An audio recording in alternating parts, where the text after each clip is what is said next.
right, good morning. We're going to get started this morning with an invocation led by Dr. Doug Brown, pastor of Surrey Hills Baptist Church, and that will be followed by the Pledge of Allegiance led by May Clark, representing Girl Scouts Troop 3469. Please stand. Let's pray. Lord, we do thank you for this opportunity to gather in this place. We thank you, Lord, for even the provision of rain last night. We recognize all the blessings that we receive come from you. Lord, we also thank you for those who are protecting and serving those first responders, maybe even in difficult situations because of the rain. This morning, pray you'd bless them, protect them, and give them safety. And Lord, now in this room, as this time begins of business, Lord, we pray that we would seek your wisdom and seek your understanding. Your word tells us that as we seek that, you reveal it to us, and so we thank you for that, and we give you praise and glory for that. So, Lord, we do honor you in this room today and give you praise. In Jesus' name, amen. Please join me in the Pledge of Allegiance. I pledge allegiance to the flag of the United States of America and to the republic which it stands in one nation, under God, indivisible, for liberty, justice, and all. Thank you, Pastor Brown, and thank you, May.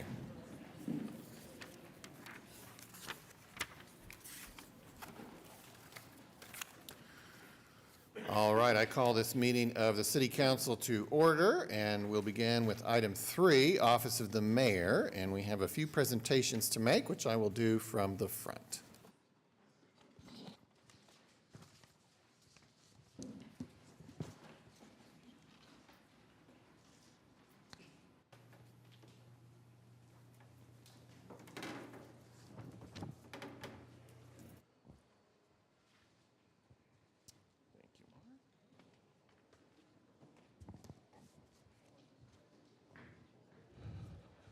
All right, why don't we begin with our Teacher of the Month, Amy. Where did Amy go? Come on up, Amy. Join me up here. Amy comes to us from Oakdale, and we'd like to learn a little bit more about you, and so I would ask the clerk to read this resolution. Whereas Amy Andrews has been named Teacher of the Month for February 2023 by Oakdale Public School and Rotary Club of Oklahoma City. And whereas Amy Andrew is currently a physical education teacher and coach at Oakdale School. She has taught for 11 years, 9 of those with Oakdale School. And whereas Amy Andrews has created an adaptive PE program for special needs students that incorporates regular education students. And Amy Andrews has coached volleyball and junior varsity girls basketball at the middle school level for Oakdale School. And whereas Amy Andrews was named Adaptive PE Teacher of the Year for the state of Oklahoma in 2016. And whereas Amy Andrews has dedicated her career to educating, encouraging, and inspiring children to enjoy being active. Now, therefore, be it resolved by the Mayor and Council of the City of Oklahoma City that they do hereby recognize and commend Amy Andrews on her selection as February 2023 Teacher of the Month by Oakdale Public School and Rotary Club of Oklahoma City. Thank you. Well, that is fantastic to see the legacy you're leaving there and making sure that all your students have access to a great physical education. We do want to pass this. This is actually a resolution, so we need to make sure and do that. And so I would ask if we could get a motion in a second, which we have. Cast your votes. I wish to vote aye.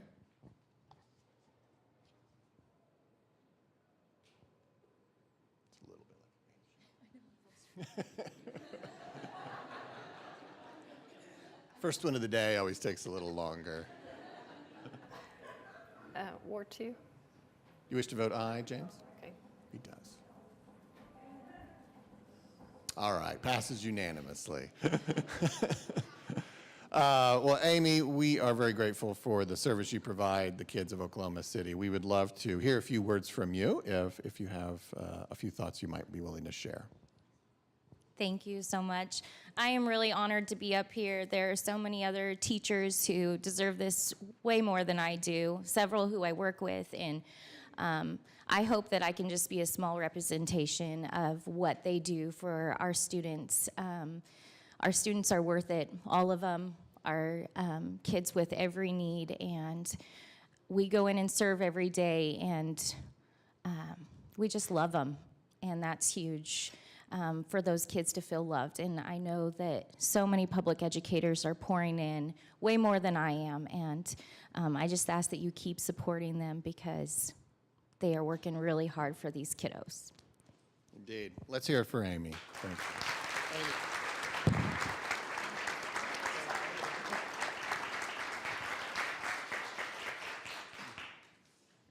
All right, why don't we bring up our employees of the month, Chris Cunningham and Stephanie Alfred.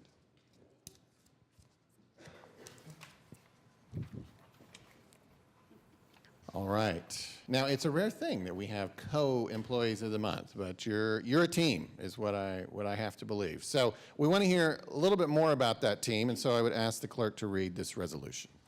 Whereas Detectives Chris Cunningham and Stephanie Alfred have been city employees for 31 years and 25 years respectively, and are sergeants in the police department. And whereas Chris Cunningham and Stephanie Alfred are members of the Internet Crimes Against Children Task Force and receive information about people that manufacture, possess, or distribute child exploitive imagery and child sexual abuse material through the internet, as well as those who use technology to solicit sexual conduct or communication from minors.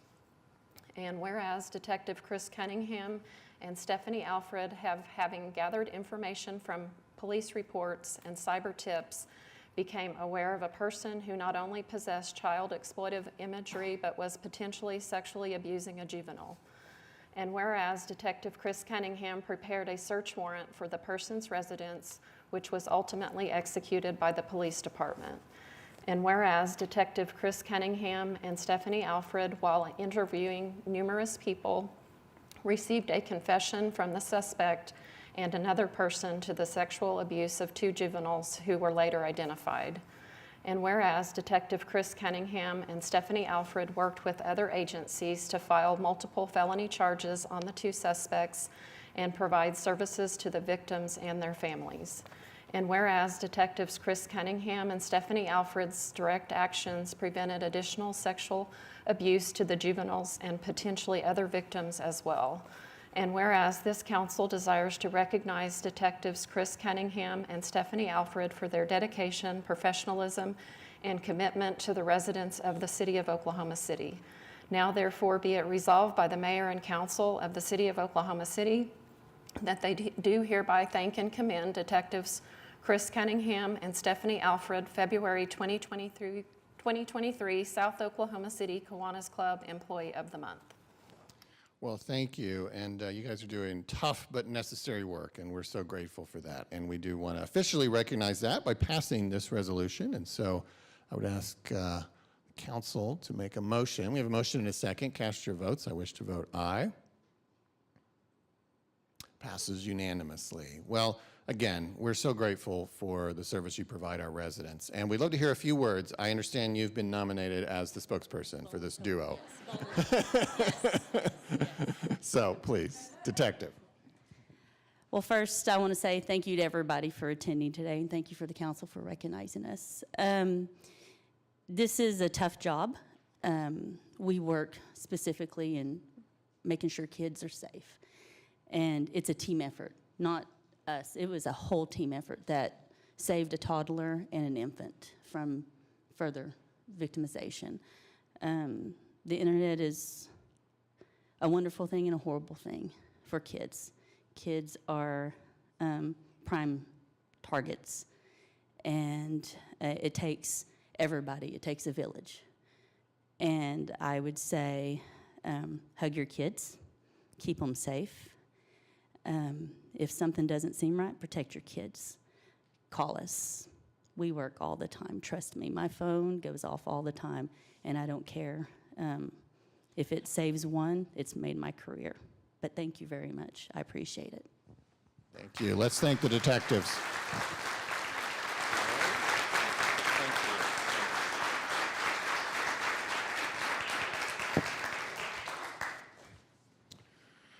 All right, now we have the 2022 Firefighter of the Year that we'd like to honor. And if Chief Fulkerson would come forward. Where is Chief? I should say former Chief Fulkerson, because part of the reason this is happening in February of 2023 is that he retired and then took a vacation. So had to dust off his uniform and show up this morning. So we're sorry to drag you out so early, but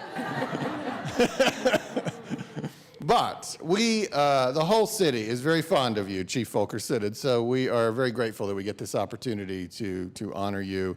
It's not for your retirement; it is for the honor of being the 2022 Firefighter of the Year. And to learn a little bit more about that, I'd ask the clerk to read this resolution. Whereas Chief Benny Fulkerson has been a city employee for 25 years and is the Public Relations and Marketing Battalion Chief for the Oklahoma City Fire Department. And whereas Chief Benny Fulkerson has served as the Public Relations and Marketing Battalion Chief since 2015 and has helped transform the fire department's communications and public relations efforts in our community. And whereas Chief Benny Fulkerson focuses on communicating detailed information to media outlets, social media platforms, and our residents daily so they are informed about fire safety, free smoke alarms, and the everyday life of our firefighters. And whereas Chief Benny Fulkerson functions at a high level, providing outstanding customer service and availability as he strives to communicate the positive attributes of our organization, which builds pride in our community ownership and connectivity with our firefighters and enhances the public perception of our trade. And whereas Chief Benny Fulkerson had a vision to enhance internal communication by developing and producing fire department training videos, assuring our firefighters are well-trained and operate safely, which in turn saves lives. And whereas Chief Benny Fulkerson's leadership, vision, and excitement for our public relations and marketing program has clearly transformed our fire department, along with his professionalism, passion, and outstanding performance of duty. And whereas this council desires to recognize Chief Benny Fulkerson for his dedication, professionalism, and commitment to the residents of the city of Oklahoma City. Now therefore be it resolved by the mayor and council of the city of Oklahoma City that they do hereby thank and commend Chief Benny Fulkerson, 2022 South Oklahoma City Kiwanis Club Firefighter of the Year. Well, thank you. Well, much of that we knew because your job has always been out front and very much in the public eye, and we're very grateful for all that you've done to communicate the important work of the Oklahoma City Fire Department to the people of Oklahoma City. And we want to officially recognize that by passing this resolution. So I would ask the council if they might make a motion. Got a motion and a second. Cast your votes. I wish to vote aye.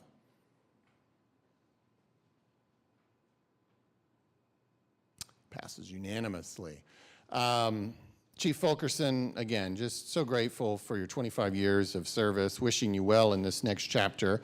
And you know, normally we take photos before here, and I often say to the person, you know, are you comfortable saying a few words? And in many cases, they're a little reticent, but at least I've given them 5 minutes of preparation time. But in your case, you have done nothing but talk for 25 years.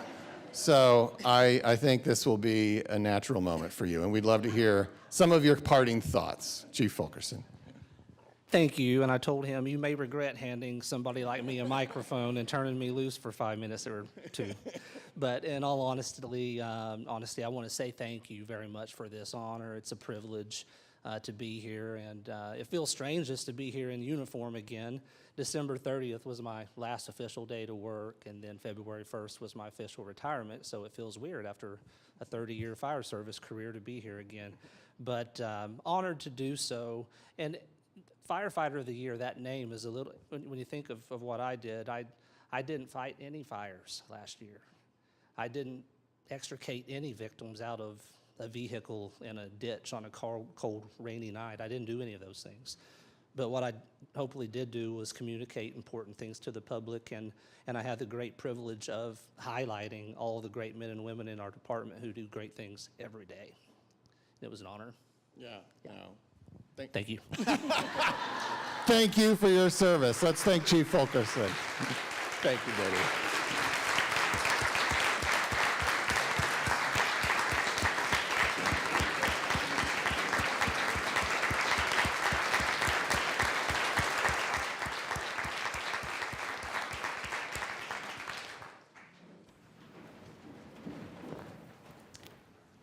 All right, if our Allied Arts friends would come forward, and I think that's a not insignificant part of the room.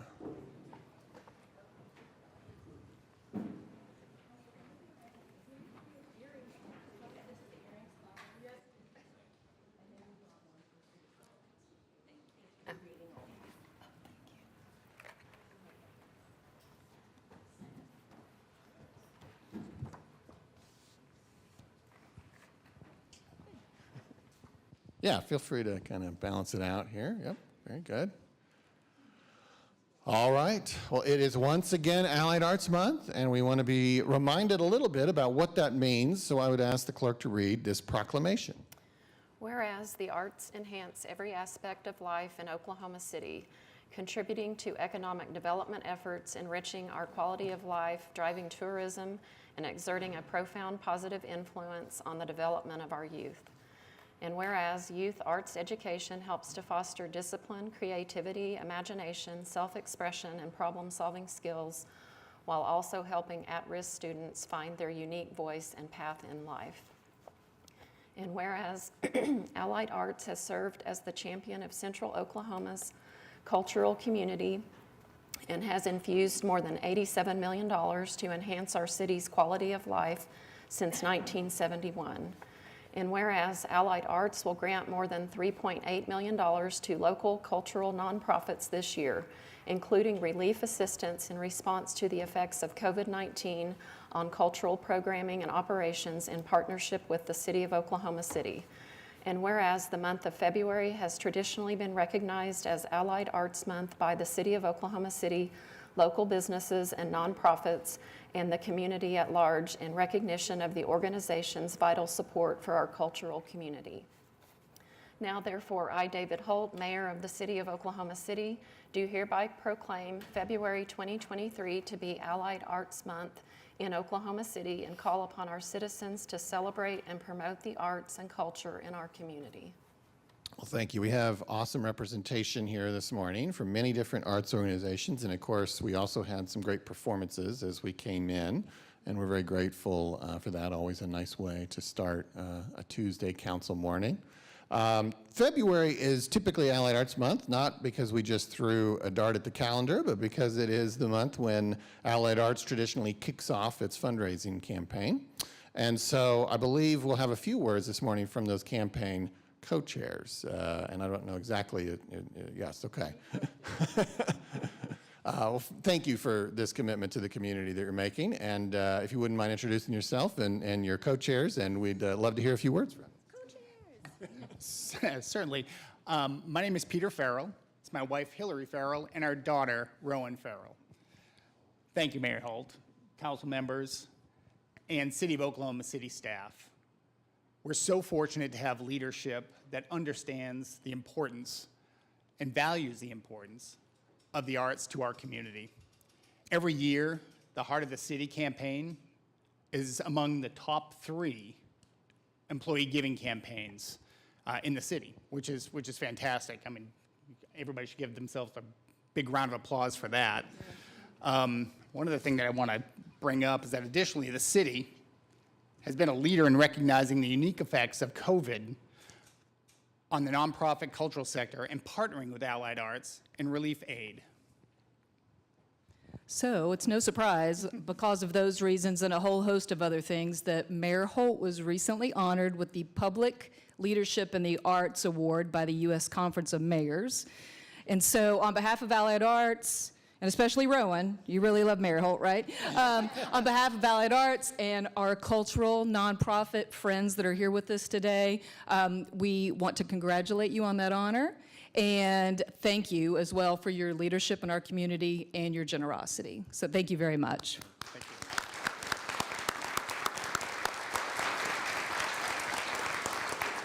Well, thank you. And Rowan was kind enough to bring in some Valentine candy this morning, which was an extra bright spot in my morning. So thank you all so much for all you do for our cultural community here in Oklahoma City. Thank you for coming out this morning. Let's hear it for Allied Arts.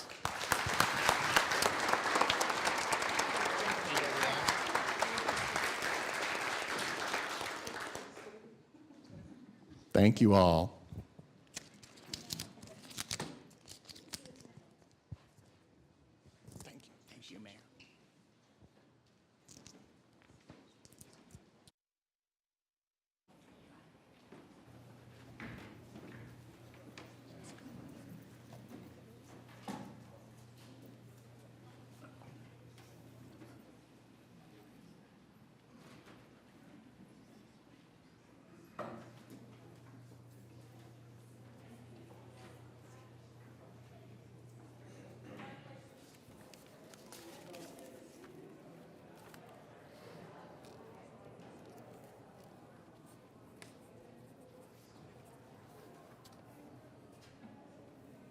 Okay.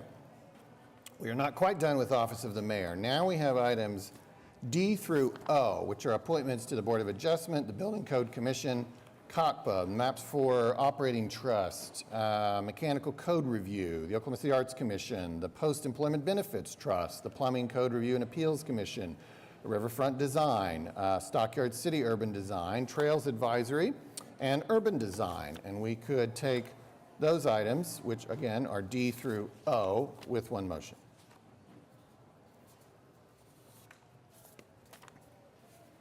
Got a motion and a second. Cast your votes. Passes unanimously. And then finally, on Office of the Mayor, item 3P is a resolution approving my expenses to attend the U.S. Conference of Mayors Winter Leadership Meeting in Miami, March 3rd through the 6th.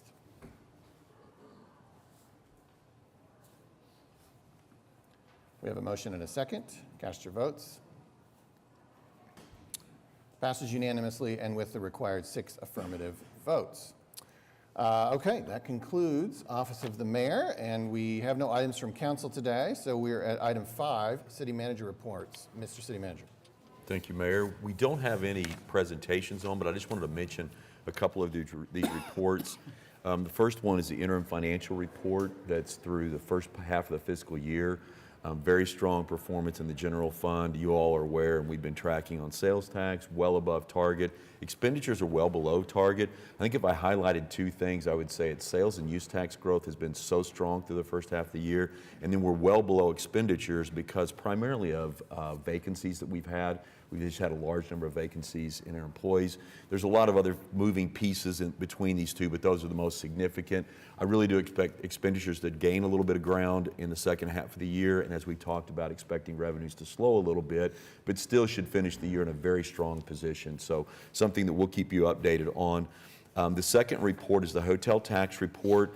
It shows in there that the revenues are below target, but I think it's a reflection, there's barely below target, but it's a reflection really of being a little bit more aggressive on the projections for hotel tax for this year. It's still at almost 8% growth, which is really strong for us. The last report is the ARPA update on the city's ARPA funding. Remember, we got a little over $122 million that was directed to us. We have to have all of that obligated by December of 2024 and expended by December of 2026. We've been in the process of working through this. It talks about the allocation, talks about specific progress that we're making on some of the projects. We're glad to answer questions on that. If you want us to follow up at any time later on, we're glad to do that. I just wanted to point out that we have that report in the packets today. That's all that I have. Thank you, Mr. City Manager. Item 6, Journal of Council Proceedings. We have items A and B we can take with one motion. We have a motion and a second. Cast your votes.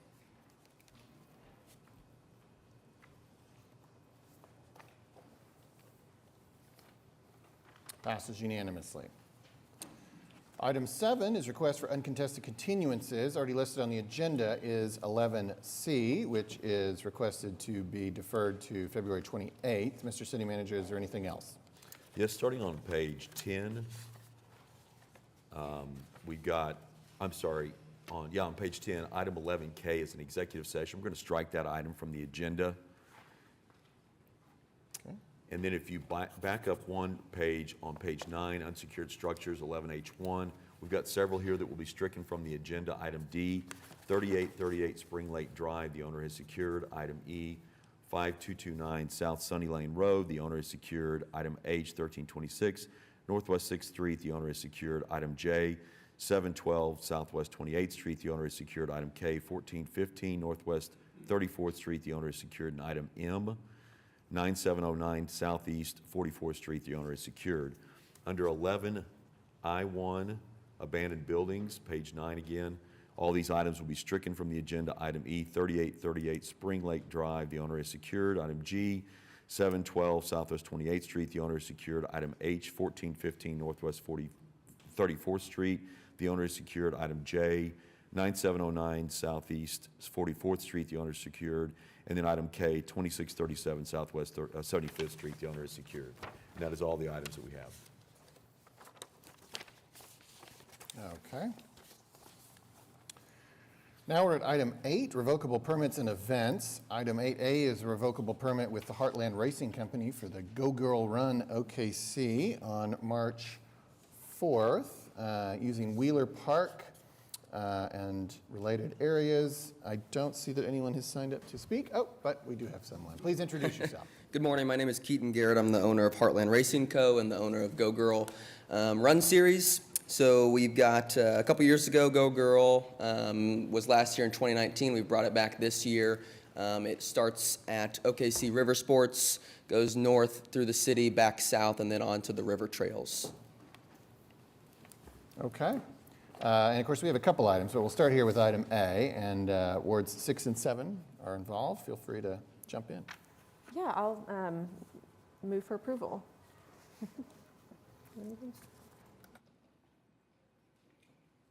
We have a motion and a second. Cast your votes.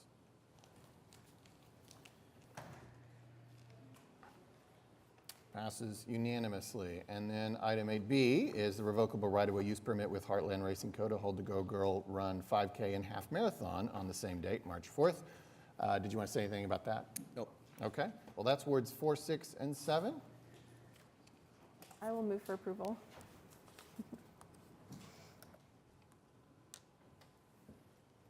Got a motion and a second. Cast your votes.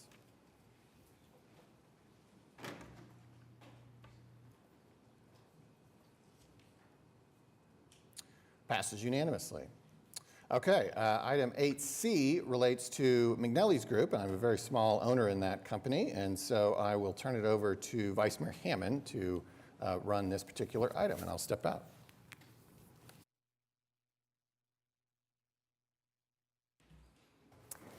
Yes, this is a revocable permit for McNelly's Group LLC to hold the McNelly's St. Patrick's Day Block Party.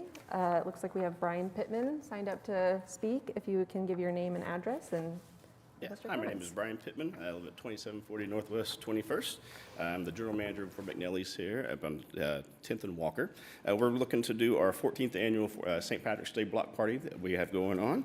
14 years is a long time. It's been going on for several years there. It's good to have us back after the COVID years. Last year was our first time back. It was very successful. And this year it's going to be on a Friday. March 17th itself. We're looking to seek approval to basically block off North Walker between just north of the traffic circle at 10th and Street and all the way up to halfway to almost to 11th Street there. We'll have an enclosed area with tents and stuff with some beer tents also, food from Pastor Hall also, and hope for just a fun atmosphere and good time and stuff. Wonderful. Well, it is in Ward 6, so yeah, I know it's a really well attended, folks look forward to it all year, so I will move for approval.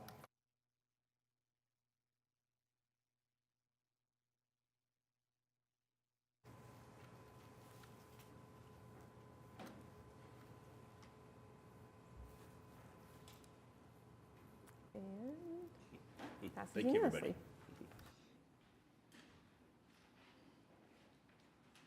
All right, thank you, Vice Mayor. Now, item 8D is a revocable right-of-way use permit with Stockyard City Main Street to hold the Stockyard City St. Patrick's Day Parade on March 11th on Exchange Avenue, and we do have Kelly Payne here to speak. Hi, Kelly. Good morning. Kelly Payne, 13501 South Mustang Road, Mustang, Oklahoma, 73064. Currently serving as Vice President of Stockyard City Main Street, and very proud to say I've been the parade marshal since 2017. We are pleased to host, with your approval, the St. Patrick's Day Parade in cooperation with the Oklahoma Irish Heritage Foundation. The parade will start at 10 a.m. on March 11th, and it begins at Exchange and Penn, heads back down Exchange to Agnew, and then south to 13th Street. We are also pleased this year to have Kyle Dillingham and the Horseshoe Road Band. They'll be playing from 12:30 to 2, and McTaggart Irish Dancers will start at 11:30, so right after the parade there'll be plenty of things continuing in the district, and we're really excited about our Grand Marshals, former Governor Keating and his wife Kathy. So thank you all for your support of this today. Great, thank you, Kelly. That's in Ward 6. Councilwoman Hammond? Yeah, I've gotten to attend a few of y'all's parades, and it's always so fun. All of the kiddos seem to just love the floats, and yes, all the activities afterwards are always so fun, so I'm very excited to move for approval.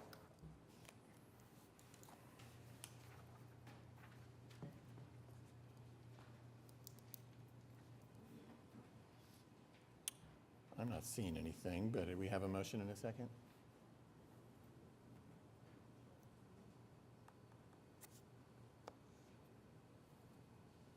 Okay, there we go. We have a motion and a second. Cast your votes.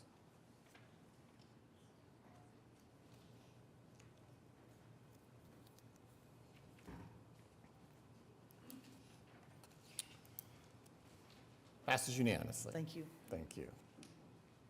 Okay, now we're going to recess the council meeting and convene as the Oklahoma City Municipal Facilities Authority, where we have items A through E we could take with one motion.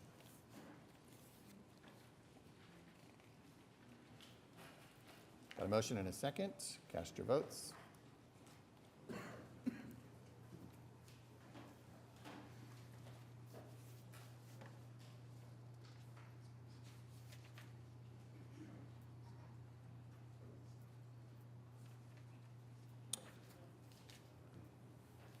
Okay, passes 8-1. Now we'll adjourn OCMFA and convene as the Public Property Authority, where we have items A through B, and item A has a presentation. Yes, it does, Mayor. David Todd, our MAPS Program Director, will introduce this item. This is for the operator agreement on the homelessness programs for MAPS 4, so I'll let David take it from here and make the presentation. Good morning, David Todd, MAPS Program Manager. Very happy to be bringing you this project today. It's something that's certainly different than what MAPS typically does as far as just building buildings, doing construction. But a whole lot of people have worked on this very hard in order to meet the resolution of intent, the requirements in that being that we have a government agency that helps us with this project. And with that, mentioning that we had a lot of people work on this, I'm going to ask Jason Cotton from ADG to help me with this, just to show you all the people and all the things that have been done. So I want to turn it over to Jason. Thank you, David. Good morning, Mayor and Council. Thank you for having us here this morning. So as David said, we've been working on an operating agreement for some time for the homelessness project from MAPS 4. And so I've got a really brief presentation with us here this morning. So I think it's helpful for the group to simply go back to the resolution. I know it's probably been a while since any of you have read the resolution. It seems that we read it at least once a week, but I think it's helpful, to just give us some context in terms of what we had to guide this effort. And so you see here from the August 2019 resolution, a lot of the language that was in the homelessness project. The resolution spoke about the project being for the purpose of transforming the city's approach to reducing and eventually eliminating homelessness. It talks about truly affordable housing. There's a discussion in the resolution about a housing first strategy, so really focusing on providing housing first to people who need it, and then basically providing wraparound services to them thereafter. It talks about the goal of the project to be leverage the MAPS investment and generate as much as $400 million in additional financing to invest into homelessness. And so I just want to bring that back to your attention. And then lastly, it talks about commencement of expenditures being conditional on an approval of an operating agreement with a governmental agency. And so that's really the reason why we're here today, is to present that operating agreement to you. One thing that I would also add is that I think it's helpful to turn back to the MAPS 4 implementation plan, again, just to remind everybody really what we've had to inform this process to this point. And so you can see here from this screenshot the schedule that was envisioned for the homelessness project. Essentially what we did is we set up 5 allocations across the life of the program. And so the idea was that we would secure an operator, and then basically enter into an operating agreement with that operator, and then that operator, we would grant funds to the operator, and the operator would go out and execute those projects. Now, one thing that occurred after the implementation plan was issued was we realized that for one or more of the operators that they really needed the dependability of the funding. And so the operating agreement that we brought to you today has some flexibility within the context of the allocation plans can all be handled under this one operating agreement. And so the city, as I'll explain in just a minute, there's a necessary step for the city to approve each one of those allocations. But the idea here is that we would not have to go back and negotiate a new operating agreement with each one of these allocations. So I've also included here in this presentation just a quick snapshot of the budgets. If you'll remember, the original homelessness project was $50 million. We had the budget adjustments that occurred in the fall of last year. And so you can see that we're slightly north of 50 million, around $55.7 million in total. And so you can see there the amount of each one of the allocations at the bottom left of the slide. So just to give you a little bit of an understanding of how we've gotten to this point. So September through October of 21, we were really preparing the RFQ for the operator. In November of 21, the RFQ for homelessness was issued by the City of Oklahoma City, and then in February, the city received one response from the Oklahoma City Housing Authority. And so really from April through May, so spring of 2022, we were really having a lot of meetings with Oklahoma City Housing Authority to really start to flesh out what this operating agreement would look like. And then in the latter part of the year, really development of the agreement, and then really at the beginning of this year, the agreement was finalized, and so it appeared in front of the Oklahoma City Housing Authority Board, was approved by their board in January. We also, I should have added to this slide, the agreement was brought forward to the Community Subcommittee and the Citizens Advisory Board in February, and both of those entities recommended approval to City Council. And so that really gets us up to this point this morning. So a little bit of information. The Oklahoma City Housing Authority really put together a really thorough response to the RFQ. I'm doing my best to hit the high points of their response and really their vision for this program. And so in essence, the response identified this goal of constructing permanent city-controlled housing for people currently experiencing or at risk of being homeless. And so the goal is really, and there is a companion presentation that's going to appear behind this one from the Housing Authority, but really the goal being to create, fill gaps in the housing ladder that are not currently being filled by the private sector. And so the three areas that the Oklahoma City Housing Authority identified that really needed focus, supportive housing, public housing recapitalization, so these are existing Oklahoma City Housing Authority properties that need reinvestment, and then lastly, workforce housing. And so you can see there the number of units that they identified for each one of these housing types in their response to the City of Oklahoma City. So to just give you a really brief snapshot of what these housing types, how they're distributed across these 55 some odd million dollars, you can see here those three housing types. They provided a table in the response that identified, in some cases, specific project locations, but also identified the anticipated funding for each project, as well as what potential leverage they anticipated generating for each project. So this is really just, again, just to give you a snapshot of the information that was provided to the city. A few of the agreement highlights. So I'll tell you that the agreement that we developed in partnership with Oklahoma City Housing Authority, it is a little bit atypical, as I'm sure you can appreciate. The MAPS office, the City of Oklahoma City, we've handled lots of operating agreements for things like senior health and wellness centers and convention centers and all of those sorts of things. But this operating agreement is a little bit different. And so it took some time to really work through all of the nuances of the agreement. Really, I think in essence, the most complicated thing was to provide an agreement which provided the Housing Authority a bit of flexibility in terms of how they would execute these projects, but also required the appropriate amount of transparency and accountability to the Housing Authority in terms of requiring that they come back and report to the city on the progress of the projects and the allocations. And so you can see, as the resolution requires, there is some language in the operating agreement related to measurable benchmarks. It's in section 1.2 of the agreement. And then it also speaks about a plan and reporting system that the Housing Authority is to establish prior to the first anniversary date of the agreement. And as I said, accountability was a really important thing that was discussed at length. And so the agreement requires a quarterly report to the city.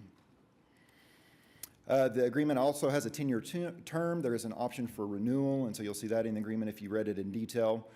And as I mentioned earlier, the operating agreement was really crafted in a way that we would negotiate this one operating agreement for all 5 allocations. So the idea being that as each allocation would be approved individually by the city, once that allocation is done, the Oklahoma City Housing Authority would come back with another plan for the next allocation, and the city would authorize that. And so there's a requirement for them to come to the city with each allocation and present a plan on how the funds would be used. One of the things that's really interesting about this agreement too is that in terms of project locations, it's a little bit atypical from what we've done with some of the MAPS projects. And so The project locations, really, they will include a mix of existing properties as well as properties that will be acquired after the allocation plan is approved. And so it was really important to the Housing Authority that there was some flexibility in that regard. There are 2 exhibits in the agreement that you can go to that explain where the projects will be located. And in particular, I'm speaking of the supportive housing projects and the workforce housing projects. And so I brought with us this morning just a couple of quick exhibits that explain some of this, the areas. This is the first map out of that exhibit, explains where the supportive housing projects are anticipated to be located. You can see the medium intensity area there in the urban core of the city. And then there's also another map behind that related to workforce housing and where those projects might potentially be located. And so those are both included in the agreement. The one thing I would say is that as it relates to the workforce housing map, the agreement does provide some really specific guidance in terms of the fact that workforce housing, in essence, we're trying to get housing into areas where people would otherwise be priced out of affordable housing. And so as you might anticipate, economic conditions, development patterns, patterns of employment centers and things like that can really impact where these housing projects belong. And so the agreement provides some flexibility for the Housing Authority to look at specific metrics and adjust that exhibit in the agreement to provide them some flexibility to respond to what the current market conditions are at the time that they're executing the projects. As I said, really the milestone that will be important as it relates to the city is approval of those allocation plans. Really, once that allocation plan is approved, it really authorizes the operator, in this case the Housing Authority, to really go out and expend those funds based on the guidance given in the agreement. The operator will be responsible for securing any additional funding, and so as I said at the beginning of the presentation, there was a reference to this need to leverage this MAPS 4 investment and generate additional funding, and so all of that effort, it falls to the responsibility of the operator. It will also be their responsibility to manage the construction of the projects. One thing of note is that in the way that we're delivering this project, on a lot of the MAPS projects that we do, the more conventional projects, the city goes through a process to secure an architect, an engineer, design team, construction company. It's a very prescribed public bid process. The way that the agreement has been developed is really Oklahoma City Housing Authority will be responsible for that. So they will develop a list of pre-qualified architects, engineers, contractors to work on these projects, and they will select from that pool as necessary to execute the projects. And so those processes will not be done under city guidance. They'll be done by the Housing Authority. Once the projects are completed, the housing portfolio, as you might anticipate, they will be operated and maintained by the Housing Authority and their operating partners. The Housing Authority is going to present here in just a little bit and tell you more about that. And so I think at this time, I'm going to hand it over to Mr. Rocky Chavez, the Oklahoma City Housing Authority Board Chair, for a companion presentation. So, thank you.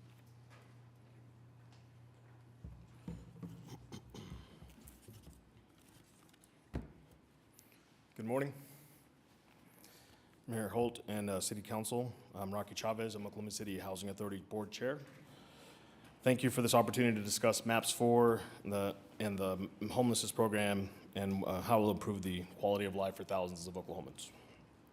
Throughout the presentation, I'll refer to the Oklahoma City Housing Authority as its abbreviated name, OCHA. And just a quick background, OCHA was established in 1965. It owns approximately 2,700 public housing units and administers approximately 4,700 Section 8 vouchers. Our mission is to provide affordable, decent, safe, and sanitary housing to low-income and people of Oklahoma City. The majority of public housing properties were well over 50 years old, the newest being built in 1979. Since the 1980s, the federal government has disinvested in public housing. Public housing, and that has left public housing authorities such as OCHA with the inability to fund required maintenance and repairs. While OCHA's public housing portfolio has an estimated need of over $200 million for repairs, it only receives about $6 million per year to address those needs, which is obviously a major shortfall. In response to the declining funding and aging of housing stock, the authority has created a strategic investment plan that you're seeing on slide 1. If you go back one slide.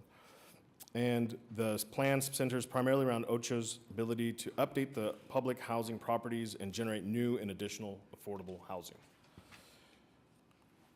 And then on slide 2 here, which you were on, is perfect, you'll see that MAPS 4 homeless program uniquely aligns OCHA's goals.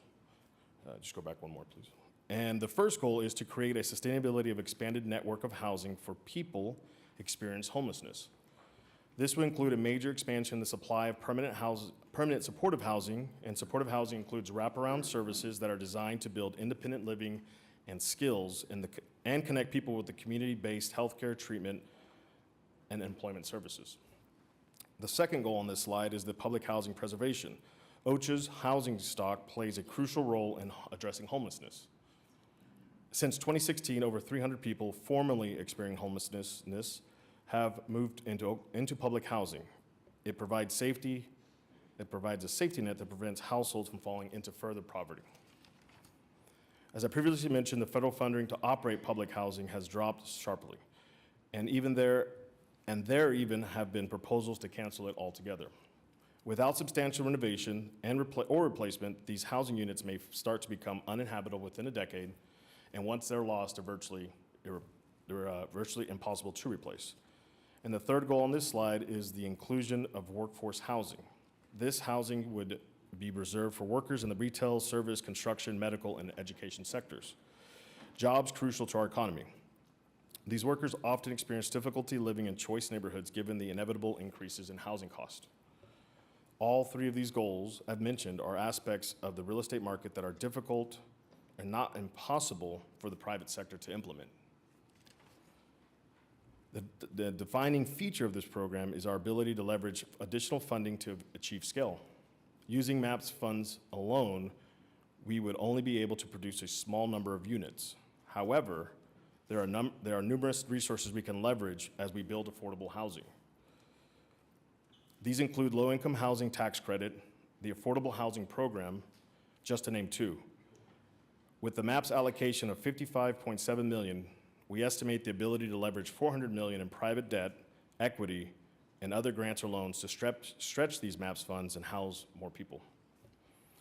OCHA's MAPS 4 strategy will help achieve the truly transformative program and accomplish our objectives of adding a supply of 500 permanent supportive and transitional housing units, preservation of 1,500 public housing units, and the construction of 150 workforce homes. Over 2,000 affordable housing units will be created or preserved through these efforts. Next slide. Here you see the MAPS and operator and subrecipient slide. This program is impossible to achieve without the coalition of our partners. It will involve working with the Community Enhancement Corporation, which is instrumentally of OCHA, the Mental Health Association of Oklahoma, the Homeless Alliance, and Pivot. Our partners are represented here today and will speak following this presentation. OCHA, as the operator, will be responsible for identifying projects, securing funding, and constructing or renovating properties for the purposes of this plan. The authority will leverage as much additional funding as possible to ensure the maximum number of units are produced.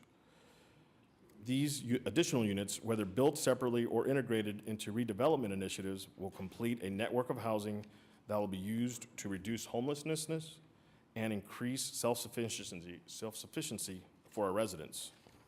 The advantage of this program is that we will not be creating this from scratch. The program is designed around results achieved by our partners that are each experts in their area of housing and services and are able to continue to build up on their proven success. The next slide is the OCHA and MAPS 4. This slide you're seeing shows how the funding integrates with OCHA's current structure. The graphic on the top left shows how all properties will be directly owned or controlled by OCHA and/or the CEC to ensure the units are retained as affordable. For projects implemented by our partners, OCHA will require the partners to enter a ground lease and agreement for asset management, as illustrated on the bottom of the slide.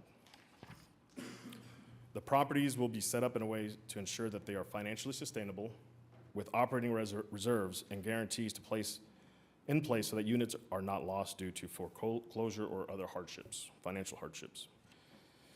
And the graphic on the right is in reference to rental assistance. Almost all permanent supportive housing and public housing redevelopment require project-based rental assistance, for example, Section 8 vouchers.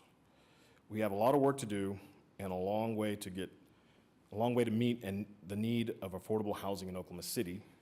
The authority is focused on meeting our objectives, working with all of our partners to continue to improve the lives of thousands of Oklahomans who call OCHA home. I'm happy to answer questions with my colleagues, but first I'd like to turn over the floor to Mr. Dan Strawn from the Homeless Alliance.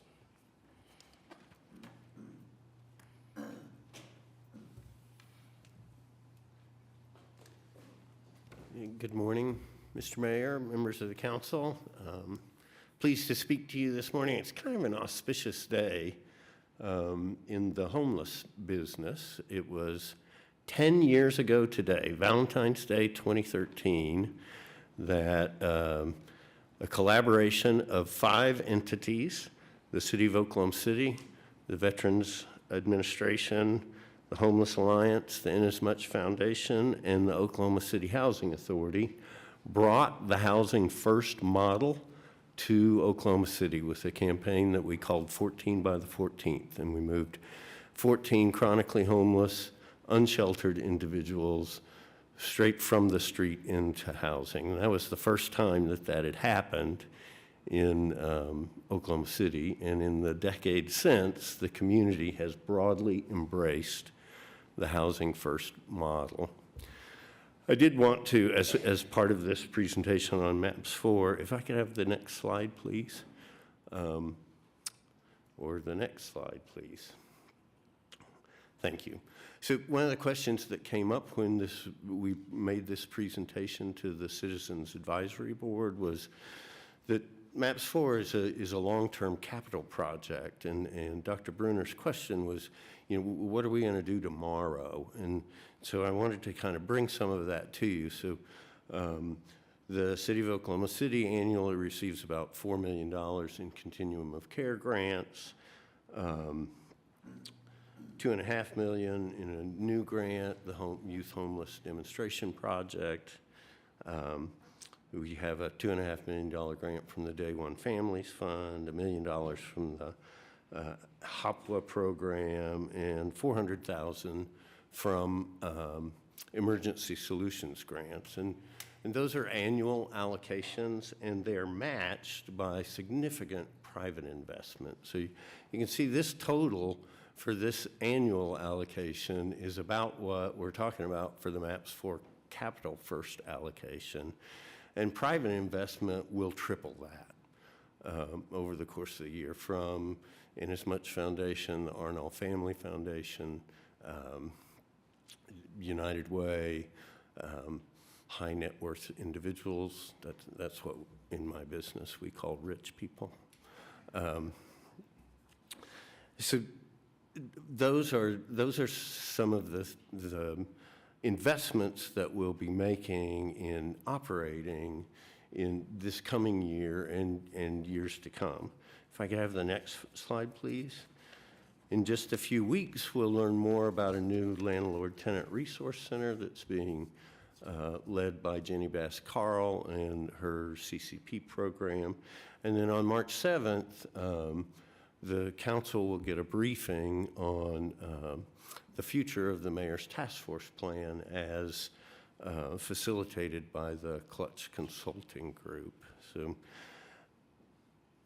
those are the immediate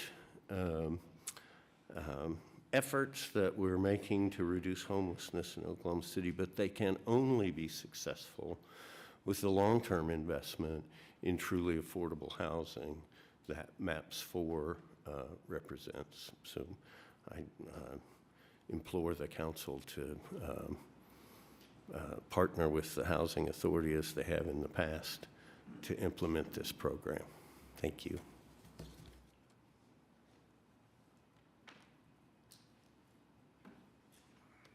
So I think that concludes our presentation at this point. We'd be pleased to answer any questions that the council might have. Okay.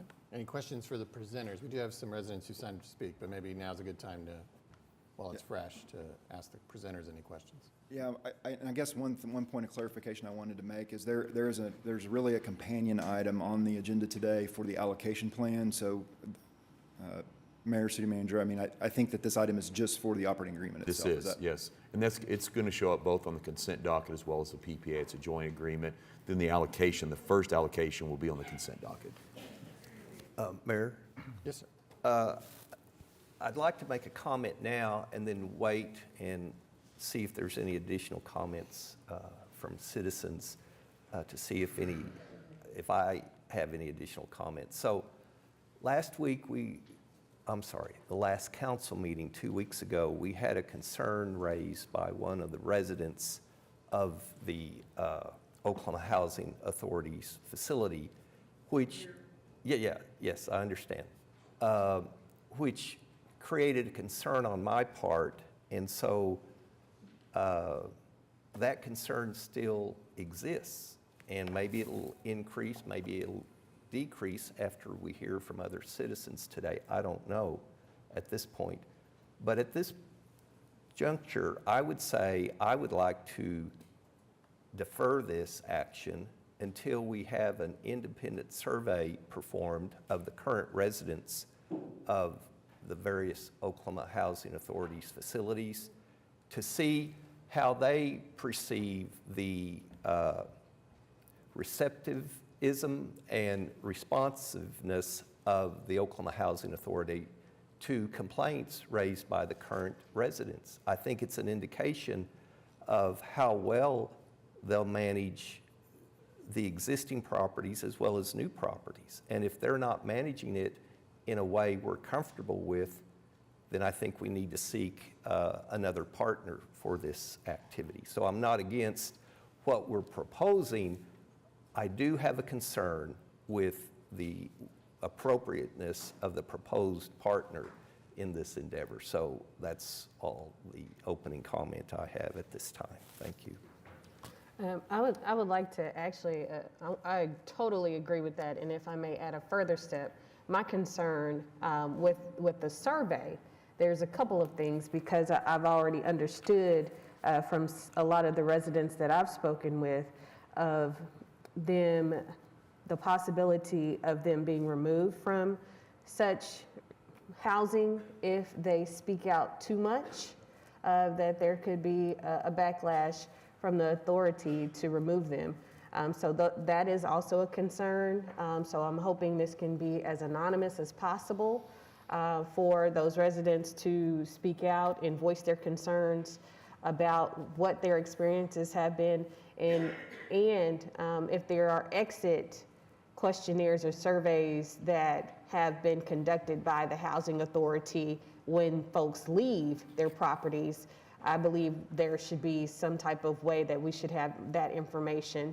And I would like, I don't know if there is a possibility of auditing, but I would like to audit and find out more information as far as contracting and what is happening as far as current rehabilitations, because I've been in contact with some folks and understand, because they've reached out to me about their concerns, understand that the Housing Authority currently has over 100 units that they can't even turn over because there's no one to do it, or they're not getting the adequate people to do that. But we have housing sitting and waiting. And I also want to continue to speak out about my Creston Park area that has been intentionally blighted by the Oklahoma City Housing Authority for the past 2 years, which is current housing that we could be housing and doing some rapid housing for, regardless of how we say it's, and people have lived there, so I can't say it's not habitable because people have lived there. Now we're to the point where, because it's been sitting, it's probably more of an issue, but had we had bodies in these houses or these duplexes, we would have been able to secure a better option and opportunity for folks and residents within our community. And I will continue to say, because of this model that has been presented as far as their new structure of what RAD and other forms of housing looks like, the residents that I have had in Creston Park may not be able to come back. Regardless of what we call affordable housing, they may not be able to come back. And that is a grave concern for me, for them to have been removed over 2 years ago, and now the opportunity of them just driving by an empty place that is continuously being blighted by entities such as the Housing Authority. Okay, any other comments from council at this time? I just have a series of questions. Maybe I'm not sure who can answer them. It could be Dan, it could be the Housing Authority. Actually, Dan might be the person who's most helpful here, just in terms of knowledge. First, I didn't know this was the 10-year anniversary of Housing First, so congratulations. That really means something to me today, thinking about this work and how the work is always ongoing. Okay, so a series of questions, because I'm someone who, I kind of follow the model that there's three things. One, we have to name what the problem is. Two, why it's a problem. And then three, get to the solution, right? So my questions are about the problem. So I have several questions here for you. So I want to get some, because I didn't see it in the presentation. But I know we've also discussed it with the recent ordinance proposal regarding criminalizing homelessness. First question, can you remind everybody how many people, according to our most recent, not the point in time count we did this year, but the most recent point in time count. So I'd like to identify what is the problem here, how many people, at least according to our most recent data, are experiencing homelessness in our community. I just want to hear that number, because if we're going to build housing for folk, let's talk about what the number is, please. Sure. So the point-in-time count that was conducted the first week of March in 2022, the total number was 1,339, of whom 471 were unsheltered. And I should hasten to point out, because I heard an NPR radio story this morning, that is HUD's definition of homeless. So in a homeless shelter or in a place not meant for human habitation, it does not count people that are living doubled up or motel homeless, that sort of thing. Yeah, and I really appreciate that. I can tell everybody, as I've been reconnecting with residents recently at their doors, I met a woman who, when homelessness came up, she told me she was homeless, and it was a very jarring experience because I just knocked a door into a home, and it was the day before the super cold of Christmas Eve, et cetera, and she told me she was just staying with her parents that week for Christmas, but otherwise sleeps in her truck with her dogs in parking lots. So that's the example of not HUD's definition, but that. And of course, my former middle school students used to tell me, and my college students do all the time, about the couch surfing that they do. And that's my next question. What is the recent increase number, if you know off the top of your head, for youth experiencing homelessness in Oklahoma City? Yeah, I'm sorry, Councilman. Oh yeah, the recent increase percent for the number of youth experiencing homelessness in Oklahoma City, please. So you're wanting to know what number? What the number is? Not if you don't know the number, but the percent. Is it? I've heard 25 to 35, 35%.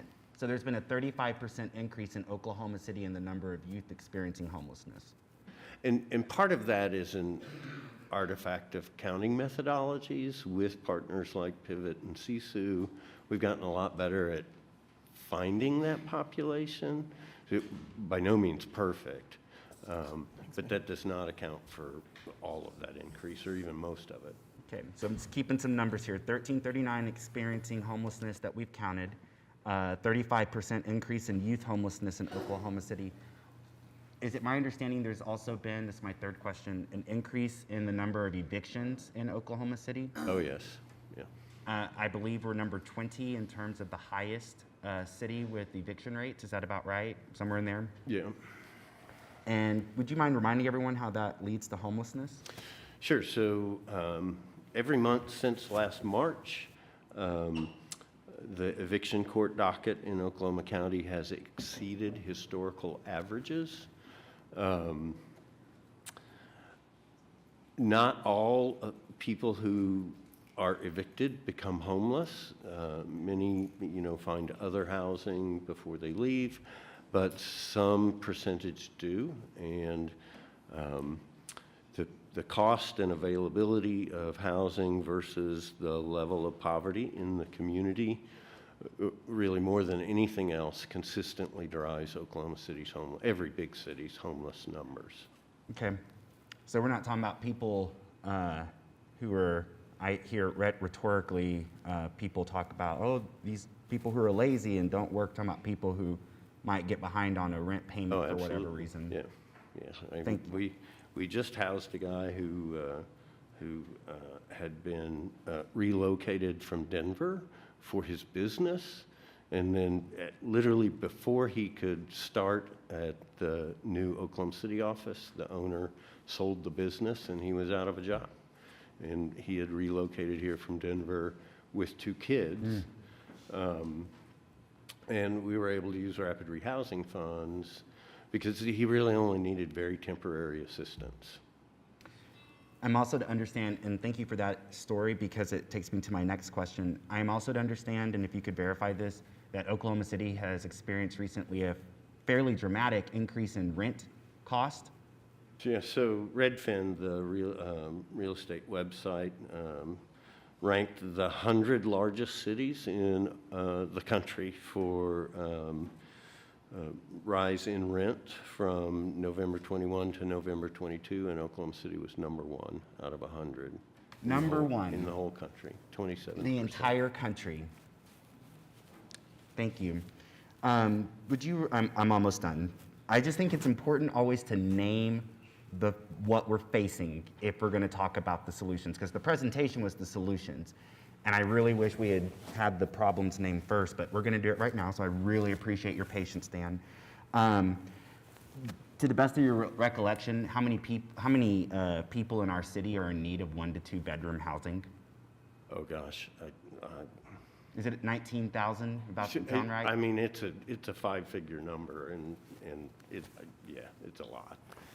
We only have 3,600 available. Okay. My final question for you, and I really appreciate your patience with me, patience of Job.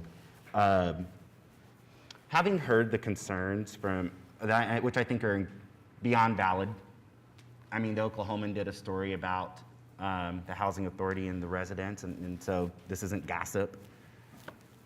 But you also just implored us to pass this earlier. What guidance can you give us as council right now, especially me, who, no offense to everybody else up here. I understand everyone cares about this issue. I just see my middle school students in my head when I hear Councilman Greenwell and Councilwoman Nice, even Councilman Carter has shared some concerns with me as well. And that just broke all partisan boundaries, by the way, the people who expressed those concerns. What can I do? What can we do? I know there are measurable benchmarks here in terms of quarterly reporting, and you just heard the request for a survey. What can we do as a council body to make sure that the words on this building on both sides, that this is good government doing good work by its people? I'm like, help me. Help. I don't know what to do. So, all I can say is I have worked with the Housing Authority for a decade.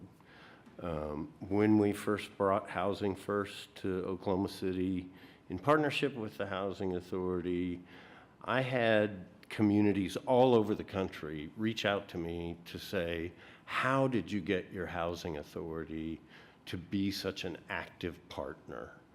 And I pretty much just had to say, it's good leadership.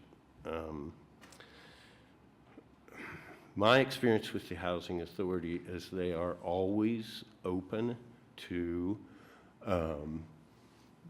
discussion, questions,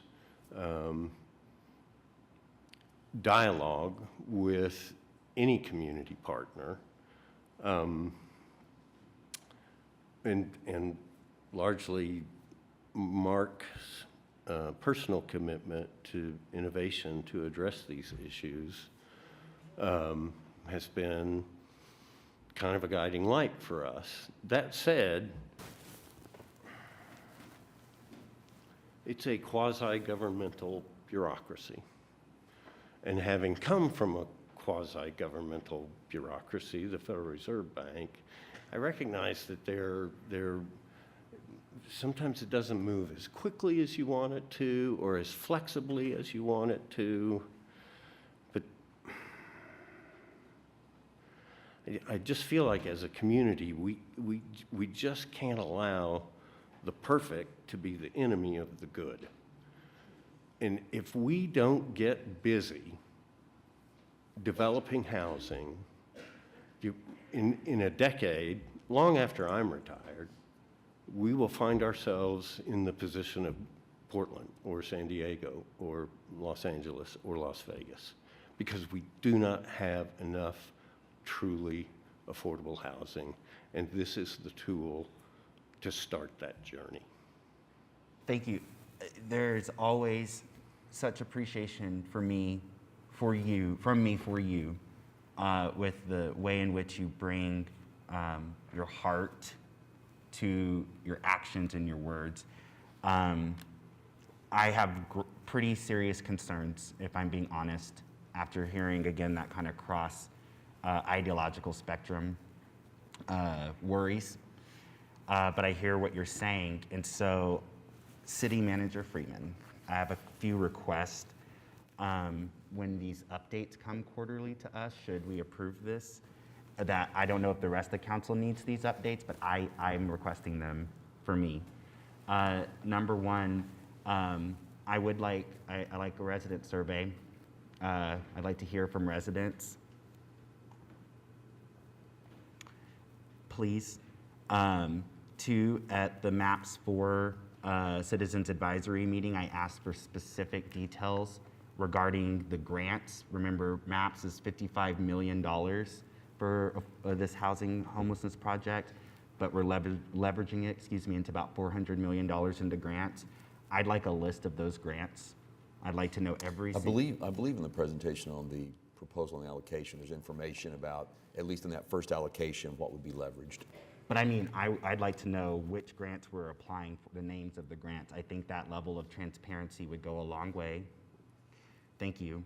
And then we've also talked about, transit-oriented development. We have Northwest Classen Bus Rapid Transit coming, Northwest Rapid Bus Rapid Transit coming, and then in MAPS 4, 2 more BRTs.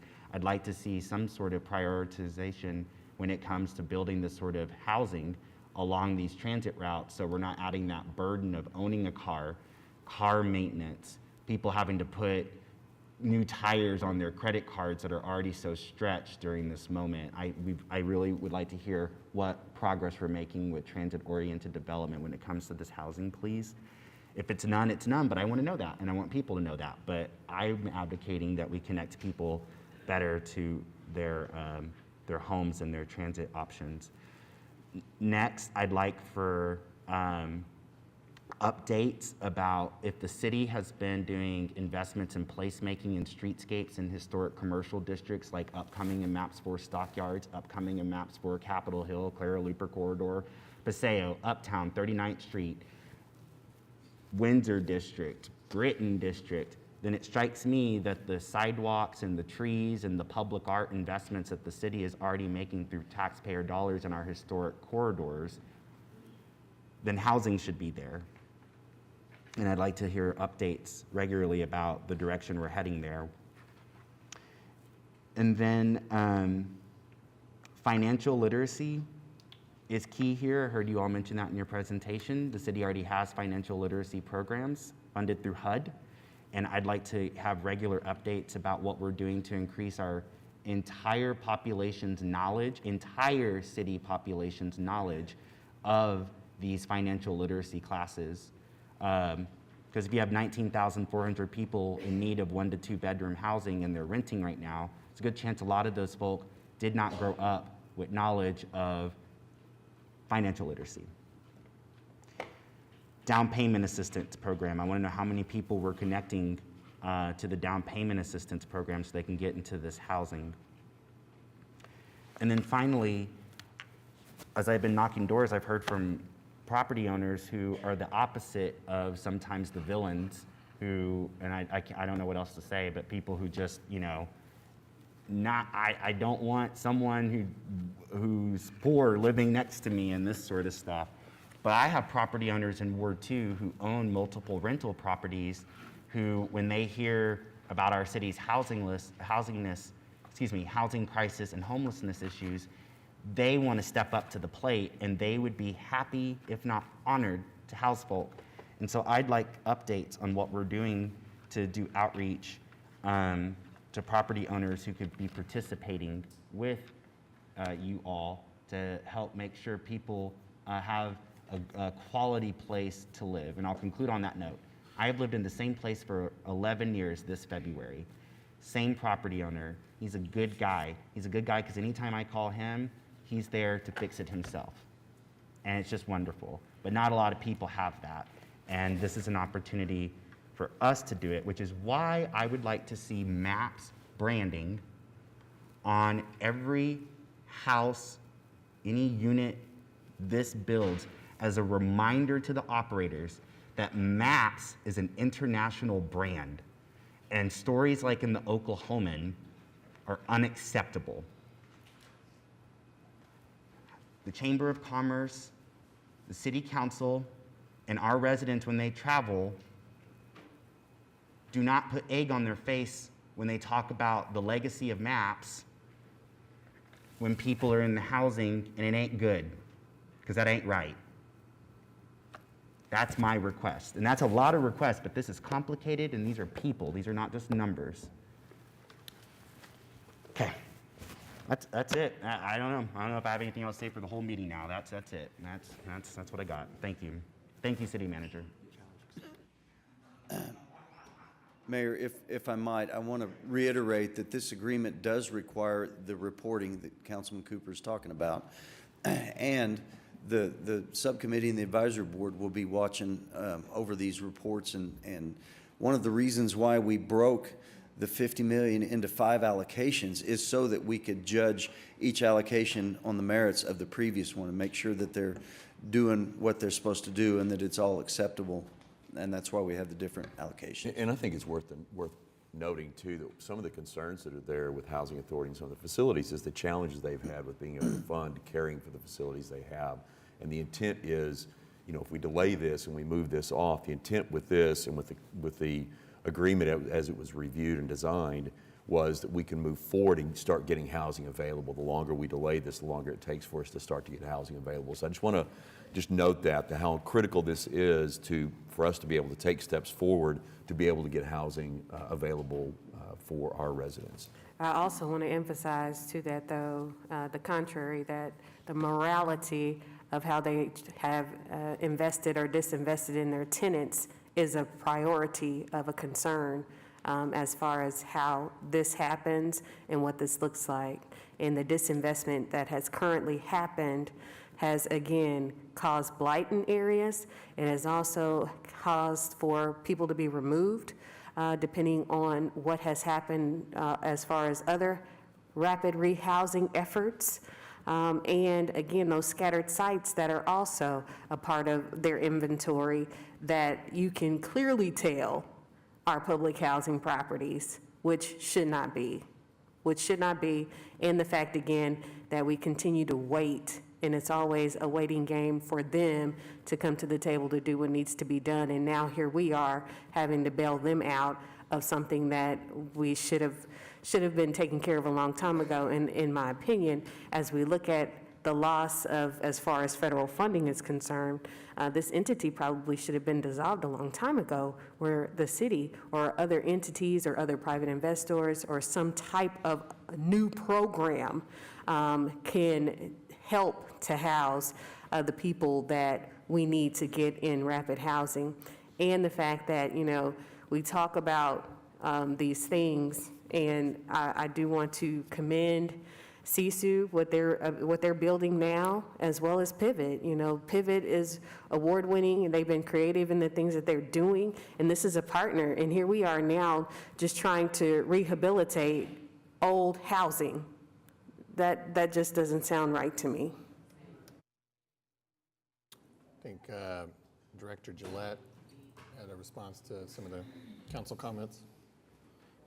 Thank you, Mr. Mayor and members of the council. I'm Mark Gillette. I'm the executive director at the Oklahoma City Housing Authority. That business address is 1700 Northeast 4th.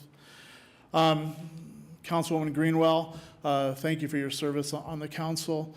I wanted to first address your concern about those folk that are living in the public housing developments that we own.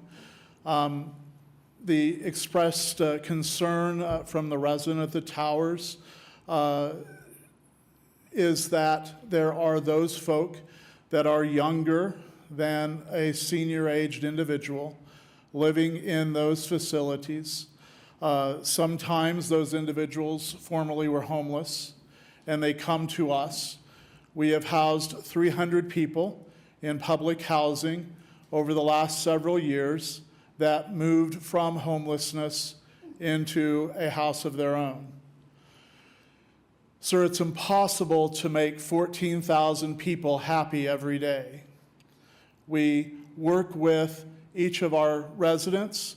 We work with our social service providers from the Homeless Alliance, from all of the other agencies that the Homeless Alliance works through their continuum to provide case management to those persons. Oftentimes they are learning to live in a home again, and that can be a challenge. We admit there's a challenge, and that's why in MAPS 4 we admit that we need dramatic social service dollars from the private foundations. That is how we will address the needs, the personal needs of those folk after they're given a place to live, a place to call home. Councilwoman Nice, we've talked a lot about Creston Park, the Northeast duplexes over the last couple of years. If we go back 2 years, that time before the pandemic, that time when things were different, the Oklahoma City Housing Authority applied for and received approval from the United States Department of Housing and Urban Development to dispose of the properties on Northeast Martin Luther King and 26th through 28th Street. That is a requirement that you must go through in order to move forward with public housing redevelopment. You can't just walk up to it and tear it down. You must receive approval from HUD. We sought approval for HUD for that initial demolition of Northeast duplexes.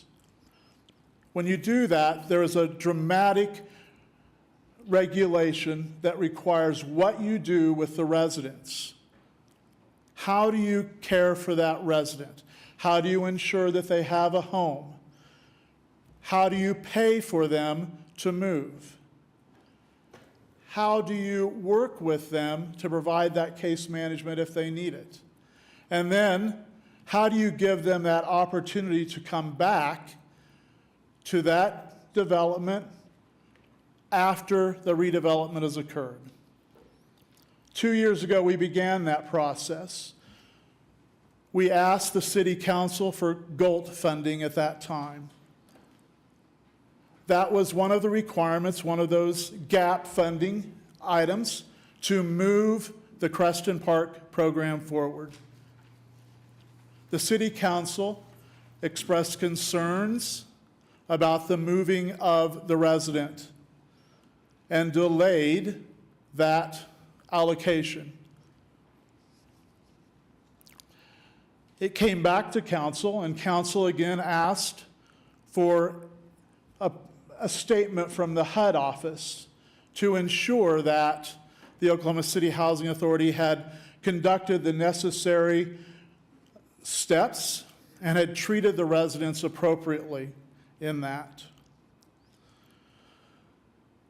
The local office of the Housing and Urban Development, the Oklahoma City office, returned a letter to council basically that says the Oklahoma City Housing Authority went above and beyond in our efforts to work with the residents to ensure they had an adequate new place to live, that they were provided that case management, and that they were given the right to return when the development was finally finished. As we've talked about gap financing this morning, one of the things that happens when you don't put all your financing together is that you lose funding. The National Housing Trust Fund told the Housing Authority that if we did not secure the GOLT funding, we would lose their allocation. We did not secure the GOLT funding in time, and as a result, we lost that allocation.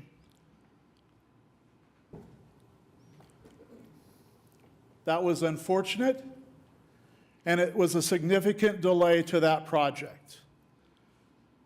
We've already mentioned the word ARPA this morning. ARPA is one of those possible tools to help us fill some of that gap that we lost. We hope we can use that in the future. Councilman Cooper, you talked about where the property will be located, where the transit lines will be going, and where the movement for the future of Oklahoma City will be going. So in your packet and on the screens this morning, we talked about the general maps where supportive housing will going. Public housing property redevelopment, that's already there. Those properties will stay basically where they are today. So the City of Oklahoma City, the planning department staff, they prepare a comprehensive plan that looks at all of the demographics of where the future of Oklahoma City is, where there's a need for affordable housing, where there's a need for services. And so that is the map that we utilized to lay out the future locations of the supportive housing and the workforce housing. So we feel like we worked that process to get there. We are always willing to have conversations with any of you. We're always willing to visit with you, to answer questions, to try to move this process forward. We are committed to homeless services. We are committed to ensuring that all citizens that live in the city of Oklahoma City have a safe and decent place to live. As the Housing Authority, that's our responsibility. I would appreciate your vote in favor of the MAPS 4 operating agreement this morning. Thank you. Before we go to those comments from our citizens, I want to emphasize what I just heard, because there are a couple of things that stand out to me. Again, as I said before, morality is the issue of what is happening right now and what has happened with my residents. There should not have been a number of my residents complaining about the process if it was done as expected. Secondly, as we talk about the move of housing before the development, I find it interesting as we continue to go through this conversation. In 2019, when I had a public town hall meeting at a church in their community space, that one of your representatives, the vice assistant, whatever his name or title was at the time, specifically said, and I've played it here, that the people would be able to move from the current housing into brand new housing because that brand new housing would be built, therefore then torn down, and they would not have to be displaced. That did not happen. So yes, that was a concern for me, and that is why I raised that concern. That's why I raised it. Because again, when I have residents that tell me there are issues where they are, I don't live there, but their experiences are very important to me, and how I assist and try to understand what's going on with them and how to better serve them as my residents in Ward 7. Also, the presentation that happened to council after a couple of our meetings, after that meeting or a meeting or two after, we asked for us to look at this again. We talked about all of these different types of RAD and other ways of forms of what new housing and forms of Section 8 and things were going to look like, which again, that is going to eliminate quite a few of my same residents that were a part of this before. So you can't say it's not, because we know it clearly is by looking at the models, unless there was some type of full intent that promises these people to come back. That's the only way that I believe that that's going to happen. But otherwise, I have to look at and answer questions to a blighted, empty area in my community continuously for 2 years. For 2 years. And my residents and folks are like, well, what's happening? What's going on? I can't speak to that. That's why I show up at the meetings, to find out what's going on. And I still can't get answers. And then when I have other residents that come to me and ask me questions, and then I have to speak to that, I'm asked, well, what happened from you, Mr. Gillette? And I have to respond in a way that says, I can't tell you, because I'm not going to tell you who it is, because I don't want this person to not have housing. And that's a very unfortunate place to be in, because the residents feel that way, not me. I don't feel that way because I don't know. I haven't been in that type of situation to depend on public housing. So I have to depend on their experiences of public housing. And what they say means a lot. And I would hope, in the same way my ears hear it, when I express that to you, it's the same way of how can we fix it. Right now, yes, I'm angry about it, because I have people who, in families with kids that were going to school at either Thelma Parks or Martin Luther King Elementary that are no longer in the community. They had to be uprooted from their community, what they called home, to now, if they ever come back by it, to see something that sits empty. Does that value them? No, it does not value them, nor their experiences. So I take offense to what has taken place.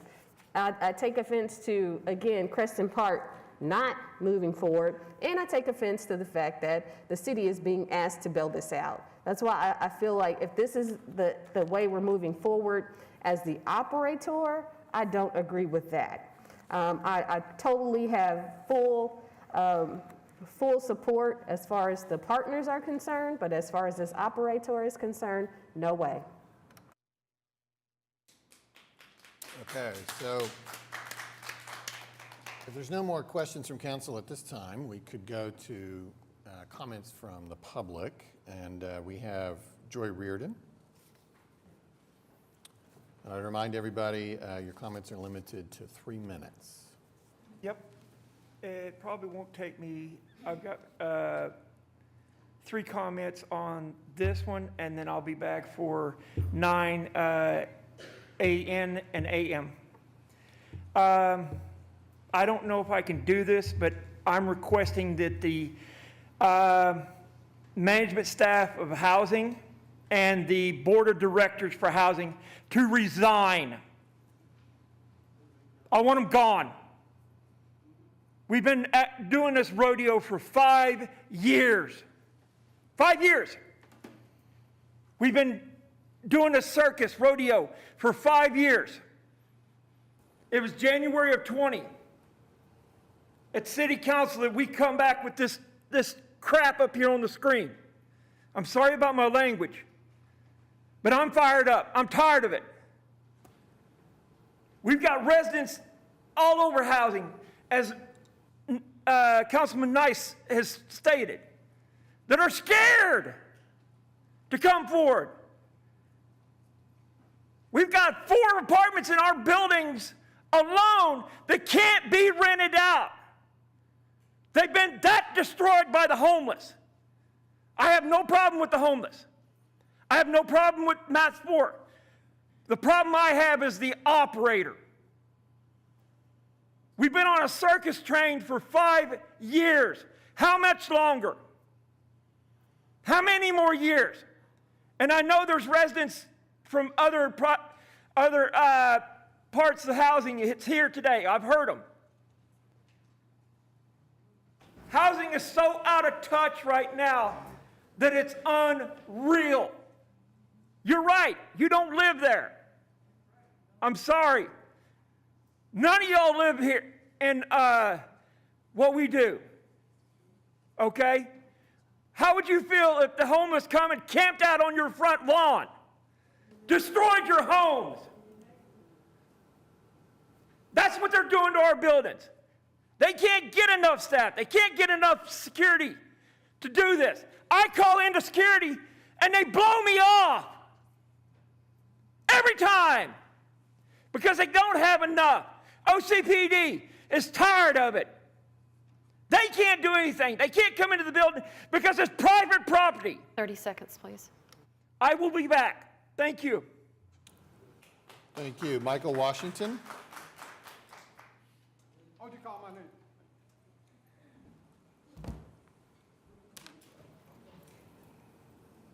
Well, everyone. I think y'all heard him talk. Mr. Gillette, oh, no. You are nothing but an agent for the Urban Renewal Authority.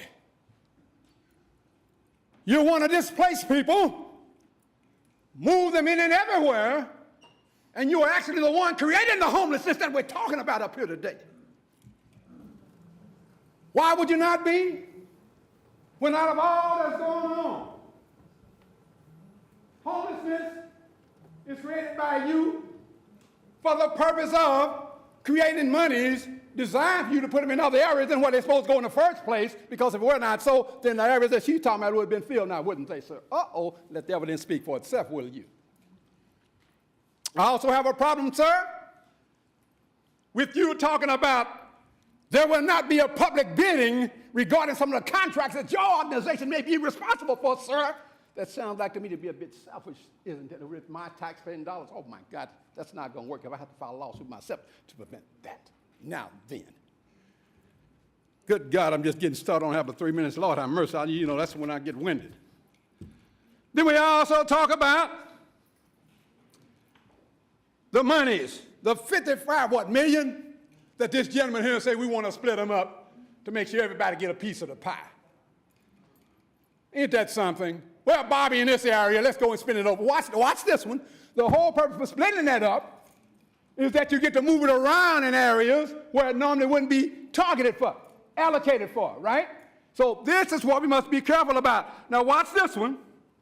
Not only, as you stating, sir, when you move people out like she just stated, you said that people leaving out of the community will go over to other apartments and things of this nature, but she said it hasn't developed, it hasn't come to fruition. Sir, it's a question mark about what's going on here. Now, what y'all have done is caused Michael Washington to start coming in and going to one of these meetings. I had been before, a bit too busy, but now there's a new chief in town. And I mean business. I think everybody knows Michael Washington don't give a damn about who like it. Oh, excuse my expression. I'm allowed to give 30 seconds, please. I thank you, ma'am. 30 seconds come quick when I'm speaking. Well, let me tell y'all something. It's real up in the McCoys here. That's right. And I mean business. There will be no supervision without me. I seen all this in this much and all this foundation and all. Where's my foundation? How come y'all ain't come and talk to me first? Oh, you know I ain't going to that. That's what they do. How come y'all don't come and ask for me to be a partner? Because you know I ain't going to go for it unless it's real for the people. Thank you so much. Boop, bop, bam. Thank you, man, because bam. Jennifer Goodrich. Michael Washington will be back. Is Jennifer here?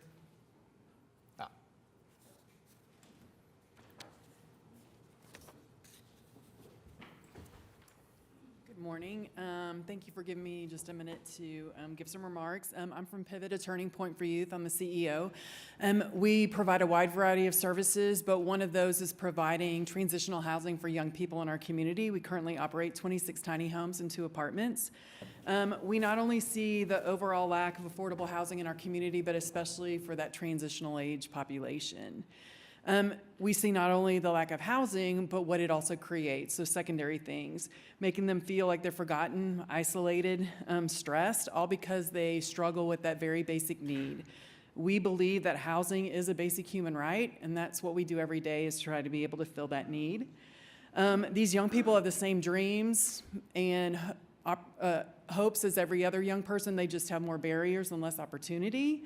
And they deserve housing at its basic in order to be able to make sure they have all those other things come true. We support these projects, and we're proud to be a partner, not only by providing information, research, whatever it takes, but also solutions. And so that we do believe that this is a turning point for Oklahoma City to address this need and appreciate the pathway that MAPS 4 would make. Thank you. Thank you. Sarah Roberts?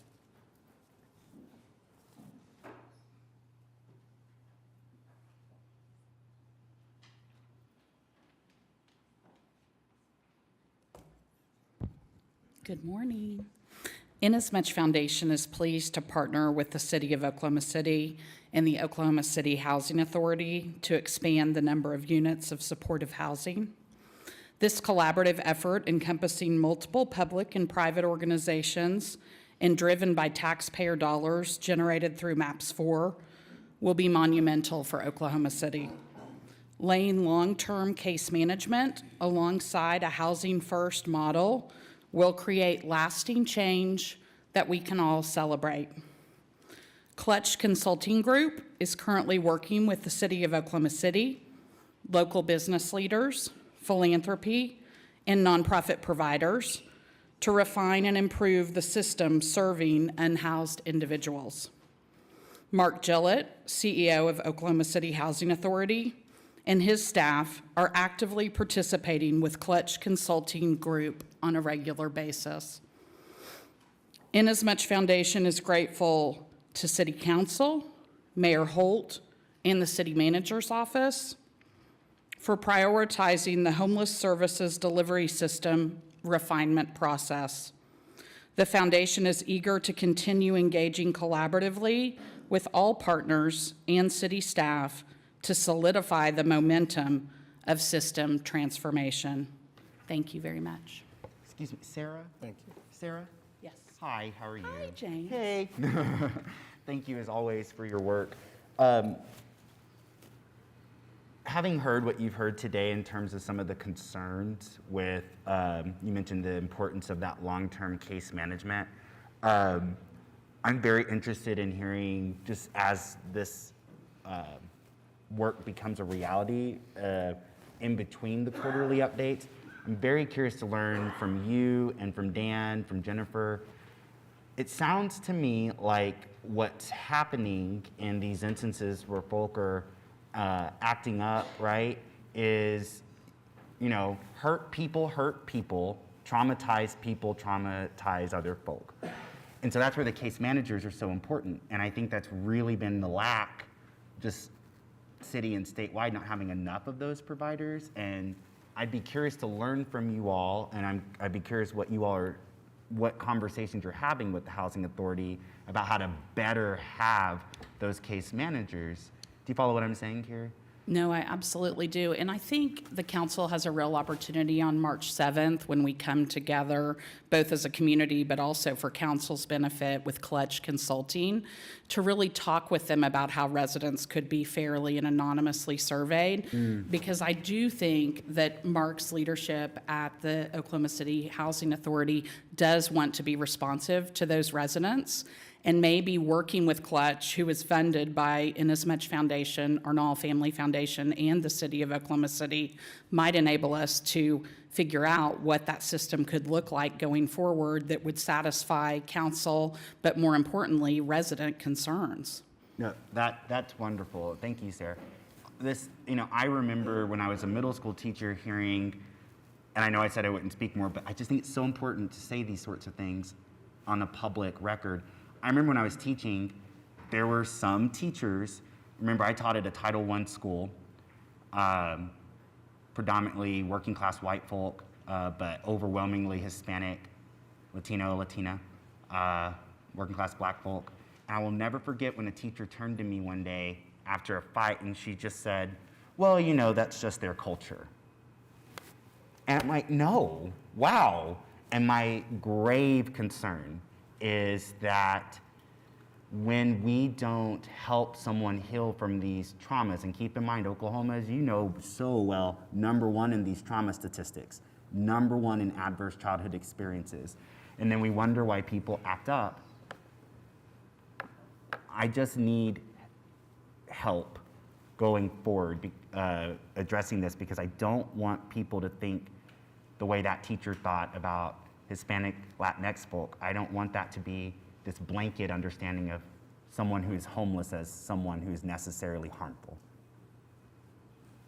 Appreciate your concern so much, James. Thank you. Thank you very much. That's all the residents who signed up to speak. Okay, are you the one that didn't write a name, perhaps? Yes. Yes, come forward. I was hoping you'd speak up. Somebody just filled out a slip but didn't put their name. Good morning, Mayor. Please introduce yourself. City Council, I'm Greg Shin. I'm the Chief Housing Officer for Mental Health Association Oklahoma. We are one of the partners in the operating agreement and the proposal that you have before you, and I am here to speak in support of that operating agreement, and I hope that you all approve it. So just a little bit of background. I've been working in the field of homelessness over 30 years. I want to point out that Housing First is not housing only, it's housing plus services. And there are controls that are built in to this plan to make sure that the beneficiaries, the intended beneficiaries of this plan and this program are not displaced. We have a non-displacement policy. We are the largest provider of permanent supportive housing in the state of Oklahoma. I currently oversee over 1,500 units of affordable and supportive housing in both Tulsa and Oklahoma City, and our most recently completed project is right here at Northwest 36th Street. Taylor Ridge Apartments, where all of the beneficiaries who were there when the program began using CDBG and CDBG funding, CV funding through the City of Oklahoma City, nobody was displaced. When those residents got their brand new apartments, they cried. They cried when we gave them the keys, and they received brand new rehabilitated apartments. And then we took referrals from the Salvation Army, families that were experiencing homelessness, and we set aside units for the Homeless Alliance, for their YHDP program. So we're guaranteeing access with the public dollars and the private investment that we're going to have housing plus services. We're going to do Housing First to Fidelity.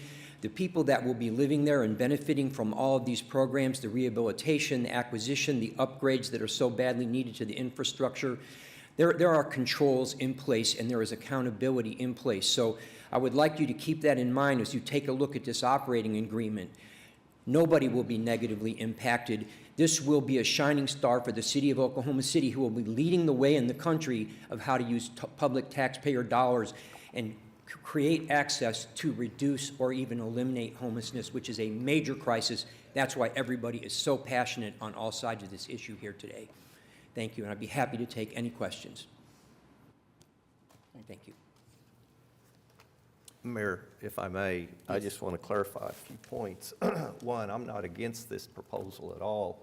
I'm just saying let's slow down a little bit, get some additional feedback from the current residents of these various facilities. I know, Mr. Gillette, you cannot please 14,000 people at once. I can't please 15 students in one particular class. I get various comments, but each semester I look at those review comments from each student and I take them very seriously, the positive ones and the negative ones, and I try to incorporate both of them into how I plan for the next semester. That's all I'm asking is let's get some input from the current residents to see what concerns do you have? What could be improved in these facilities that you're currently living in? And I'm not tired, I'm used to it after 12 years of always having this comment of, well, we've got to move quickly on this issue.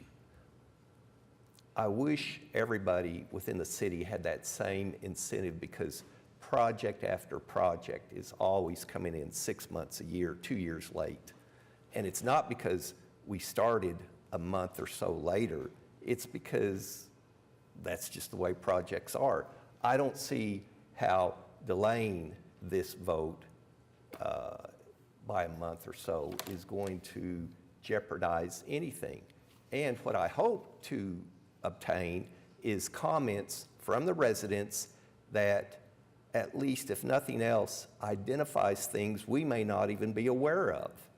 And then, based upon those comments, we could incorporate into any agreement we decide to enter into. That's all I'm asking, is just some time and then an independent survey to be performed as quickly as possible. And if you want Clutch or anybody else to be involved in that survey, I don't mind. I'm just trying to gain some insight other than relying solely on just one resident and, you know, the members of the organization who want this funding. Let's expand the comments and get a better picture as to how these facilities are currently being managed. Thank you.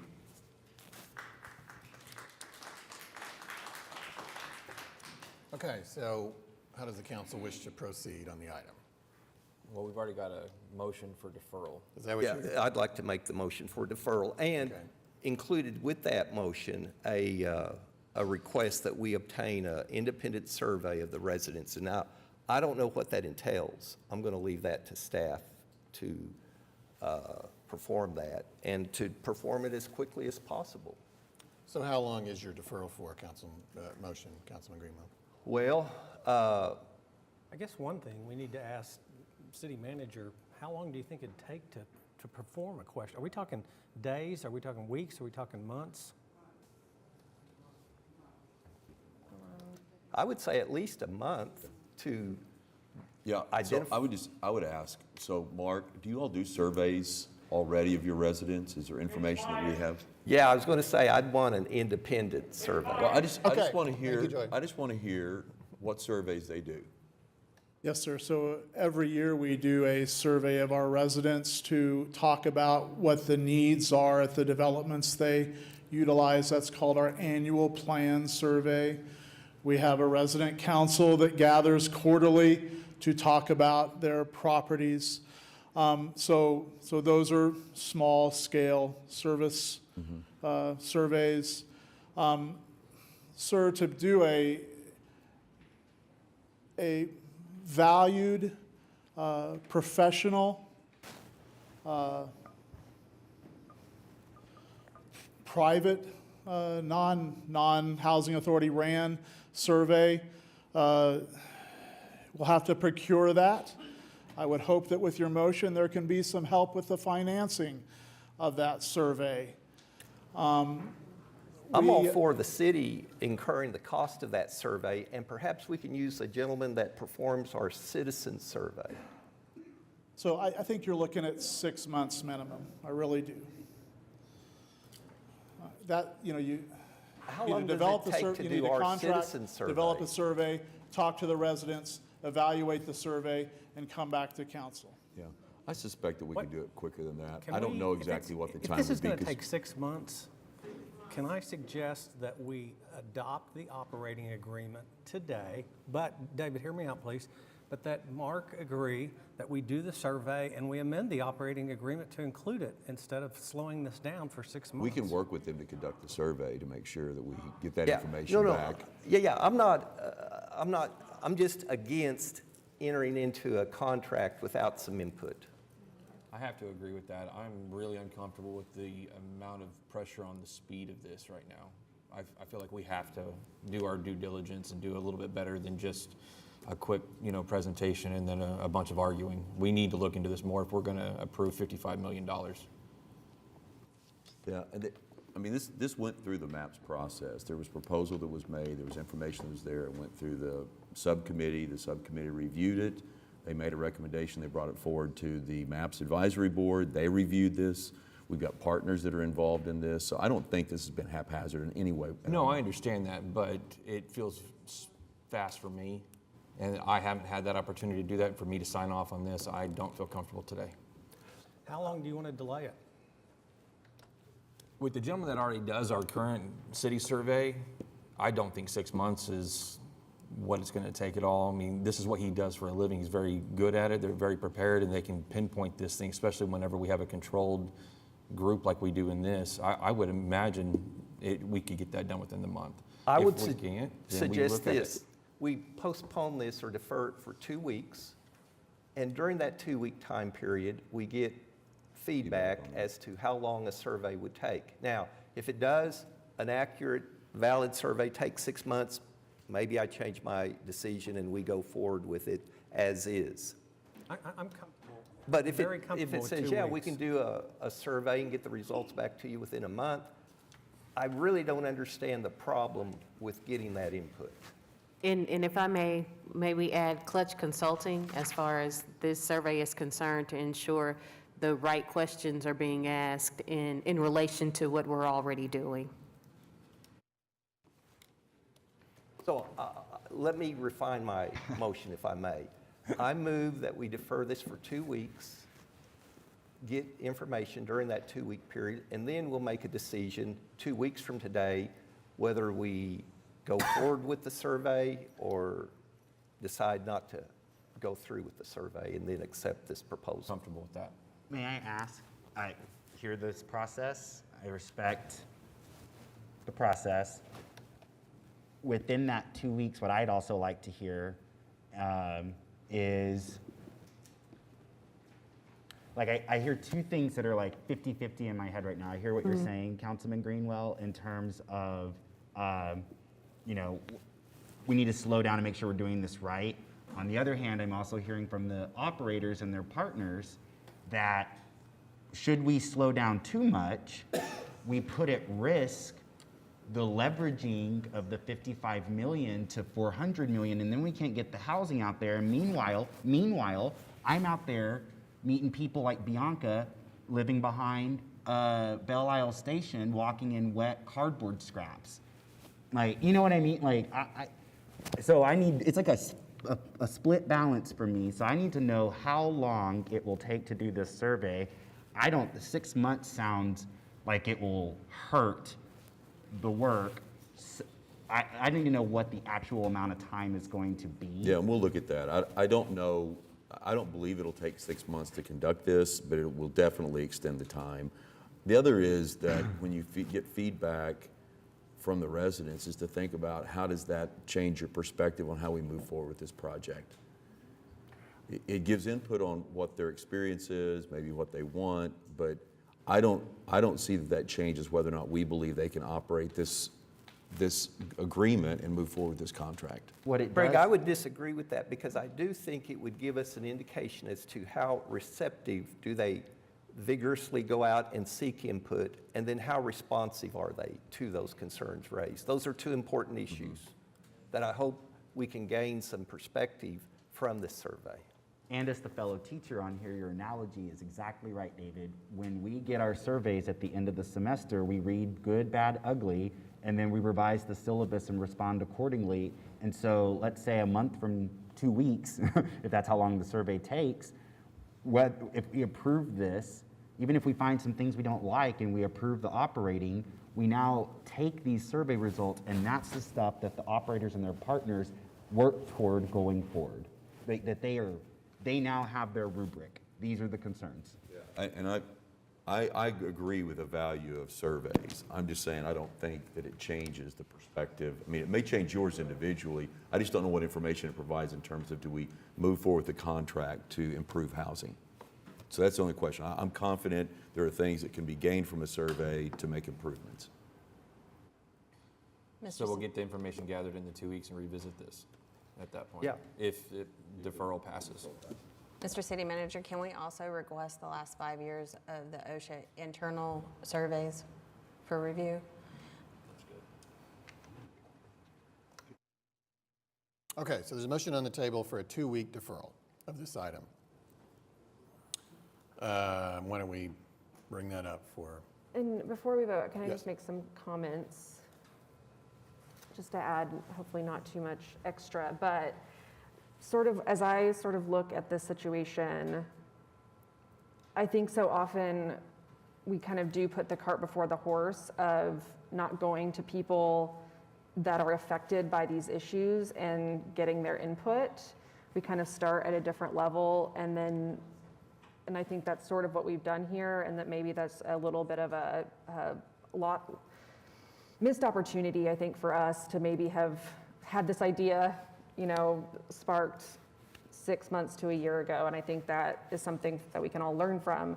But, because what I see, and I heard Councilman Cooper, you sort of speak to this tension that, and in the presentation, Mr. Chavez, you gave, you talked about how starting in the 1980s, and maybe probably even a little bit before that, the federal government just started defunding and changing the way that public housing was funded, decreased it, and then sent it to the private market to rely more heavily on the private market, which has segregated people who use vouchers in often, unfortunately, very poor conditions that are sort of just past the bar of habitability, HUD standards, and has also created just decades of deferred and maintenance on and upgrades to buildings.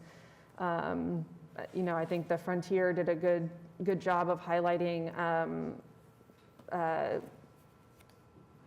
Will Rogers Courts, that those folks don't have showers or air conditioning because those buildings are so old, and the funding to be able to upgrade these that entities like the Housing Authority have had available to them is so fractured and complicated, and to Dan Strawn's point, bureaucratic, that, and I don't think we as a city historically have been interested in having that relationship with the Housing Authority to help meet those gaps.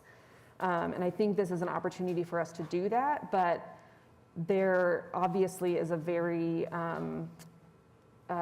a lot of broken trust for people who live in Housing Authority properties, and the Housing Authority as an entity, an institution, and I think also for the city. And if we don't do this process, I worry that if we do move forward, just approving it, that we won't, that it will always feel suspect to folks. So that's why I am supportive of the deferral, because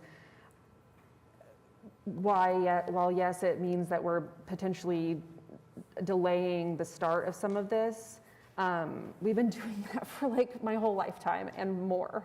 And I want us to get this right, and I want it to be, I want it to have the trust and confidence of, again, both council, but absolutely the people that need this access to this. Because if we continue with that broken trust and not getting on the same footing, I worry that, I think, again, to Councilman Cooper's point, not only is it going to hurt the MAPS brand, but it, to me, more importantly, it hurts further opportunities to continue building, because while this is, to me, a great step, we know there's so much more need than what this is actually addressing.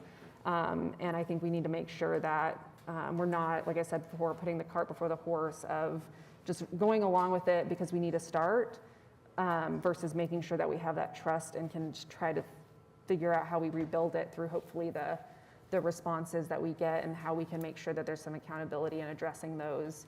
And again, I wish, it's, again, hindsight is 20/20, I guess, but I really do wish we had this idea a year ago, and maybe that's just a lesson that we can take from it and hopefully move forward on a better step. So thank you for the time. Thank you. Okay, so we have a motion and a second for a deferral of 2 weeks. And unless there's any other comments, we can bring that up for a vote.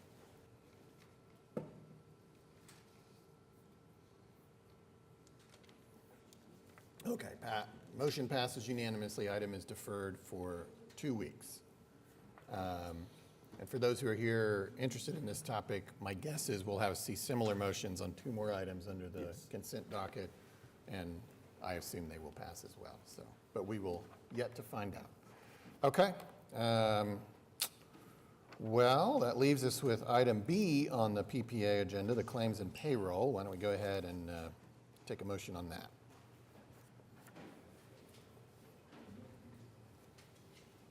We have a motion and a second for item B. Cast your votes. Passes unanimously. Okay, now we'll adjourn OCPPA and reconvene as the council, where we are on item 9, the consent docket. And actually, while it's fresh, why don't we go ahead and handle that? Where is that, Craig? Okay, so AM is the mirror item with what we just deferred. Yes. And then AN would have been sort of the next step. Which would be the allocation. But since we haven't done the first step, we probably, I guess, would not be wise to do the second one. So, Councilman Greenwell, do you wish to make a motion to defer items 9 AM and 9 AN for 2 weeks as well? Yes, sir. Okay.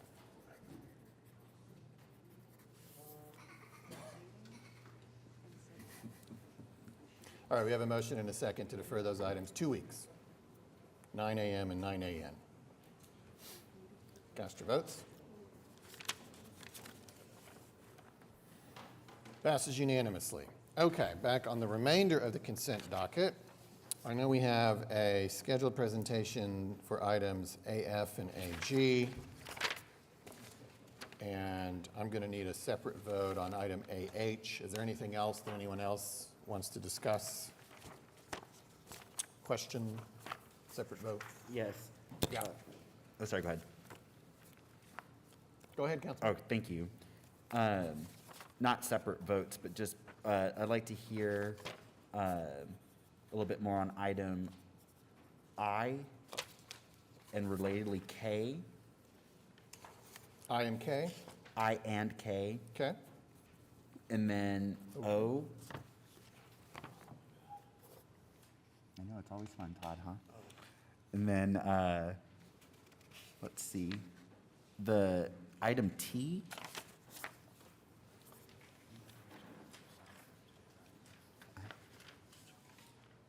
Okay. And that'll be all. Okay. Anything else for anybody?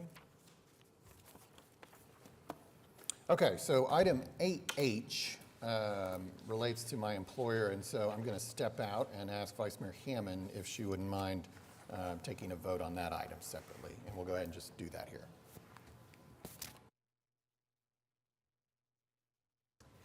Yes, so item AH is an addendum number 2 to the West Village Project Economic Development Agreement with the Oklahoma City Economic Development Trust and Fred Jones Avenue Partners, LLC. Do we have a motion? Motion is second. Cast your votes.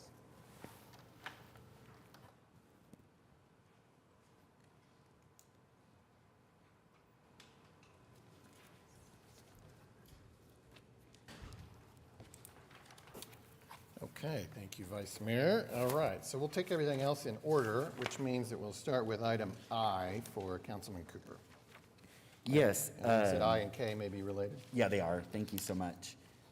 Yes, I just wanted for the public to hear just an update on this important streetscape placemaking item and what these two separate items add to the project, please. Thank you, Councilman. Eric Winger, Public Works Director. This first item, item I, is the final plans and specifications to actually further complete the Northwest 39th Street Enhancement Project. It will be bid as a separate project, and this is for the district identification marker. So there was a lot of stakeholder outreach. There is a metal flag that's representative of the district that's been reviewed. It's something that will be installed actually in some of the plaza areas, and so it'll be put into the public spaces. So this is an actual allowing that to go forward. The project we bid will be back to the council, the bid report and the award of contract once complete. We're expecting to bid this on March the 8th. Okay. So estimated cost is $100,000, and it's utilizing the funds that were already appropriated towards the project. That's wonderful. And then the following item, the companion piece, just doing some landscaping revisions because of some pedestrian traffic on there during the festival. Yeah, so item K is actually what we believe will be the final change order for the project. The project's been complete for some time, and again, we're talking about Northwest 39th Street. During some of the opening events, there was some significant landscape damage just due to the high intensity of the activities that were in the area. This will replace all of that damaged material, so it won't have to be the responsibility of the property owners. Once that work is complete, we're going to be ready to final accept the project. That's wonderful. Well, thank you for that update. I'm glad to hear these these works are heading there, and I look forward to the public art that is the display of the district name. I think that's just wonderful. Every Renaissance story includes a good public art component. So thank you. Okay, thank you. We'll stay with you, Councilman. You didn't get to item O yet, did you? We did not, but shall we? Yes, just wanted to note, so this is kind of along some of the newer parts of the ward. Just wanted to make a note about this arterial resurfacing being here at the end. We can go ahead and scoot over to item T, actually. That was more just a public acknowledgement that street resurfacing continues. But item T, I'd like to hear just a little bit more about the traffic studies that are underway, please, for all wards, not just Ward 2. Thank you, Councilman. So item T is what we would like to do an update on? Yes, please. Thank you so much. Okay. So item T, we actually have an existing traffic engineering contract that's underway. It uses some of our older language that has a hard expiration date. This particular engineer, Lee Engineering, has some outstanding work on 7 projects that just needs to be continued. So this item actually just extends that contract just to allow them to finish that work. I don't have the specific locations for the 7 that are ongoing, but it is work that was assigned before the contract expired. That's it. I can get you those locations if I'd it's love necessary. that. Thank you. Okay, so that brings us to AF and AG, which have presentations. Yes, so Angela Pierce, our Assistant Finance Director, is going to give us a presentation. This is on the bond sale for it's from the 2017 bonds, but our annual bond sale, and I'll let her just give us an update on this. Good morning, Angela Pierce, Assistant Finance Director. I'm really happy to be here today to talk to you about such an exciting topic. A little background, back in 2017, our voters approved quite a large general obligation bond package for $967 million. So far, we've issued $503 million of that. And after the sale that we're discussing today, there will be $347 million left, which is about a third of the total authorization. I'm excited to report that $89 million, or 76% of this particular sale, is going to go towards streets and bridges, with $11 million going towards parks and recreations facilities as well. The first item is the resolution, which is going to authorize the $117 million. These bonds will be sold competitively on March 28th. So please, if everyone could be here that day, we do require a supermajority. The resolution allows us to move forward with our offering documents, which is a really important step to pre-marketing for our sale. The second item is the ordinance related to the same topic. And this provides a lot of the legal parameters, including the tax levy for the bond payments. So again, we're going to be pricing these bonds on March 28th. We'll close on the sale in mid-May, which is when the funds will be available for city departments to execute. And I'd also like to take just a moment today to recognize our Debt and Compliance Program Manager, Mike Baskin, is with us today. We also have bond counsel here as well, and would love to entertain any questions you might have. Any questions? Okay. Thanks, Angela. All right. I think that addresses everything that we had pulled aside from the consent docket, so we could take a motion to adopt the remaining items that were not already deferred or passed.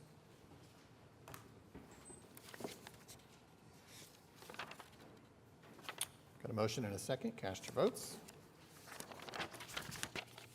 Passes unanimously.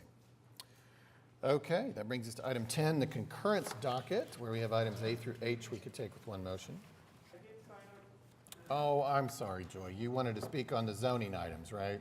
No, it's AM and AN. Did y'all also defer that? Yes. Yeah, we did. Okay.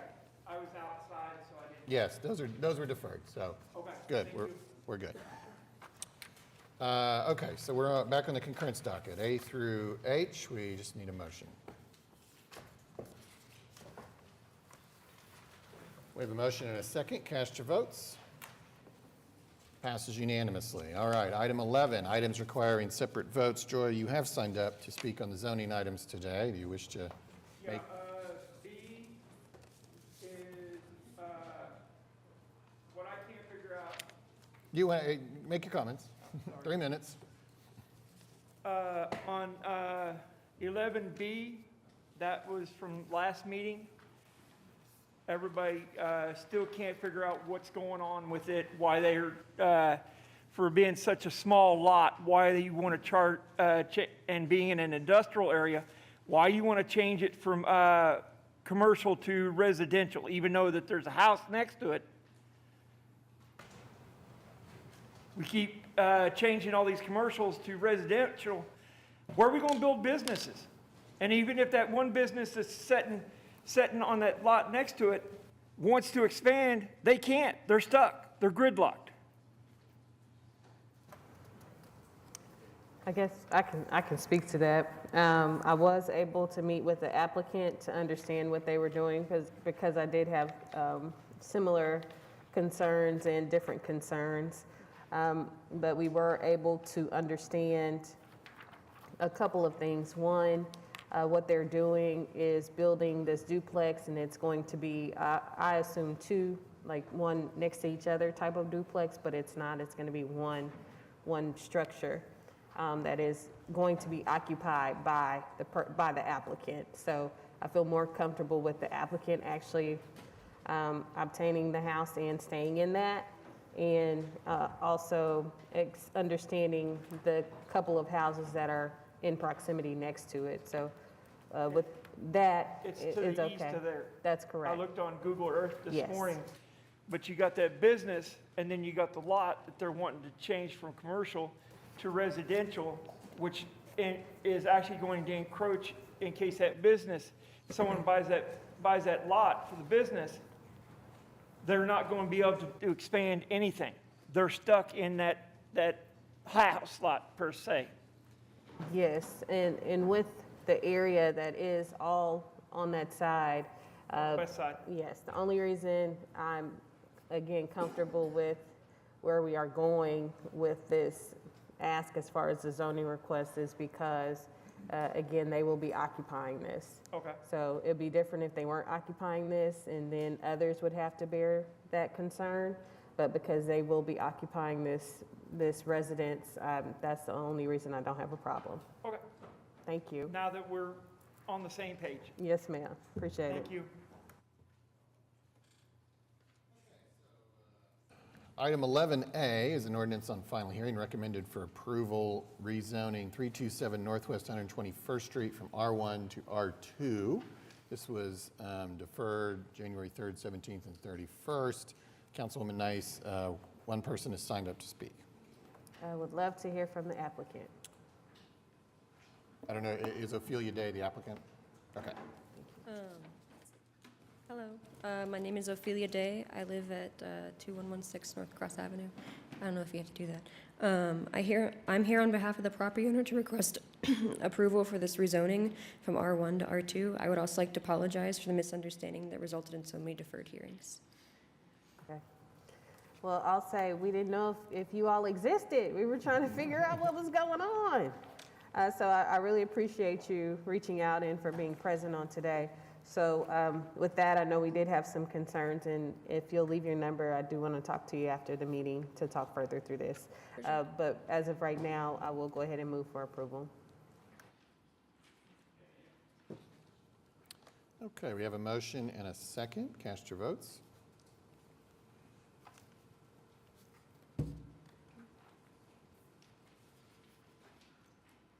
Passes unanimously. Thank you. Okay, 11B is an ordinance on final hearing that was recommended for approval, rezoning 117 East Madison Street from C3 to R2. This was deferred from January 31st, and Councilwoman Nice, no one has signed up to speak. Well, we just talked about it, so I hope you were listening when Ms. Joy asked those questions. So with that, I am going to ask that we move for approval. We have a motion and a second. Cast your votes. Passes unanimously. Okay, item C was previously deferred, which brings us to item 11D. That is an ordinance on final hearing that was recommended for approval, rezoning 2529 West Eubanks from R1 to SPUD 1478. This was deferred from January 31st. And Councilman Cooper, we do have one person to speak in opposition. Thank you, Mayor. Let's hear from him, please. Maggie Eklund. Thank you.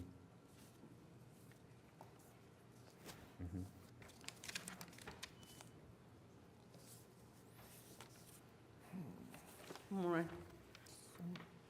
I did talk with everybody on the petition. They're kind of miffed at me for coming back. They're not interested in politics. Mainly the deal is that this is a dead-end block. We don't have the infrastructure for this. They don't want it. They don't want any amendments. They just don't want to change. It's going to change and burden our block and our culture. It fits someplace, but it doesn't on this. And they were surprised that I hadn't mentioned in the other meetings.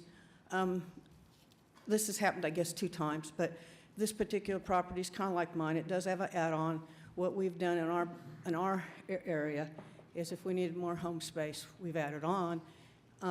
When she passed that morning, I was sitting in the chair, and I heard a fire truck. And I got up, and I looked, and there was a police car and a fire truck. And pretty soon, another police car. And in just a few minutes, comes an ambulance. The assistant ambulance guy had to get out and run to 2 different doors, 2 sides of the block. They have cars moved. And I said, that's a problem, isn't it? And he said, yeah, if we could come in from the other way, we would have, but we can't. And so this just complicates everything if we start splitting lots and putting more people in more cars. We're a high-density city as it is.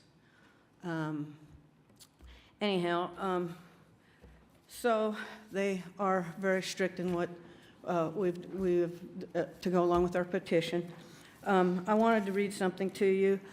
They also asked me, I had some comments like, are they not interested? They don't care. They're not listening. It's politics. It's about money.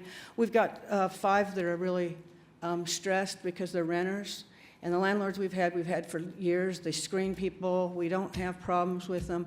And they don't raise their rent. And one guy's being forced into a situation that the guy's probably going to choose to sell it. He's going to be knocked out of his residence. And that house is going to be sold, and this exact same thing is going to happen. So anyhow, I'd just like to close with, we'd appreciate any of your support. Normally, land is distributed through the market. The highest bidder gets it. But it is the one with the most money isn't necessarily the one with the best plan. If the earth is really for everyone, it should be the community that determines who can use it and under what conditions. Eubank Street opposes this rezone. Thank you. Thank you. And then I'd like to hear from the applicant representative, please.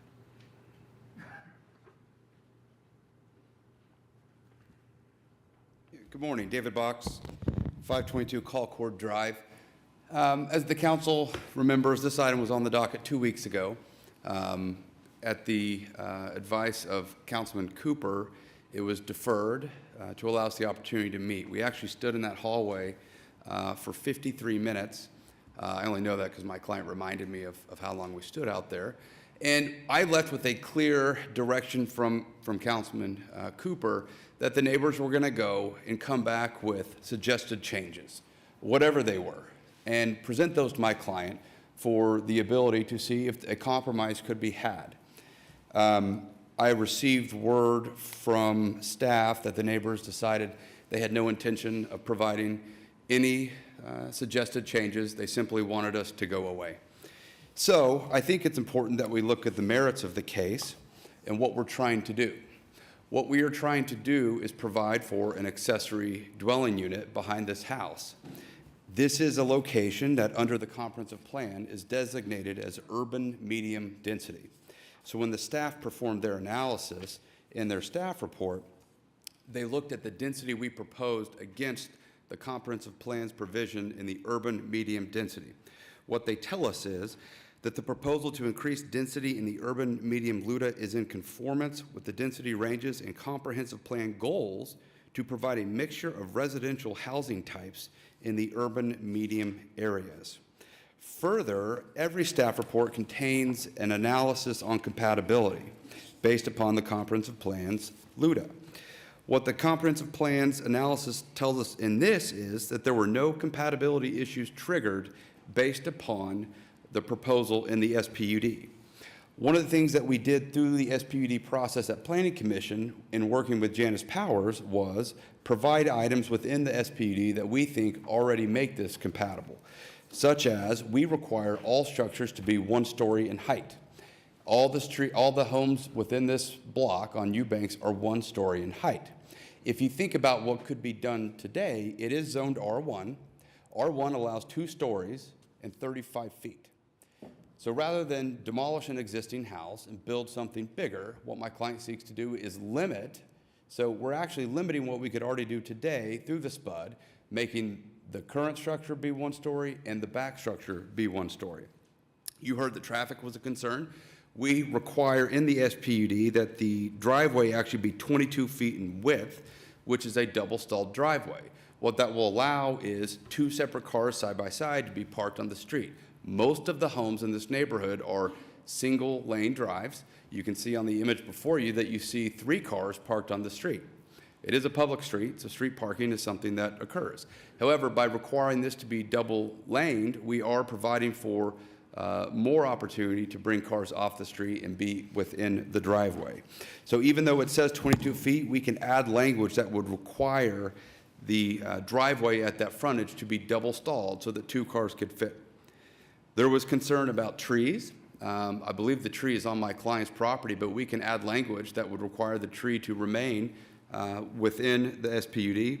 Finally, there was a concern about cars turning down Eubanks.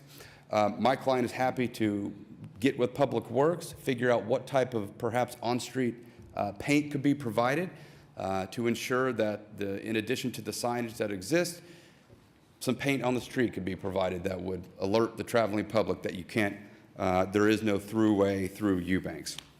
Finally, in talking to Councilman Cooper, he suggested that I go look at the housing affordability study, and I've done.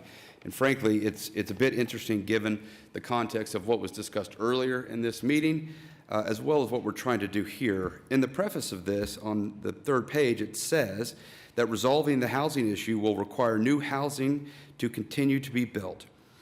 Then it goes on in the same paragraph and says, allowing homeowners to build accessory living units on their property can increase the supply of affordable housing. An increase in density can be accomplished by building more homes on less land and smaller lot size. That's exactly what we're doing here. So we believe that our SPUD is not only in compliance with the comprehensive plan, it's in compliance with what this housing affordability study is trying to accomplish. We stood ready to negotiate this entire time. We believe that we have an SPUD that is a fair and reasonable application and will further those policies as outlined in all the documents I described. We would ask for your support. It was passed at Planning Commission by a vote of 8-0. Thank you. Thank you. I'd like to hear from Municipal Council. So the process, right, is someone applies for rezoning if they choose to do so. Staff reviews it, comes to the Planning Commission, they vote, comes to council, and the options, right, along the way is that residents can work with an applicant to amend, to revise, to address concerns, or they can outright protest and say no. In this case, we have an outright protest from the residents that Ms. Eklund has written on, gotten to sign this protest letter. My question for Municipal Council is, what is the chance that if I were to vote, if I as the council member vote no right now, and if this council votes no, my understanding is the applicant can go across the street to district court and then appeal this. And in that moment, the court will hear the appeal, the argument from the side of the applicant, and the judge will hear whether or not we denied the proposal on sound legal grounds. So that's what I'd like to hear right now is what is our assessment, at least at this point? Yes, Councilor Cooper, based on the cases we've done in district court, based on the staff report, the 8-0 recommendation by the Planning Commission, what the applicant's offering as a compromise, we really don't think that there's any chance of defending this if the city denies it. I would point out that if the city were to approve it, that the protestants still have the right to appeal to district court. They have to file their appeal within 30 days. And then they can present a case on their own to try to get it defeated. Thank you. And this is what I explained during that 53-minute conversation outside with the residents that day. This process, and that's why I asked, all but begged, in fact, for some suggestions that I could use up here on this horseshoe to revise this the way a student revises the first draft of an essay. And I don't have those suggestions in writing the way that I requested from you all. Instead, I have a protest again. If I vote no right now, you just heard the process, and we get none of your concerns addressed, none of them. It just passes and happens with none of those concerns. So I just want everyone to understand that is the option facing me right now. But the option I'm going to take, the one I'm going to do, is the one of compromise, because that's at the heart of who I am. So I listened for 53 minutes to concerns, and that's what I'd like to make sure revision-wise takes place before I pass anything here. If I don't do these revisions in here, it will just pass, and it will lead to the increased frustrations of everyone who was upset about this proposal. So I'm going to make sure that there are revisions in here right now to address these concerns. That's what I can do. So I know that's not the maybe desired outcome, but I will revise this in a way that addresses the concerns as I heard them. I wish I had gotten more of that, but I deal with the world as it is. So the things I need to make sure that are in this proposal is I want it detailed that the driveway is in fact the correct width for 2 vehicles.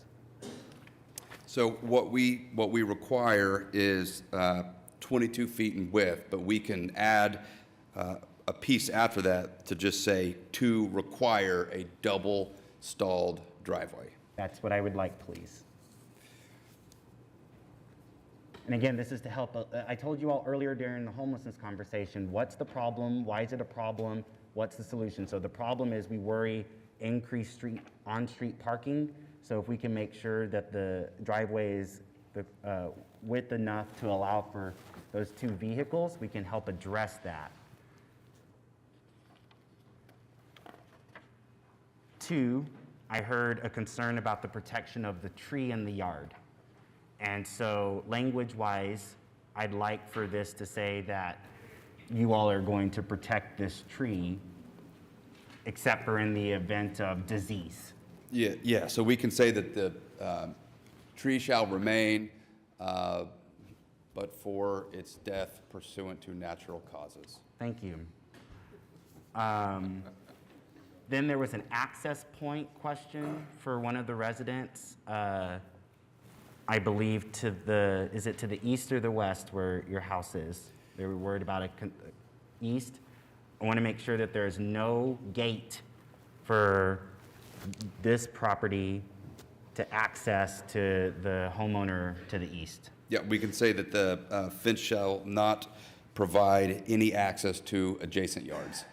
Thank you. And then I'd like for you all to speak with Public Works, and maybe it'd be an opportunity to the two neighbors here. We have 2 signs up already that, tell drivers this is not a street on which they can, drive down. So I'm wondering if with the recent speed abatement, we might put language painted on the street that literally says no through street. I thought, Maggie, that's funny. It's not funny, but I thought about the words dead end, but I didn't want to put the word dead on your street.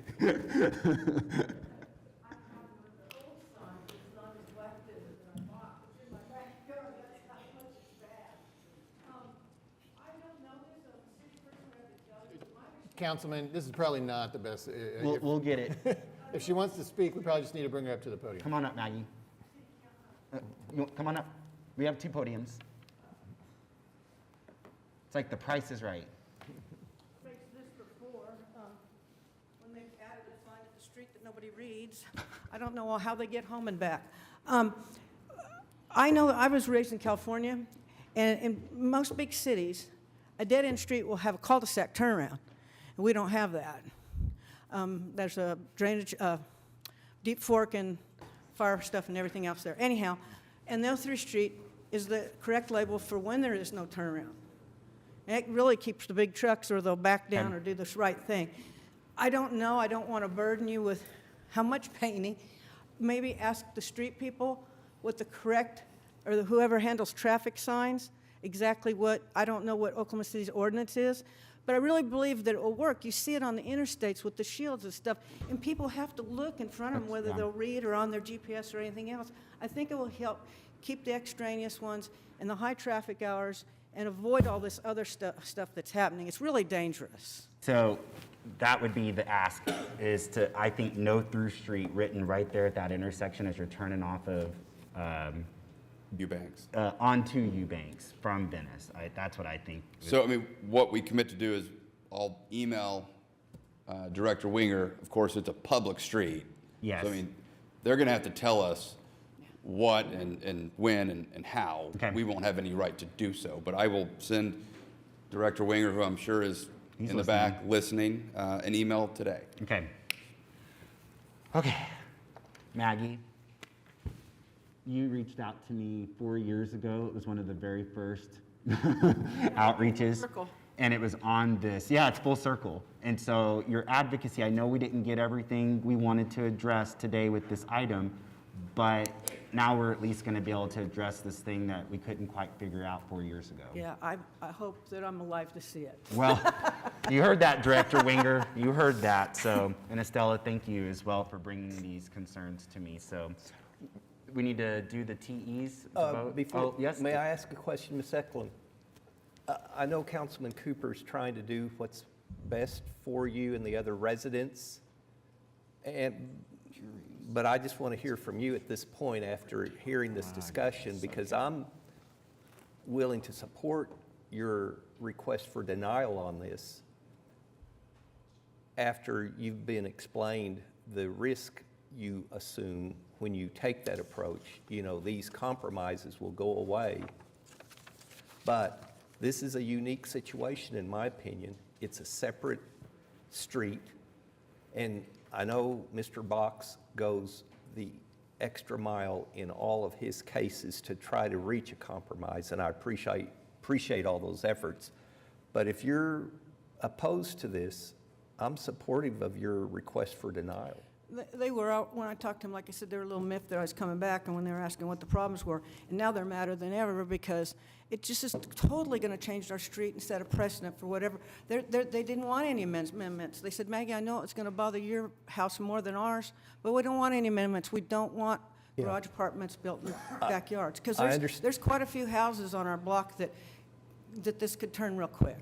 No, I understand, and I recognize that this is unique. It's not a throughway type street. It's, I think the courts might look at this differently than in other situations. And if the owner wants to accommodate the rest of the current residents and live like the house currently exists there, that's fine. But I do think it changes the personality of the street. It will totally. And so I'm supportive of your request for denial, but I just need you to say, despite Mr. Councilman Cooper's efforts to try to do what's best for you, if you're against it, I'll support your We're request. against it. Okay, They made that very clear. all right, thank you. They don't want to hear Mayor, from if me I again. could respond, I don't believe the role of the council is to support what the neighbors want, right? The role of the council is to vote on ordinances based upon policies that are implemented by the Planning Commission and by the council.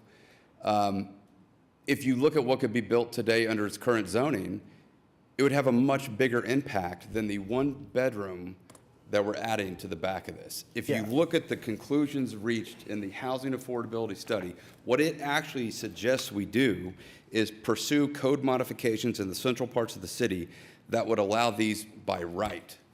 We heard the numbers earlier about the number of units available and how many we have, and it's striking. This is the way to allow for the needed housing that we have. David, I appreciate your views on this, and it's very logical. Well, they're not my views. It's the views of the city through its Yeah. comprehensive plan Yeah. and the consultants. I don't think it fits every single possible situation, though. I think there's going to be exceptions. And if we fail to recognize that there's going to be exceptions, then why even bring it before us? If it meets the requirements of the code, just run it through, take us, the council, out of this. Take our ability to look at a particular situation and see that, hey, this does seem different than most situations. So I'm just going to stay supportive of her request for denial as a result of this. I'll just say this. I appreciate you having that concern. And I'm glad someone's going to be able to maybe articulate that concern in a vote. I cannot take the risk the judge is going to agree with you, and I will not take that risk. We don't know. That is such a level of uncertainty. And if the judge says, especially if the city is heading in this direction with ADUs, we don't know if exceptions are coming. We don't know that. That's an uncertainty. And that judge won't know either. And then if this gets approved, if the judge says you're going to have it as is, then every one of the things that I spent 53 minutes listening to, and every one of the things that we are now having this back and forth, which respectful, by the way, then I can't amend it, and I can't protect the concerns that I've heard. So I appreciate what you're doing, David, but this is the best way I know how to protect Venice, and this is what I'm gonna do. I would say this, these are all adults. They recognize the risk that they're assuming. I'm just going to be supportive of their efforts to retain the community that they live in as it currently exists. Do you want me to list the three? Yes. Okay, so item TE1 would be to add the language to require a double-stalled driveway. 2, the tree shall remain but for removal based upon the tree dying of natural causes. And 3, no access to adjacent yards. And then 4, the street paint. Yeah, how do you want me to word that? That we will work with, that you and your client would work with Public Works, who has the responsibility of administrating the speed abatement program. And usually that's a 50-50 split with the neighborhood and the city. But I guess what I'm wondering is possible is, and I don't even know if I'm able to ask this, but that Kenny? Is it, so if the 50-50 split that we have right now for putting paint on the road to say no through street, is it something that the applicant can do? Like, can they pay? I don't know that I can ask them to to do that. I think Mark shaking his head no. Mr. Cooper, I was told years ago that for signs or any of that, we'd have to go to the planning commission. The traffic commission, but Kenny, what's the best way to do this? For just a no through street sign, probably Not a public. sign, but like paint Yeah, on the road. painted on the road. Public Works can probably do that on their own. But they're gonna want direction from the city, from the council. And then the cost of that, though, city manager. Oh, the cost of To it. paint, that's what I'm curious. Who can assume that? Yeah, go ahead. Eric, you mean who would pay the cost of it? I think on one like that it's no through street typically that we do if we're going to implement that. Oh, okay. I think that's true. I'll have to confirm with Eric. If you put it as a requirement in this, we'll do it. Oh, well, mission accomplished. Then those are the things. We oppose the changing to R2 period. Okay, well, I disagree. No matter what, these are other problems. I mean, these are other problems. But the main problem is we don't want R2 starting to be built on a dead-end block that's only got 97 people and 15 kids that play in the street. Maggie, I respect you, and I respect your opinion. We disagree. I need housing in this city, and I need it to be affordable and attainable, and we're in a housing crisis, and I'm so sorry that we disagree on this, but I have to do this, and I will do this. Okay, so what do we need to do? We need to pass the amendments. So we need to vote on a motion to amend the proposal as per just described Yes, by please. Mr. Box. Yes. Okay. So does everybody understand the fourth requirement? Are you just to request it? Is that what you're putting in? I believe so. Yeah, that we're just gonna put in the SPUD that we will have paint on Eubanks that says no through street. Correct. Applicant will request that the city paint no through street on the street. Yes, thank Okay. you. Okay. Mark, does that help? Well, thank you. Okay, so you've heard the motion. We have a motion and a second to amend. Cast your votes.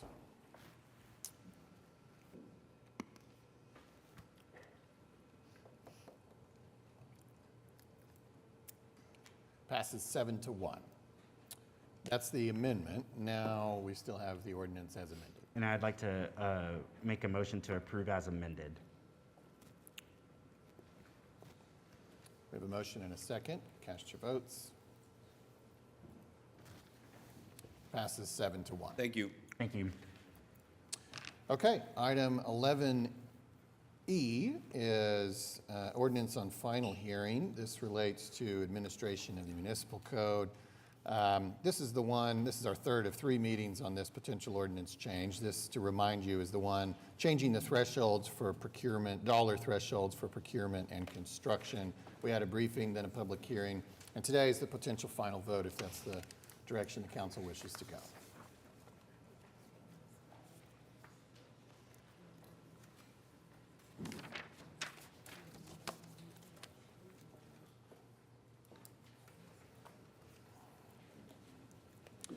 We have a motion and a second.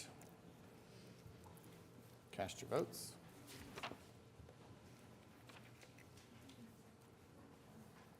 Passes unanimously.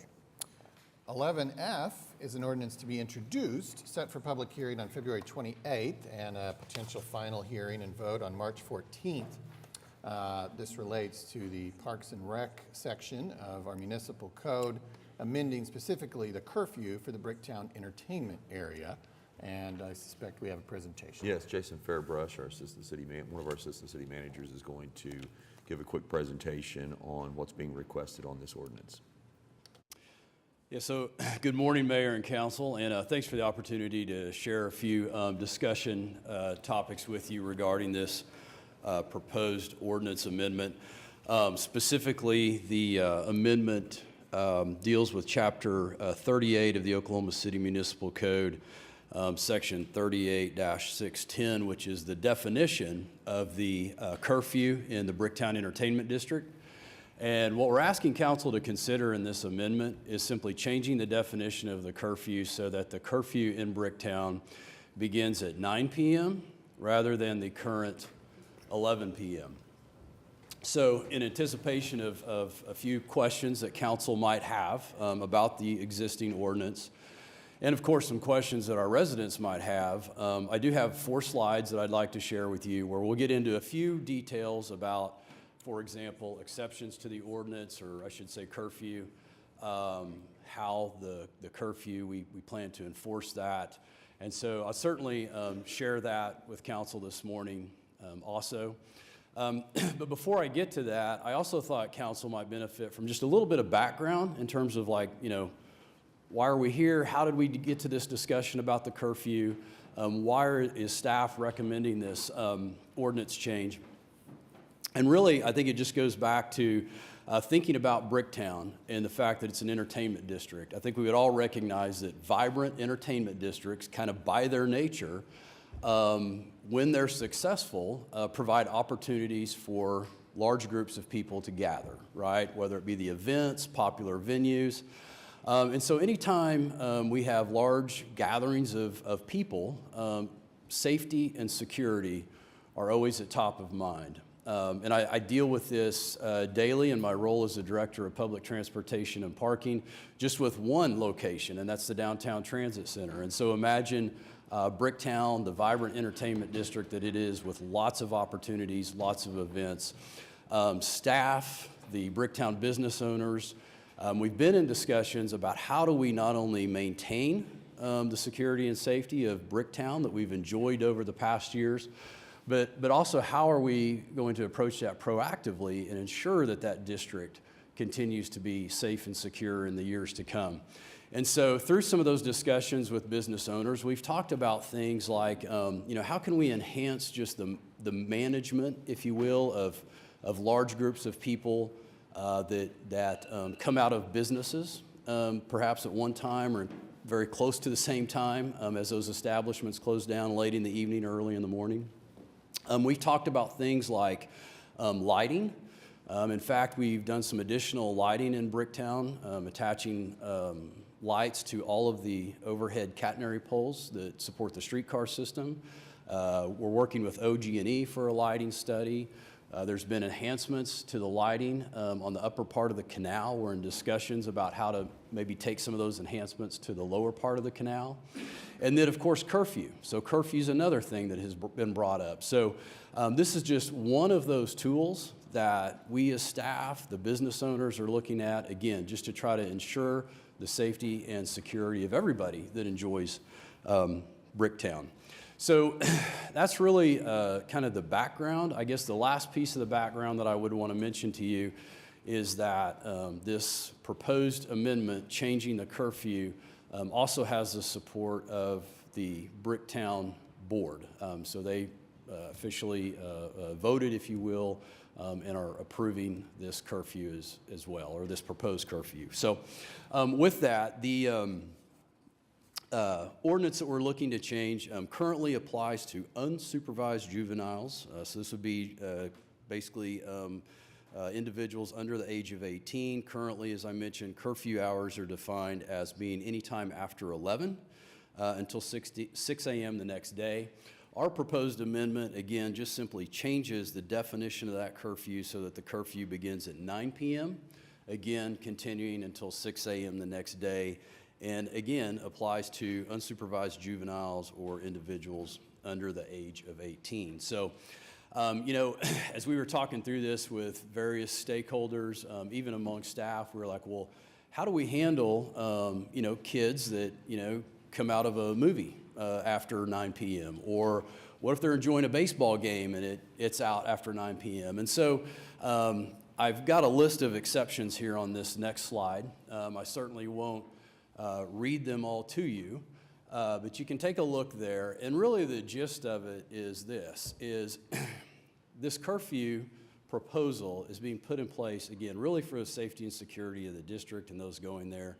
I would say specifically for the kids that are going there. Nothing in the curfew is intended to, like, keep kids or juveniles from enjoying Bricktown, right? I mean, there's movie theaters, there's all kinds of things to do. There's Brickopolis, whatever. But the point is, once that event or that activity has concluded, If it's after 9 p.m., then an unattended juvenile should be going home or going to another youth-type event, not just staying, congregating, gathering in Bricktown. So that's really the intent of the curfew, if you will. So I can pause there if there's any questions about the exceptions. And again, I tried to kind of generalize them versus taking them verbatim from the ordinance, but I know you have that accessible to you. Jason, just a couple of questions. So unattended, that definition. So if somebody's under 18, but they're with like an older sibling, are they attended or unattended? If the sibling would be over 18, yes. It's a responsible adult. Then they're They attended. should- they should How are be we going to okay. determine someone's under the age of 18? How would we determine it? Are we waiting until someone gets in trouble and gets called on, or are we walking through the streets picking them out of the crowd? No, we're so again. I mean, that's a legitimate question it right is. now, so It I just is wanna a make sure great- that we're not It's a great singling question, people and I will give it a shot, and then we'll certainly call on Major Stewart to elaborate if needed. But generally, the term I've learned just in working with police and kind of working through this is, the goal is voluntary compliance, right? I mean, it is not the idea where the police department, city staff, anyone else is just going to go seeking out, trying to find people that are violating, or I should say juveniles violating the curfew. Really what we're hoping here is voluntary compliance. So when there is perhaps a group of unattended juveniles gathering after an event or whatever, with the curfew change, the officers can now basically inform the youth that, you really need to move on. You're not supposed to be here. This is against ordinance. And that, we don't have that ability right now. So if I didn't answer that question fully, I'm No, you happy to did. have police departments speak But a I've little bit got- more specifically. No, you did, and I appreciate that. But I do have, if we approve this, is this only for Bricktown? Only- Or does it affect our entire city because it's a citywide ordinance? Yeah, so it's only for Bricktown. The citywide curfew, if you will, is 12 a.m. So this is only for Bricktown. The Bricktown area is defined within the ordinance. I know everyone's familiar with Bricktown. I have a map if you'd like me to share it with you, but basically it's, E.K. Gaylord on the west, Byers and Lincoln on the east. I believe it's 2nd on the north, and then 15th on the far south. So but just the general Bricktown area is where this curfew, if approved, would apply. Hey, Jason, I've got another question. There's a exception if they're in a vehicle. Maybe these things don't happen anymore, but when I was younger, there used to be certain areas that various high schools would congregate at in the evenings, and everyone would be in a vehicle. Now, if you went into it, you'd be outside of the vehicle. But there were issues that would develop when two vehicles passed each other or were going in the opposite direction. But we don't see a problem with youth being in vehicles that are past the curfew. I might turn that over to Major Stewart to respond to as far as how we enforce that. But I'm very familiar with what you're describing. At one time, that was certainly the thing to do, was just drive around with your friends, right? Yeah. And I think it's a bit of a challenge trying to distinguish who is simply just traversing through Bricktown versus who is circulating through Bricktown. Go ahead. Let me answer that very clear. We can only stop someone based on a violation, not the ordinance, not this curfew. So that negates a lot of that. They don't congregate they used to. It's always been a problem, but we have to have some cause, criminal cause, to make any interaction with a juvenile or adult. Okay. If that answers your question. Well, and maybe young people have changed their activities since I was younger. No. It's more difficult to do as the city's grown. It used to be on the outlying areas. Yeah. We don't see it as much, but we see it in the congregation of the vehicles, the street racers, some of that stuff. But it's usually on a very widespread basis that we're looking at. Of the individuals, that it's never been a concern. It just happens to be if they're a youth, and typically they're on their way home, a parent, it's voluntary compliance on all bases. Thank you. Okay. If you don't mind, I'll just make a comment. Or were you still going through the presentation? Were you still going through the presentation? I've got just a couple Then more. Please couple continue. more. Would you like me to continue? Or? Okay. All right. So next, and we've touched on this with enforcement, but essentially a police officer will ask an offender's age and the reason for being in Bricktown before taking any action whatsoever. The officer's not going to issue a citation unless for some reason the juvenile doesn't meet one of those exceptions, if you will, and quite frankly simply refuses to leave, right? So again, it's all about voluntary compliance. I know, we probably get some questions about, well, what happens if somebody actually is cited for curfew violation? What are those penalties? Violation of the curfew is a Class A offense. With it being a Class A offense, it does require a mandatory Oklahoma City Municipal Juvenile Court appearance. Youth that are referred to the Oklahoma City Municipal Juvenile Court are given the option, typically given the option for probation or to pay a fine.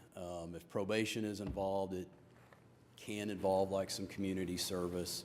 And then again, there is also the possibility of a fine. Just looking at some history and working with our court administrator, typically the fine amount is $50 plus court costs. But again, typically the probation includes some kind of community service. But again, I think the key here is just voluntary compliance. It's an opportunity to now approach youth and encourage them to leave now that they would officially be, breaking a rule or not complying with the ordinance. And it is, again, in response to what we've heard from some Bricktown business owners as well. So, two things. One, I wonder if when law enforcement is interacting with our youth, let's say, they've left Harkins or the ball game or whatever, and it's, the movie got out at 9:30 or the game ends at 9:30, like you had a slide earlier that had the exceptions, and then there was the earlier slide that had what the ordinance says.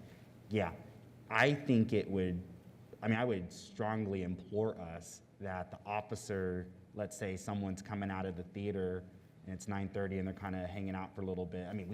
My friends, we just watched Infinity Pool a couple weeks ago, and not a fan of that movie, and we had to talk about that for a while right in front of it, and that's just what it is, right?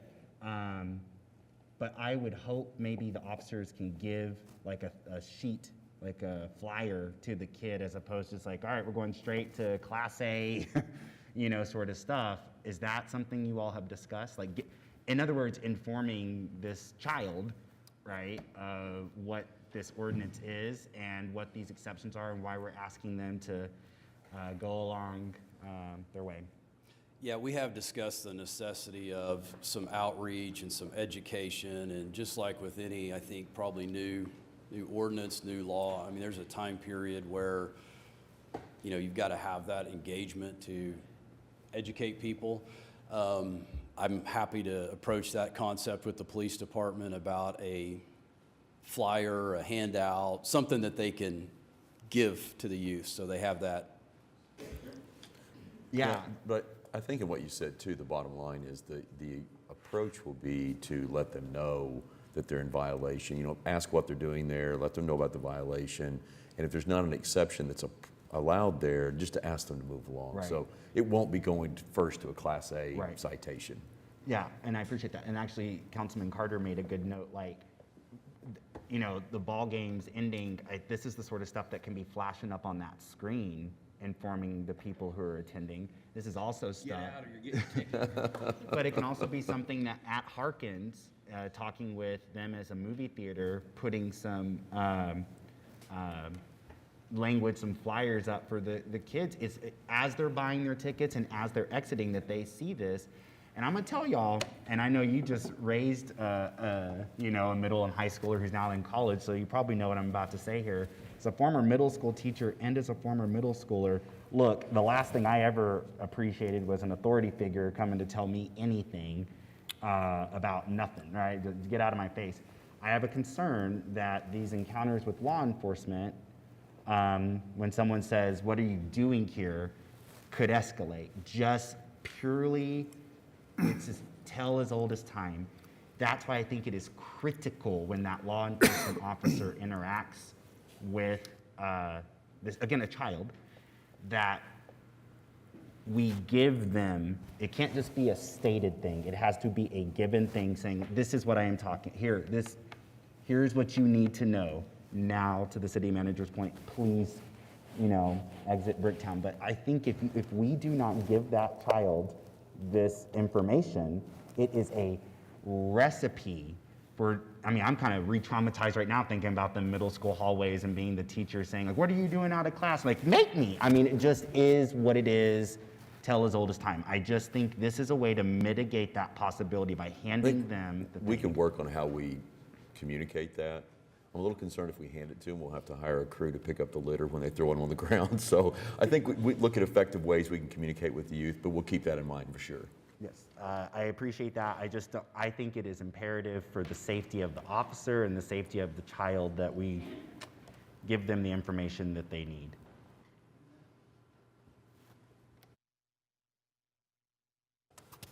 Okay. I guess eyes were on me. I'll say one of the things that with what has been taking place in Bricktown, this is like a multi-prong approach of how we work together to make it, in some eyes, better, in some eyes, more friendly, in some eyes, all of these different things, but what we know Bricktown to be overall. So that's the ultimate goal in all of these things that we're doing. So I think it's very important to understand, first and foremost, that this is what the business owners asked for. This wasn't just something that came out of the blue sky.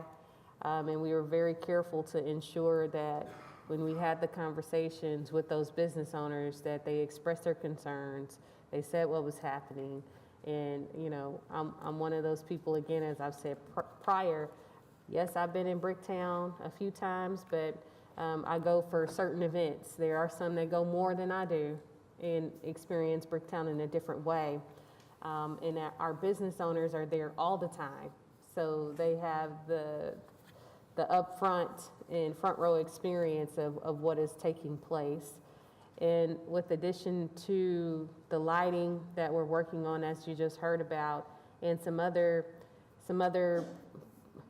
trial or things we want to just implement that we haven't done before in this area, I believe all of these things are going to get us to a place that we want as far as Bricktown is concerned. And that's one of the things of Bricktown. It's such an important district in the original district, and in some ways, and I may be over speaking, but it's still trying to define itself, if you will, because you have areas where there are for young people or families, and then you have a whole another area that's just strictly clubs and restaurants.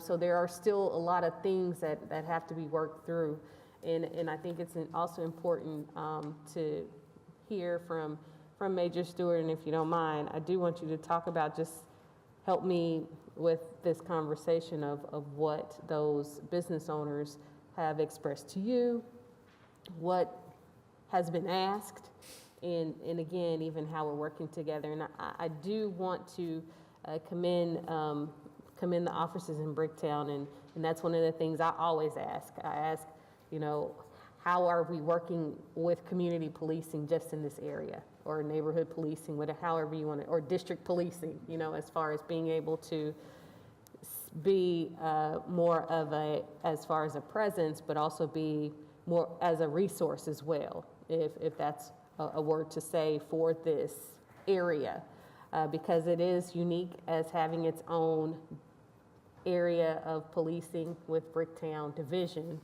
So, you know, there's a lot of moving parts, a lot of working parts, and I know we're all working together to do what we can. And I also want to commend the business owners, because I know, hearing from those business owners too, they've expressed, again, what's taking place. And a lot of those things are things that don't make it on the news that they've experienced and expressed too. So there are ways that we can help and assist in that. And I am hoping, and I hope the business owners are okay as far as listening to this and maybe processing this for future.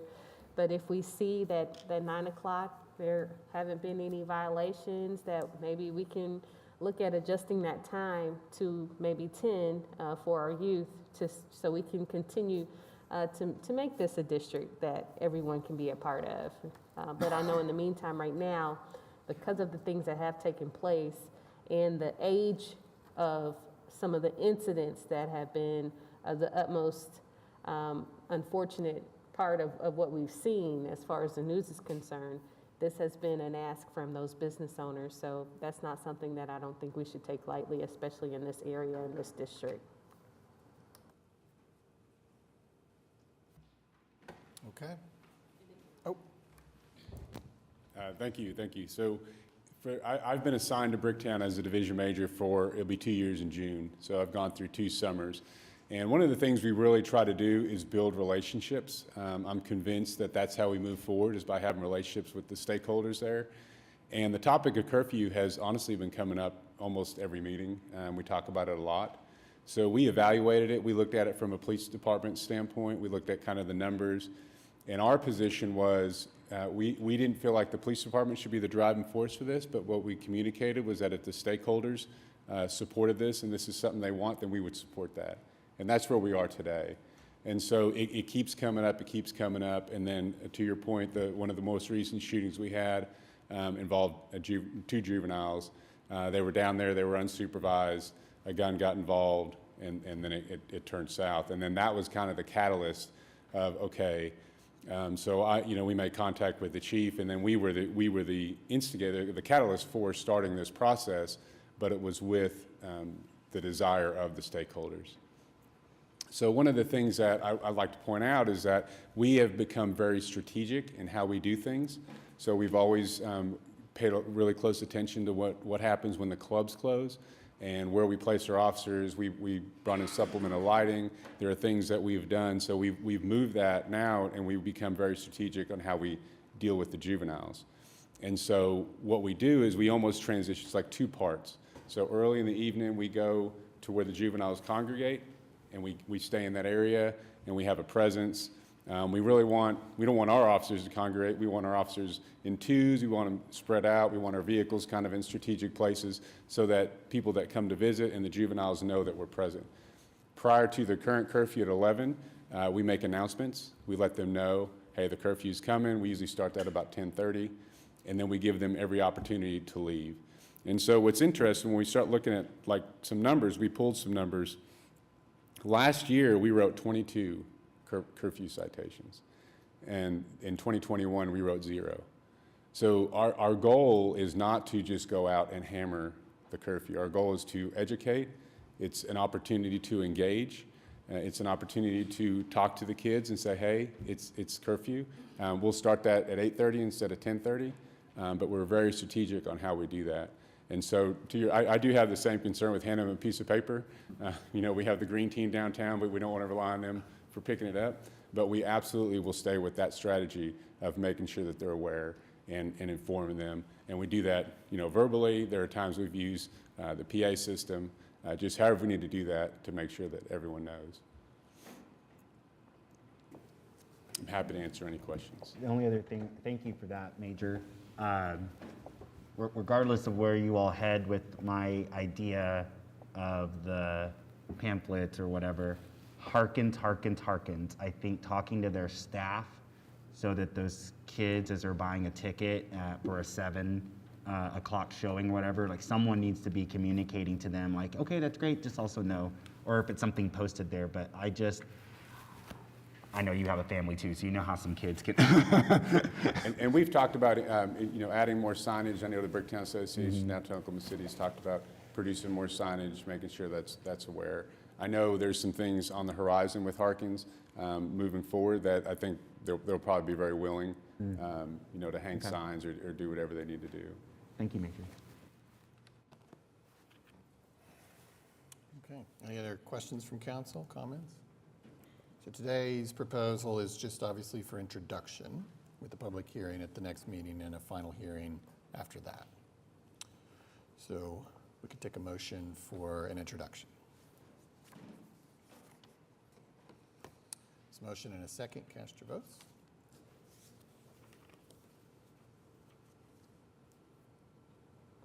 Passes unanimously. All right, so as I said, public hearing February 28th, final hearing March 14th.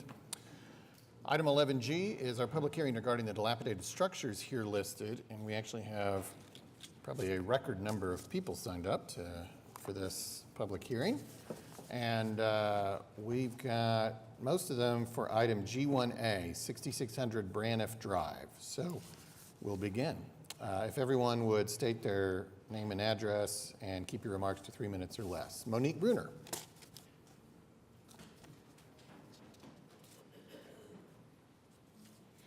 Thank you. My name is Dr. Monique Bruner, and my address is 6409 Braniff Drive.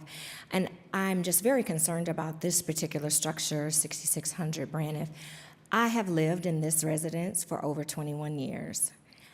When I moved in and became an active member of our neighborhood association, this particular residence was an issue. And since that time, we have continually, over and over and over, put in citations or called about issues with this particular property. When I first got involved with our neighborhood association, one of the other long-term neighbors who was here, she's now deceased, told me, please, Monique, whatever you do, don't allow your children to play down on that side of the street because you don't know who is in that house.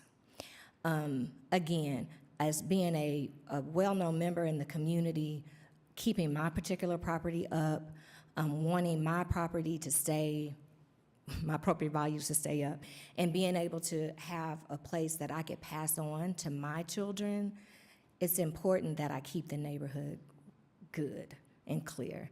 I don't really understand how this particular property has been left to be so dilapidated for so long, and the city has yet to do anything. But I really wish you would take time to do something at this point. Thank you. Thank you. Annette, I'm sorry, really struggling with the handwriting, but sorry. Be sure to introduce yourself. You know what, Mayor Holt, I was one of your cheerleaders, and now you pronounce my name wrong. I might My apologies. Okay.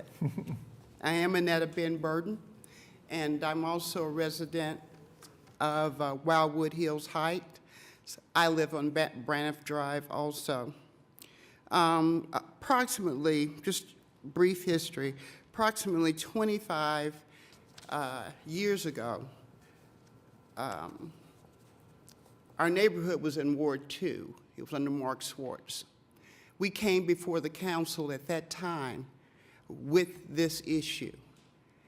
As we understood from the voting on that day, was that property would be considered as dilapidated. Now here we are, a quarter of a century later, standing before you with the same issues. Some of the other things that's very concerning is the fact that that particular structure abuts a park. We have had homeless people in the property, occupying the property. We have had gangs to use it as their clubhouse. And most recently, we had gang graffiti up on the property, and we reported it to the gang unit of the Oklahoma City Police Department. And an officer, Montrese, came out and said, this is very concerning. We're not even familiar with this. I'm going to have to go back and research it. Now, when you look at this property, and I wish we had more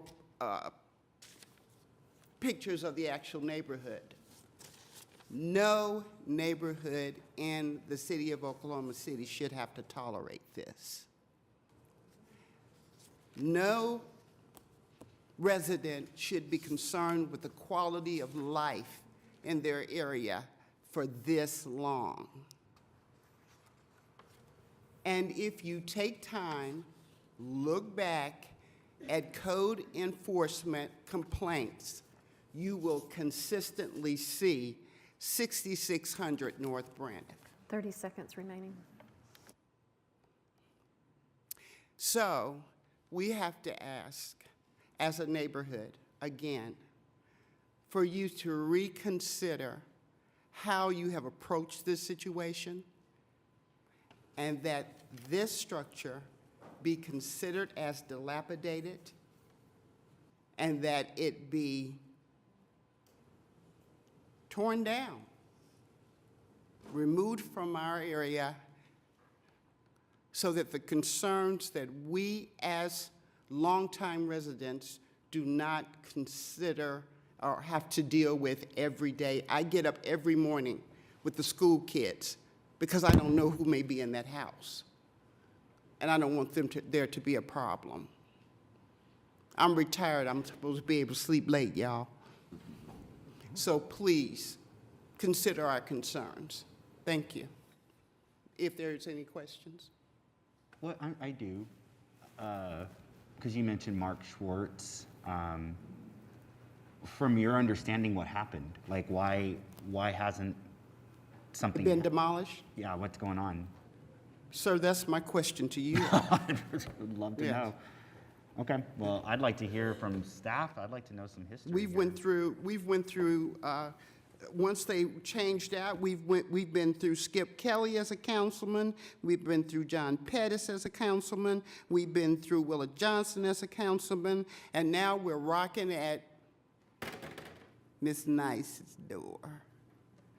And she has been very supportive, and I appreciate that. But this is not reasonable. This is just not. Thank you. Are there any others? Thank you for your time. Thank you.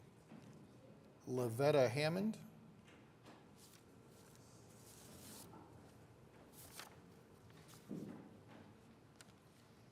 My name is Lavita Hammond. I live at 27 Northeast 67th Street. A lot of these pictures you see today are pictures that I have sent about the property that has been a concern for over the years. Recently, in November and December, the gang graffiti went up, and it was very vulgar. Some of it has been removed. The property is in horrible shape. The top floor is falling in, and it has been dilapidated for some time. There have been property maintenance issues such as mowing, water issues, water running from the property that we had reported, and we want you to tear the property down, have the property dilapidated and be torn down. Thank you. Joel Porter?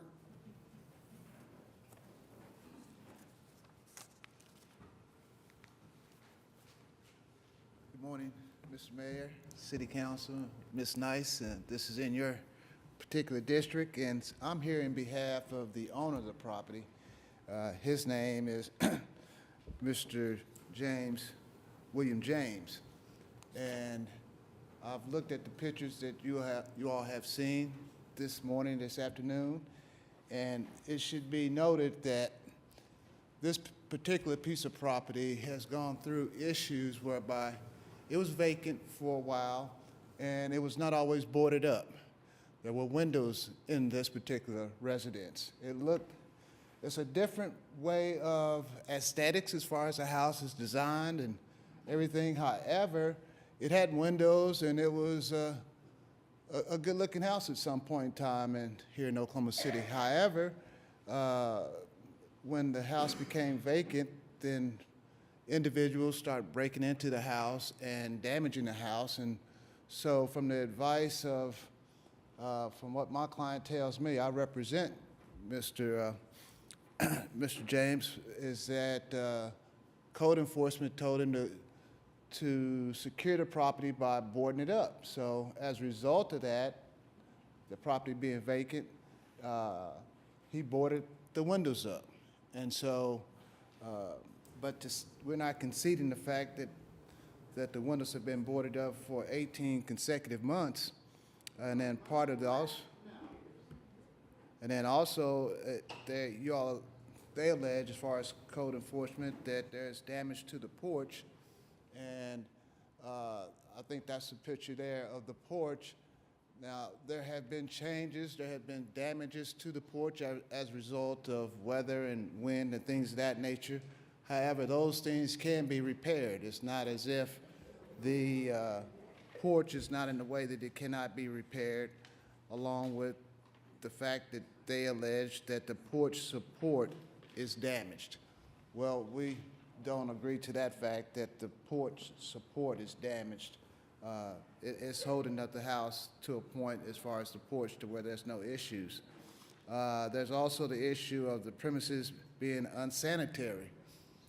Well, I haven't seen any pictures depicted to show that the house is unsanitary by way of what's 30 on seconds remaining. in the grass or the ground.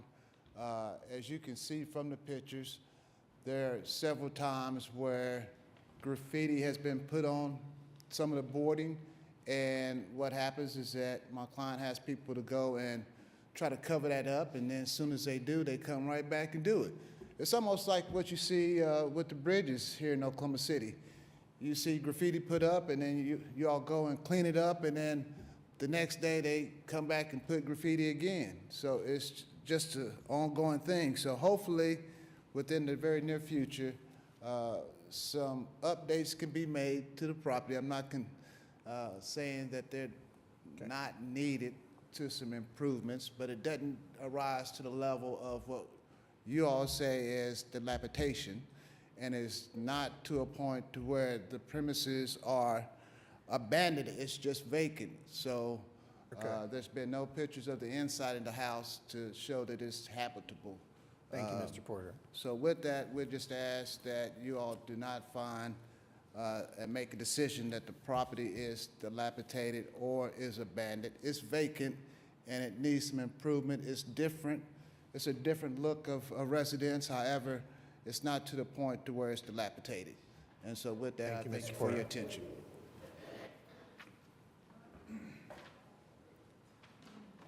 So someone's trying to speak on a different item on this particular dilapidated docket. Councilwoman Nice, do you want to stay here though for a moment and respond to anything?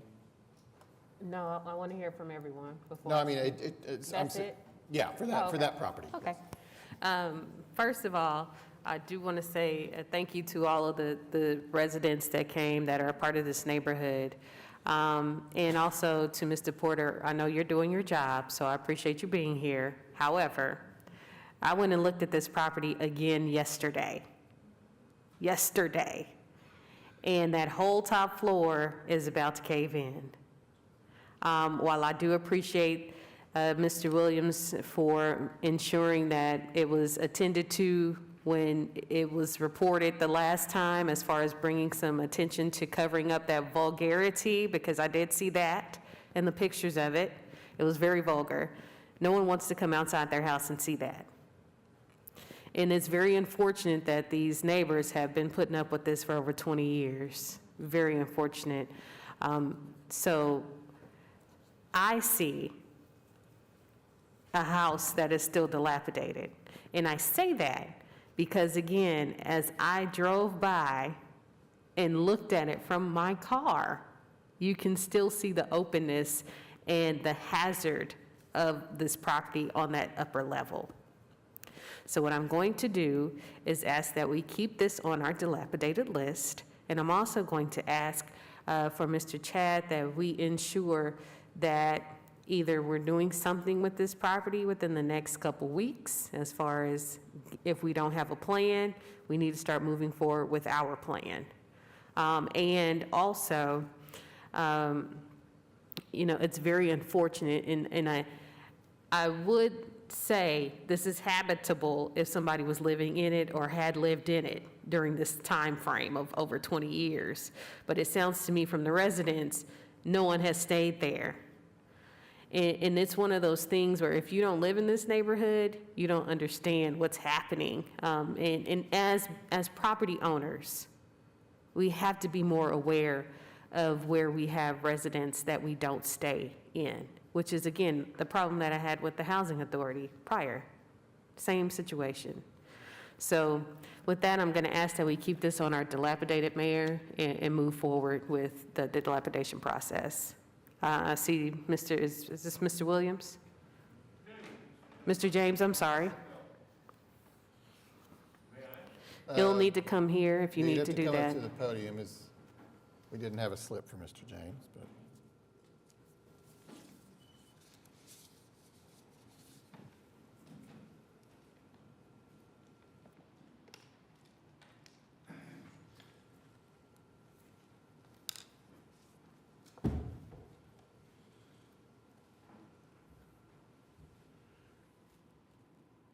My property, it has been lived in within 20 years. They may not have noticed me, but I did. The reason I moved out of my property was because the police asked me to, because so many people were breaking in when I was away.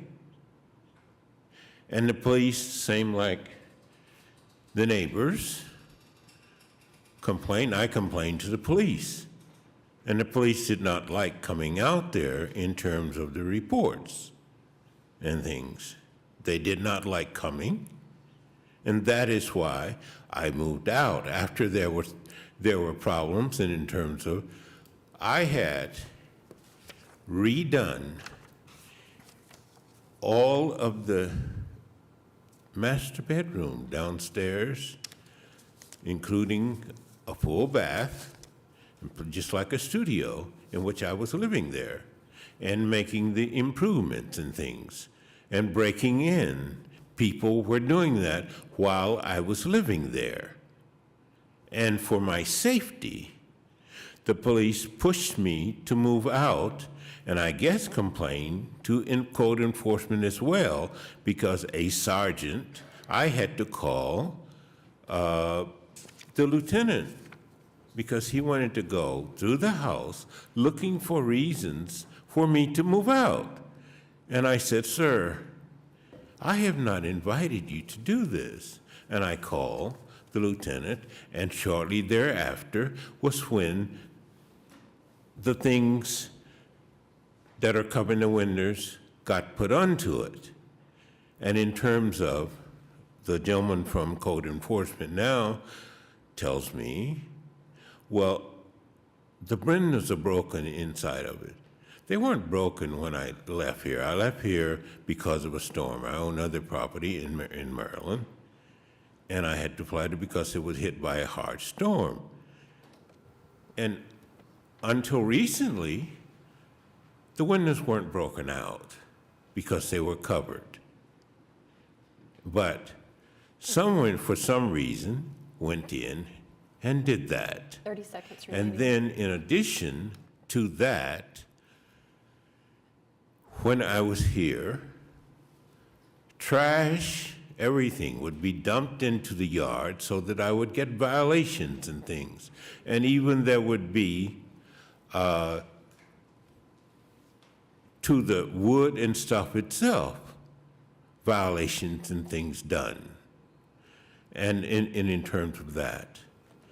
And slowly myself, because a lot of the things, it was almost completed.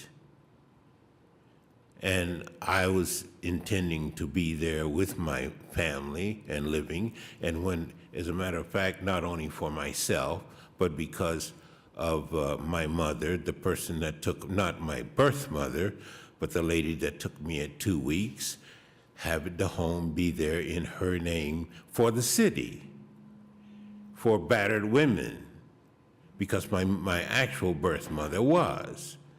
But in terms of, I've spent a lot of money because which I bought in my pocket. I'm not like that gentleman Santos. I am a former diplomat of the United States. And when I first put on, Sir, it was a single level house. So And I we're put- over time. Is there any kind of concluding? Pardon me, statement? sir? We're over time. You have a 3-minute limit, and we have passed that. Is there any? Well, I was hoping in terms of, I've been here and saw a number of people speak beyond that, Mr. Sure, Mayor. they were scheduled And presentations the situation is, you're talking about leveling my house in terms of dilapidation. And I spoke with the other particular person. I said, look, I have never, and she asked why the house had been as it is for more than 20 years or whatever. It has been, I mean, you can just throw me out or whatever, but the situation is, I've served this country. I'm a disabled vet as well, and I got hurt also while being a diplomat in terms of, and I would think someone says, "Thank you for your service. How can give me a few minutes?" In terms Well, it of, seems I as if think you've made your I've point. We earned were that. starting to get into I mean, if you- biographical in- details the that were probably situation irrelevant to in the terms of, situation well, at the hand. relevance here is reason she wanted to know why. And in terms of the situation is this.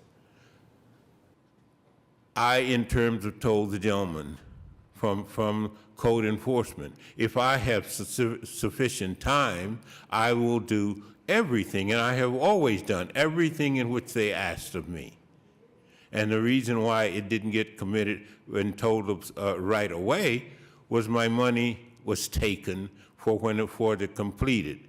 And I did things in line as I got the money to do the things. And I even said, even if I have to sell another piece of property to complete the things, I would do so. And in terms of coming out there, I said, what now do you want me to do? And he indicated, well, it's not really those things, it's the inhabitability. It's being inhabited in which we want it, not in terms of violating the thing. And I asked about the covering of the window. I asked an inspector, should that be taken off? I asked about 2 years ago or less than that. And I was told, no, it's not necessary. That's the only reason that it stayed on there. And so if that is the reason, right now, I had hired somebody, I only found out about this on Monday, not yesterday, but Monday beforehand, and I found out about it the first time, as a matter of fact. It's not just this. The house, in terms of when it was, the second floor was being put onto it, was when I was overseas. And somebody said it was too many windows or whatever. Well, ultimately, what we're here to determine is if it's dilapidated or not. The reasons why and the process and the communications through the years, I think I'm fairly capturing the question on the table for us is if it's dilapidated or not, and we rely upon staff's recommendations and our own pictures that we were just going through. I don't know, Councilwoman Nice, is there anything else you need from the owner? Well, I can take that off, Mr. Mayor. I can take those off and see in terms I don't know what's necessary, but Councilwoman Nice, is there anything else you need? I just want to ask one question of you. When was the last time you lived in that house? about 5 years ago, Mom. Okay. 6 years Thank, ago. all right, that's all I need. Thank you so much. I appreciate you for speaking. 5 or 6 years ago. Okay, I appreciate that. Thank you for. And the situation is, I told the gentleman that if I have to, I will continue, and as far as the outside of the house, it will look as good as any house there.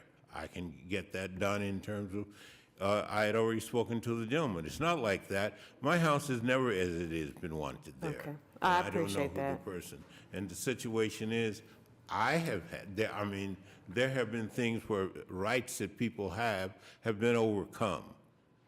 And even though, to get something else done. I even have a thing where they brought the thing in and said my house was about to collapse before. Okay. From here. But it hasn't collapsed. We understand, and I think that's one thing we Pardon do me? understand, it has I'm all not, right, so so I can stand. we appreciate, thank you for being here.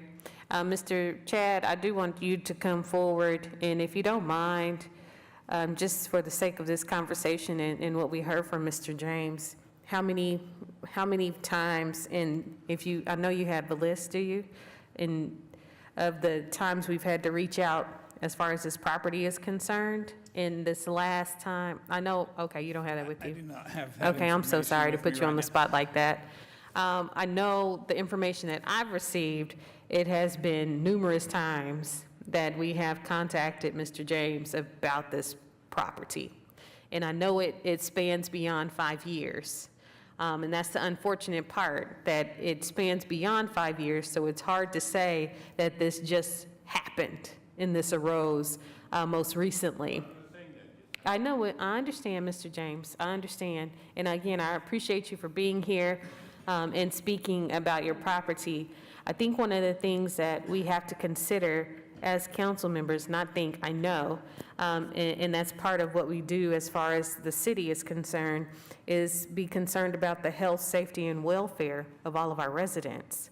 And the thing in this property, I drove by it yesterday, it impedes on that.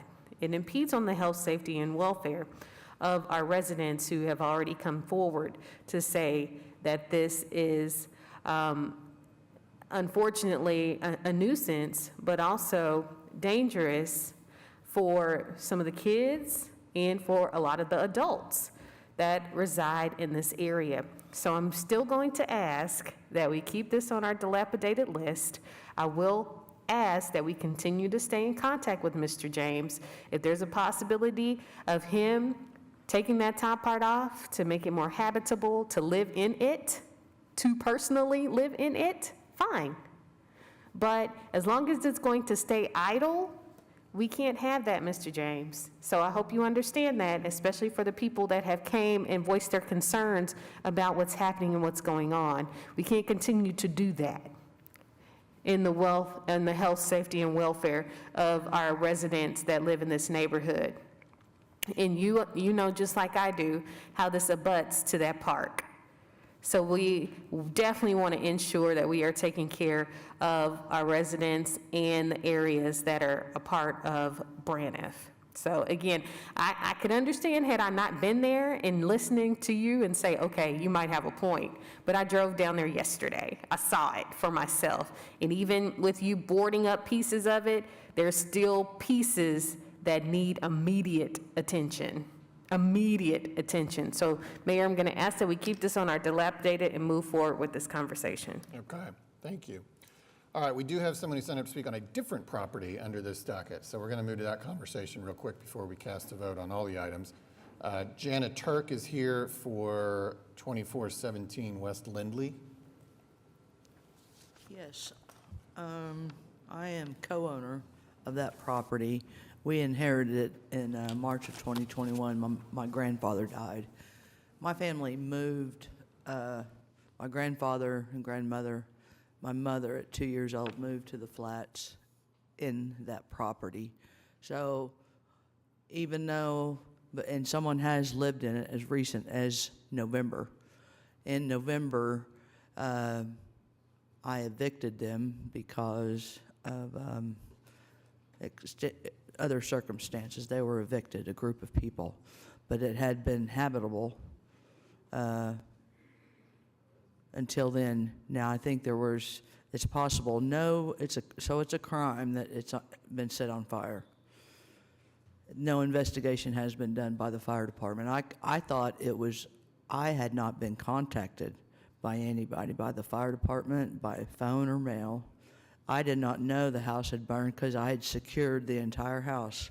All the windows were good, all new locks, even a gate out front. It was all locked with very secure type of chain and locks. So someone broke in to burn the house down. They didn't completely burn the house down. The roof is still the structure to be rebuilt. And I have a person that wants to. The problem with this property has been when the eviction bans took place, my grandfather owned it, and there was people in there that he couldn't get out, and they began to damage the house. They began to pile up property, pile up junk. This would be the third time that I'll have to rent a dumpster just to remove the junk that the homeless people drag up. So without someone, even though I really think it's related, generally the homeless people just break in and live in your house. This is someone that had an anger issue that burnt the house, I do believe. So I think it's related to the tenants that got evicted. Can I prove that? Probably not. I do have a buyer. I haven't really had any direct conversation with the inspectors. I have sent an email, I have made a phone call. There's about 6 on what they sent to me. And that's been about 3 weeks ago that I found out. Well, just before that, I have another property, and that tenant said someone stopped by, and the house was burnt on the same, so I went by it, and sure enough, I could tell it was burnt. So it's kind of new for me, but when I contacted they said it had been a couple of weeks before that. When I contacted the fire department, they said it happened on November 26th. So I can understand the frustration with the neighbors. If whoever made the complaint, I can understand that. I don't know how bad the damage is, and I don't know, I think it may be if it's able to be repaired, if we have a person that wants to do that wants to buy the property. Honestly, with the homelessness and the problems with the property, someone's going to have to be there because the law does not stand on the homeowner's side as far as soon as they break into a house, I really can't make them leave because of the squatters' laws. Okay, so we're over time. Is there anything final you want to say about Well, I have been told that I can sell the structure if I do the minimum. That was told to my daughter, and that is to board it up and secure it again. And I haven't received any direct communication from the inspectors. I have not received anything, even though I have reached out to them. I'd like to close this case, whatever that takes. Okay. All right, thank you. Councilwoman Hammond, this is in Ward 6. Yeah, I think what we can do is if we leave this on the docket, nothing immediately happens. There's still a process that you can be in touch with. You can touch base with Chad right here, who's right behind you, and communicate about a plan to move forward. I'm not an expert. It's hard to imagine you can recoup this, that it would be worth the cost to recoup it. But if you have a plan that you're working on with Chad, he can work with you on that before the city takes any action. I'm simply asking for an extension. That's essentially what he can do administratively. So, yep.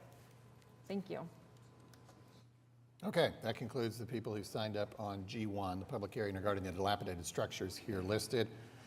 So we can now take up the resolution found at G2 declaring that the structures are dilapidated.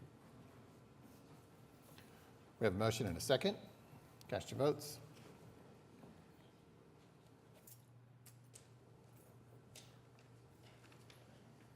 Passes unanimously. Item 11H is one is the public hearing regarding the unsecured structures here listed, except for those previously struck. I know this most recently discussed item is also on this list, but no one signed up to speak under this specific public hearing. So we could advance to the resolution found at H2 declaring that structures are unsecured.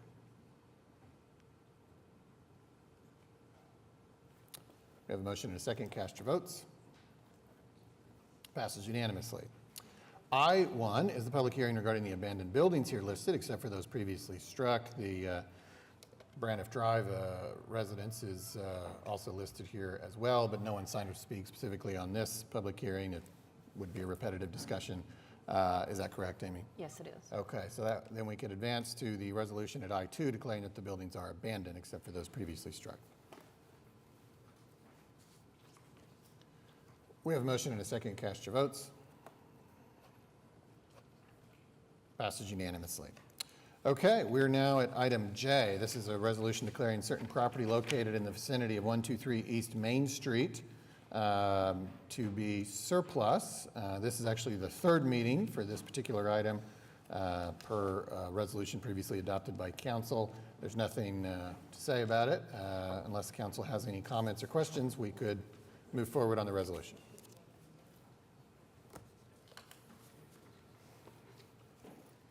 We have a motion and a second. Cast your votes.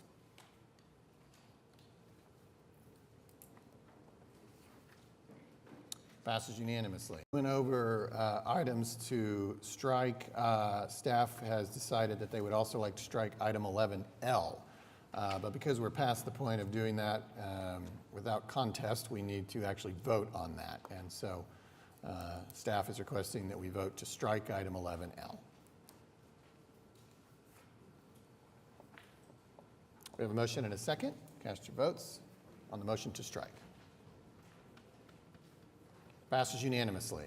Item 11M, claims recommended for approval. There is one. Staff does not request executive session, so we could adopt item M1A.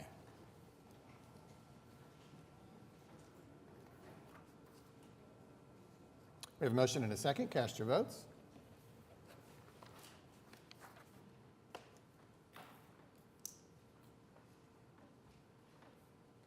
Passes unanimously. All right, that concludes our votes for the day, and we will not be having an executive session, so all that's left are comments from council and citizens to be heard. Ward 2? Yes, thank you. Since it's Valentine's Day, I just wanted to read just very briefly. This is the oldest story ever recorded that we know of, Gilgamesh, and I think it's a way to think about loss, love, and how best to live one's life in the face of both. So this is this moment where the king, real King Gilgamesh, present-day Iraq, has lost his best friend to death, and he's seeking eternal life. He doesn't want to suffer the same fate. And the gods say to him, "Gilgamesh, why are you roaming? You will never find the eternal life that you seek." When the gods created mankind, they also created death, and they held back eternal life for themselves alone. Humans are born, they live, then they die. This is the order that the gods have decreed. But until your day comes, enjoy your life. Spend it in happiness, not despair. Savor your food. Make each of your days a delight. Bathe and anoint yourself. Wear bright clothes that are sparkling clean. Let music and dancing fill your house. Love the child who holds your hand. And give your partner kindness in your embrace. For this is the best way for a person to live. Oldest story we've ever told, 4,000 years old. And it resonates so strongly with me. I hope you all find peace and comfort in those words. Thank you. Thank you. Ward 3? Thank you, Mayor. Two things. Number one, just a reminder that it is Election Day in the city of Oklahoma City. We've got several wards for election, as well as some bond issues from our public schools. So please get out to vote today. It is also my turn to shout out the proclamation of youth council applications are open, and if you're not familiar with our youth council program, it is exceptional. We get exceptional students into this program every year who have an opportunity to visit with council members and become participants in city government and to learn lots of things that they don't necessarily have an opportunity to learn in the classroom. So we're very excited to continue that program this year. It's junior or senior students, 3.0, 2 letters of recommendation, be a resident of the city of Oklahoma City and interested in government, and the deadline for applications is April 2nd. The city contact is Miss Debbie Martin, the city council's chief of staff and resident guru on all things city of Oklahoma City. So we are so grateful for Debbie's service to the city and for her involvement in this program as well. And we hope that if you know a student that is interested in government at all, that you will push them towards this program. Thank you. That's all, Mayor. Ward 4? Thank you, Mayor. I just wanted to wish everyone a happy Valentine's Day and talk real quickly about, I had the opportunity, the honor actually, of going to OU Children's Hospital on Monday for the kickoff of Heart Week. Being able to listen to their stories and hear about all of the open heart surgeries the kids go through with heart defects and things like that just really warms my heart, and I just wanted to express my appreciation for everything that they do. Thank you. Thank you. Ward 6. Yes, I'll just mention that this Saturday, February 18th, Church of the Open Arms is hosting an event called We'll Sing for Food that raises money for their food pantry. They partner with the Regional Food Bank to give free groceries to community members in need. And in 2022, they served over 11,000 clients, but as inflation and other costs are raising, they've just been seeing those needs rise. So it's a donate what you can event. There's a concert, raffle. You can go to openarms.org to donate, and just really love the work that they're doing to provide for those neighbors in the area, and hopefully fill some gaps for some folks. So thank you. Thank you. Ward 7. Yes, I just wanted to say first, as we just heard about Valentine's Day and voting, I'll just say love your vote and make sure you use it and express it on today for a lot of reasons, county as well as local things that are happening. Another is, as we continue to celebrate the accomplishments of African Americans for Black History Month, just wanted to say that yesterday I got to experience the Black History Month at the Capitol, and it was an amazing experience. Very grateful for the leadership of our Oklahoma Legislative Black Caucus and what they do, and for the invitation to be present and to hear from the Lieutenant General that operates at the Sustainment Center at Tinker Air Force Base, a 3-star general, and he's the first African American to do that. So that in itself speaks to the accomplishments, again, that we see for communities and African Americans. I would like to explore more about days that are in honor of African Americans for our city. I know one of the things that I just kind of digging and asking some questions and doing some research, I could be wrong, but the records that I did receive were from 2009 to present, and the only 2 folks that are technically from Oklahoma City that have been honored are, as far as a day in recognition of them, is Ralph Ellison and Jimmy Stewart. And we also have a day for Paul George, Russell Westbrook, Kevin Hart, and I do believe that we can honor more of our local African Americans as far as accomplishments are concerned in our city that have made strides and impacts to better serve our city, and not just some folks who have played basketball and left, or did a concert or a show and they're gone too without leaving their dollars investing in our city and in our communities, specific communities, should I say. But either way, that's a part of our history as we see continuing to commemorate and celebrate Black history. So we'll be bringing more of those important folks in the days to come. Thank you. Ward 8. I always like it when we get ranked, when Oklahoma City is recognized. Yesterday, the Journal Record, in honor of Valentine's Day, happy Valentine's Day, everyone, ran an article in OKC, Valentine's Date on a Budget. Oklahoma City ranked as the #1 city for budget dating according to a survey conducted by Smart Asset, a New York-based finance technology company. A typical dinner and movie date in Oklahoma City costs $50.90, which is about half as much as the $97 it would cost to have a similar date in New York City. So get out tonight, enjoy Valentine's, and go out and have a cheap dinner. And also, I'd like to remind everybody to be sure and go vote today. It's very important that you vote. Thank you. Thank you. I've got to step away, and so items 13 and 14 will be handled by Vice Mayor Hammond. Yes, thank you. So we are on item 13, citizens to be heard. So first we have Jalen Jones, If you could come up and limit your comments to 3 minutes and just share your name and address.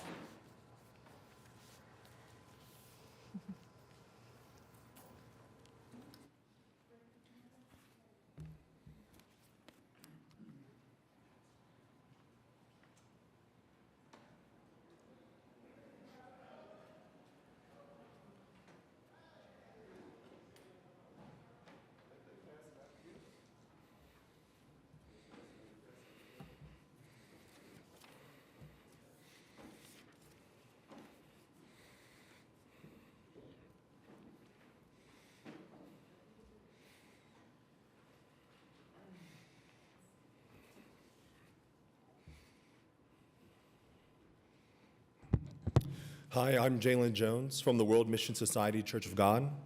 And the Church of God has 3.3 million members at about 7,500 churches in 175 countries. And the Church of God in Oklahoma City happens to be located at 3629 Northwest 25th Street. And the Church of God believes in God the Father and God the Mother in the Bible and keeps the new covenant truth established by Christ. The Church of God also believes that mother's love is what our global village needs most. And just as a mother's love, care, and sacrifice and the family bring forth family peace and harmony, when the world, which is full of disasters and conflicts, gets filled with the love of mother, mankind can gain peace and happiness. And through volunteer service, the Church of God members have achieved and received the President's Volunteer Service Awards for the U.S. Lifetime Achievement Award, which is the highest honor for an individual, and Gold Award, the highest honor for a group, even 50 times. So we would like to build a relationship with you all so that we can continue to make greater strides in and around our community, as well as assist you for your initiatives and your missions and your goals in Oklahoma City as well. So the folders that we shared with you have more information about our events and our missions. In August of last year through December, we had a number of events. We had the CERT training, where 30 of our members partook in 20-hour-long learning and received a certification so that consists in Oklahoma City in the case of natural disasters. And also, we honored our Spring Lake Police Division by bringing them snacks and gifts before their service time. And also at Wheeler Park, 40 of our members helped and collected 650 pounds of trash. So with that, we would like to also extend an invitation to you all to our blood drive, which happens to be in March 5th on a Sunday. And as we shared everything with you, please let us know how we could help you and further your initiatives in and around the community as well. Okay. And we'd also like to know how we could potentially receive a commendation from the council as well. Okay, thank you. We will follow up with you all on that. Thank you so much. Hey, thank you. Next, we have Joy Reardon. Joy, you know the drill.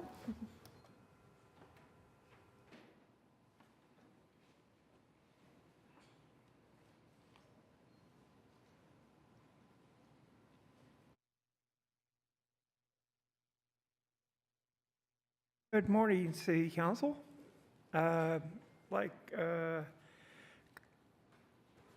Councilman Stone Cipher, please go vote today because it is a very important voting to go. And City Manager, Mr. Freeman, you said that there was on the issue with the homeless today, there was no public announcement of anything that the public, we could get, y'all could get public comments on that. I see nothing in the news, nothing anywhere to where if I had known, I would have gone. You know how passionate I am about housing. So I request from the City Council and the City Manager, from now on when issues of this importance comes up, Get with the news so they can get the word out. And I challenge the media that's listening, 4, 5, 9, 25, and all the others. Look into housing. 25 did a story on it, but no follow-up. Why wasn't there some kind of follow-up? I have called In Your Corner and everybody else and got nothing. And like I said earlier, the security over there at housing is blowing us off. A lot of us residents there have called. And most of the people that's causing the problems, they know 30 to 45-minute response time. And PD, they come out there and everything else, but they can't do anything. They have no power because of it, quote unquote, it's private property. That needs to change. I don't know if there's an ordinance y'all can pass or whatever, but that needs to change. Seriously. And the other issue is the scooter problem. It's getting worse. Now the homeless are piling the scooters up around the hydrants. 30 seconds, please. Around the hydrants, around the push button so you can cross and everything else. Mainly in downtown and Bricktown. And in the handicap ramps. So I don't know what needs to be done. I have come to y'all for help with this issue. I don't know if there needs to be fines or whatever else, but something's got to be done because it's going to get people killed because the fire department has to move that stuff out of the way. Thank you, and I'll see y'all in 2 weeks. Thank you. Next we have Robert Biershank. If you can introduce yourself, provide your address, and limit your comments to 3 minutes, please. It's Robert Biershank. I live at 6000 North Midwest Boulevard. I was up here in 2016, and I expect maybe Mr. Stone recognizes me. Mr. Stonecipher was here, and Greenwell, and that's all the rest of you folks except legal counsel are new faces to me. When we was up here in 2016, we were addressing an issue called biosolids. Real fancy name, okay?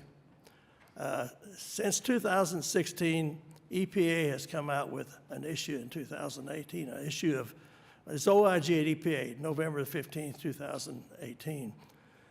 They identified in this product 352 pollutants, 61 of them designated as hazardous waste. Since then, they have updated the hazardous waste quite a bit. I would just ask that y'all Google August the 26th, 2022, and look at it and see what they have come out with now. They have brought out 10 or 11 reports this past year, and each one of them gets worse. They get more sincere. We have got a problem, and you folks are going to have to address it. And you, Councilperson Nice, you're in the district that covers most of the area where this stuff is put on in Oklahoma County, in the Oklahoma city limits. We need you to come out east of I-35 and meet with us on this. I hope you have as much zealous as you've had in some of the things that come up here in your ward. We are part of your ward. And we definitely need for you to come out because you're going to have to be the #1 lead on this thing for the council. And we expect no less than that from you. I appreciate you folks, but we have a serious problem, and the rest of the story is coming up shortly, okay? Thank you much. Thank you. Next is Paula Yockel. Apologize if I mispronounced that. Okay, wonderful. Well, if you can state your name and address and limit your comment to 3 minutes. Thank you.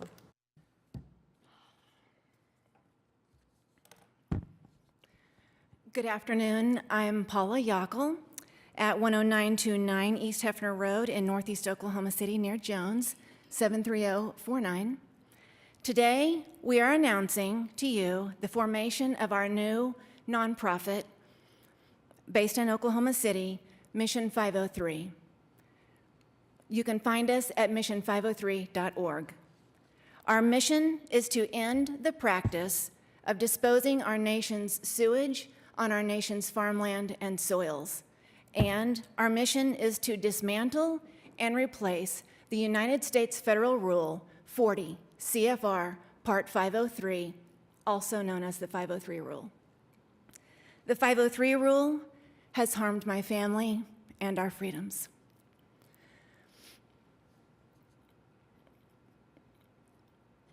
The 503 Rule is harming life and life-sustaining resources. The 503 Rule is misleading our nation's good farmers, destroying their soils, compromising their agricultural products that feed our nation, and risking our critical groundwater. The marketing of the 503 Rule misleads the good city and state leaders across our country, like yourselves, by renaming sewage sludge biosolids and telling you that disposing them on our nation's farmland is a good idea. Our 6 years of research, the facts, the DNA, the data, all says this is not a good idea, regardless of what the federal 503 Rule says. Today, we invite you to our website, mission503.org, where you will find DNA evidence linking Oklahoma City's biosolids to illness, certified lab studies detecting hundreds of toxic pollutants and viable human pathogens in Oklahoma City's biosolids, correlation studies of pollutants and biosolids to the same pollutants in animal tissue, to a comprehensive look at the relative risk of disease in my community in Northeast Oklahoma County that has been exposed to biosolids and the toxins, carcinogens, and organisms from Oklahoma City's biosolids for decades. Some examples are these. 30 seconds remaining. 7 times greater risk of bone cancer in my zip code than the state of Oklahoma. 4 times greater risk of schizophrenic disorders. 3 times greater risk of birth defects of the limbs. More than double the risk for leukemia and thyroid disorders. Elevated risk for infectious disease, heart disease, respiratory disorders. For the years of the data we analyzed, my community had more than 125 diagnoses with a statistically significant increased risk versus the state of Oklahoma. I cannot prove medical cause and effect for my whole community, but I do show you on our website hundreds of pollutants that my community has been exposed to from biosolids, and the risks are well established and well documented for exposure to these pollutants. And biosolids communities like mine in Northeast Oklahoma County exist all across our nation. It's time our nation knows, and it's time this stops. And it's time this council knows the truth about Oklahoma City's biosolids practices. It is within your grasp to make a very important change for the folks in Northeast Oklahoma County and in Lincoln County. We invite you to our website today, mission503.org, to get informed. Thank you very much, and I have packets for each of you.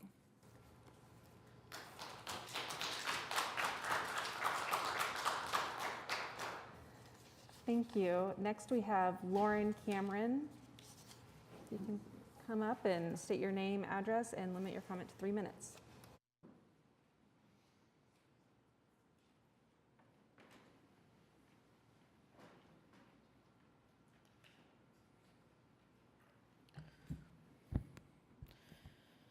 My name is Lauren Cameron, 14640 Bogart Parkway. I'm here on behalf of Ronnie and Chris Baugh, owners of BR Custom Homes. And I'm wanting to voice my concern about code enforcement and their notice of violation or violation notice process. And I have spoken to Chad and Rick with code enforcement and Councilman Cooper's assistant. And they say that these are my next steps, so here I am. We received a notice of violation in the mail regarding the address of 1531 Northwest 32nd Street in Oklahoma City, dated 10/11/22, Chapter 35, Section 103, for allowing junk, debris, and/or trash to remain on the premises. Trash is listed as ashes, debris, paper, combustible materials, rubbish, etc. We immediately sent someone to the lot to take care of all of the trash and the tall grass that was on the lot. We were not aware that we did not do a satisfactory job until we were sent a bill from the city of Oklahoma City for $4,099.62. Our owner, Chris, then had to do an open records request to view the first photos that were taken on 10/6 from Inspector Jacobs, and when Inspector Jacobs was back on the lot on 10/25. This bill was for the removal of tree limbs. Had we been notified that there was still items that needed to be taken care of, we would have. It is very obvious from the photos that we had been on the lot between the 11th and the 25th to mow the tall grass and remove trash. We even had one of our own subcontractors remove three trees from that specific lot in January for $2,500. I'm here today to request help or to see what I need to do in order to get a reimbursement for the $4,099.62, simply because that specific amount is exorbitant, and we were never notified that we still had not been in compliance on 10/25, and nowhere in the notice of violation where we sent that tree limbs are stated specifically. Thank you. Excuse me, would you mind saying the address again? 1531 Northwest 32nd. 32nd, thank you. Yeah, and we can have folks talk with you, because I really think at this point, what you'd have to do is file a claim with the city. We can help you through that process so you can see how to do that. Okay. And so Rick and Chad are here, and they can explain to you what you'd have to do to work Yeah, with our municipal counselor's office to file a claim. Yeah, Ronnie and I had a meeting with Chad, Rick, Penny Oaks, and someone else. I can't remember who else was in there. And they just said that they really didn't have anything that they could do for us. And I totally understand that is kind of out of their realm. And so that's why they sent me here. Or they said that this was going to be my next step. And so whatever I need to do, Sure. I just need help. Yeah, we'll work with you on what to do to file that. Okay. Yeah, we did meet with them, and we told them that their next step was to file a claim through the clerk's office. So we'll help her with that. Yeah. Yes, and Rick, after you speak with her, just bring her upstairs and we can provide her with the claim forms. Okay. Yeah. Yep. Perfect. Thank you. Next is Darian Shell. Not sure if I'm pronouncing that correctly. It's a little bit hard to read. Okay. One last call. Okay. And then next will be Ronnie Kirk.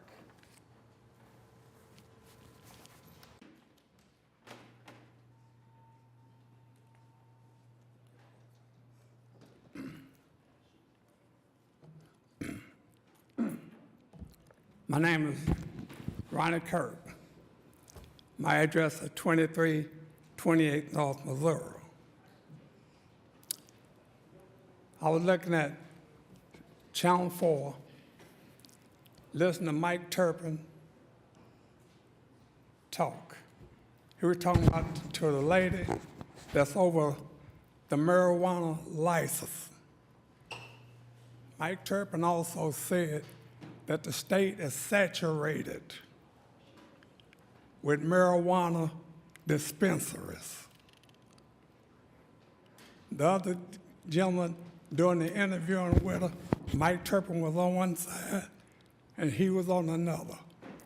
They was hitting her with so many answers, I could see that she didn't have no answer to anything. You know, somebody come up and start hollering and screaming, and y'all's eyes and those veins come across you.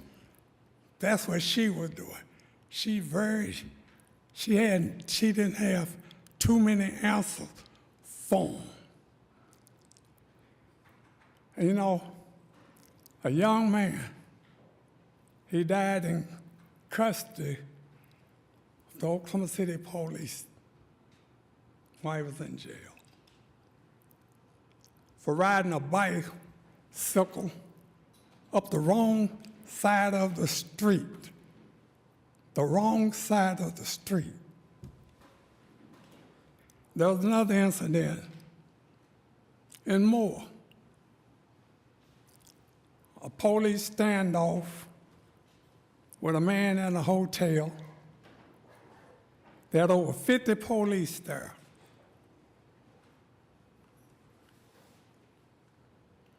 And they ended the standoff by walking away. No gunshots fired at all. That was 2 weeks ago. I got a friend, 60 years old. I'm 75. He's 65. He was going around, he goes around Northeast community, emptying the older people's trash, pulling them big old blue trash cans out. He had a stroke. 30 seconds, please. In his own yard. Police came. His neighbor called the police. Draw the guns out of him. He telling the man, don't drink. All he drank is Coke. He know what's wrong with the man. He's not drunk. He told him, take your hand off that gun. The man ain't drunk. You need to be calling 911. So finally, they called 911. He wasn't drunk at all. You know, and 2 weeks ago, I was up here. One of the councilmen said they need a blueprint from what another state is doing about crime. Y'all already got the blueprint. You don't need nobody else's blueprint. I had the police department come out, play police with the kids for 3 hours. 3 hours. The fire department on Easter, they came to Gardner School to interact with the kids. Ronnie, we're over 3 minutes. Do you have some Y'all don't concluding need no thoughts? blueprint. You got the blueprint. Okay, well, thank you, Ronnie. We're over 3 minutes, so we've got to move along. Oh, this is my adopted son, Droopy. He got the same address I got. 2328 Park. My name is Davion. I like to be a firefighter. This part here. You ain't got to read that. Just tell about your mom and you and what you want to be. I want to be a firefighter, help people, save people's life, and that's about it. Don't be nervous. Well, we definitely need more firefighters, so I'm sure they'll look forward to recruiting you when you're of age. Yeah, so thank you so much for coming and sharing. Okay, that is all we have from citizens to be heard, so we will move on to item 14, and we are adjourned.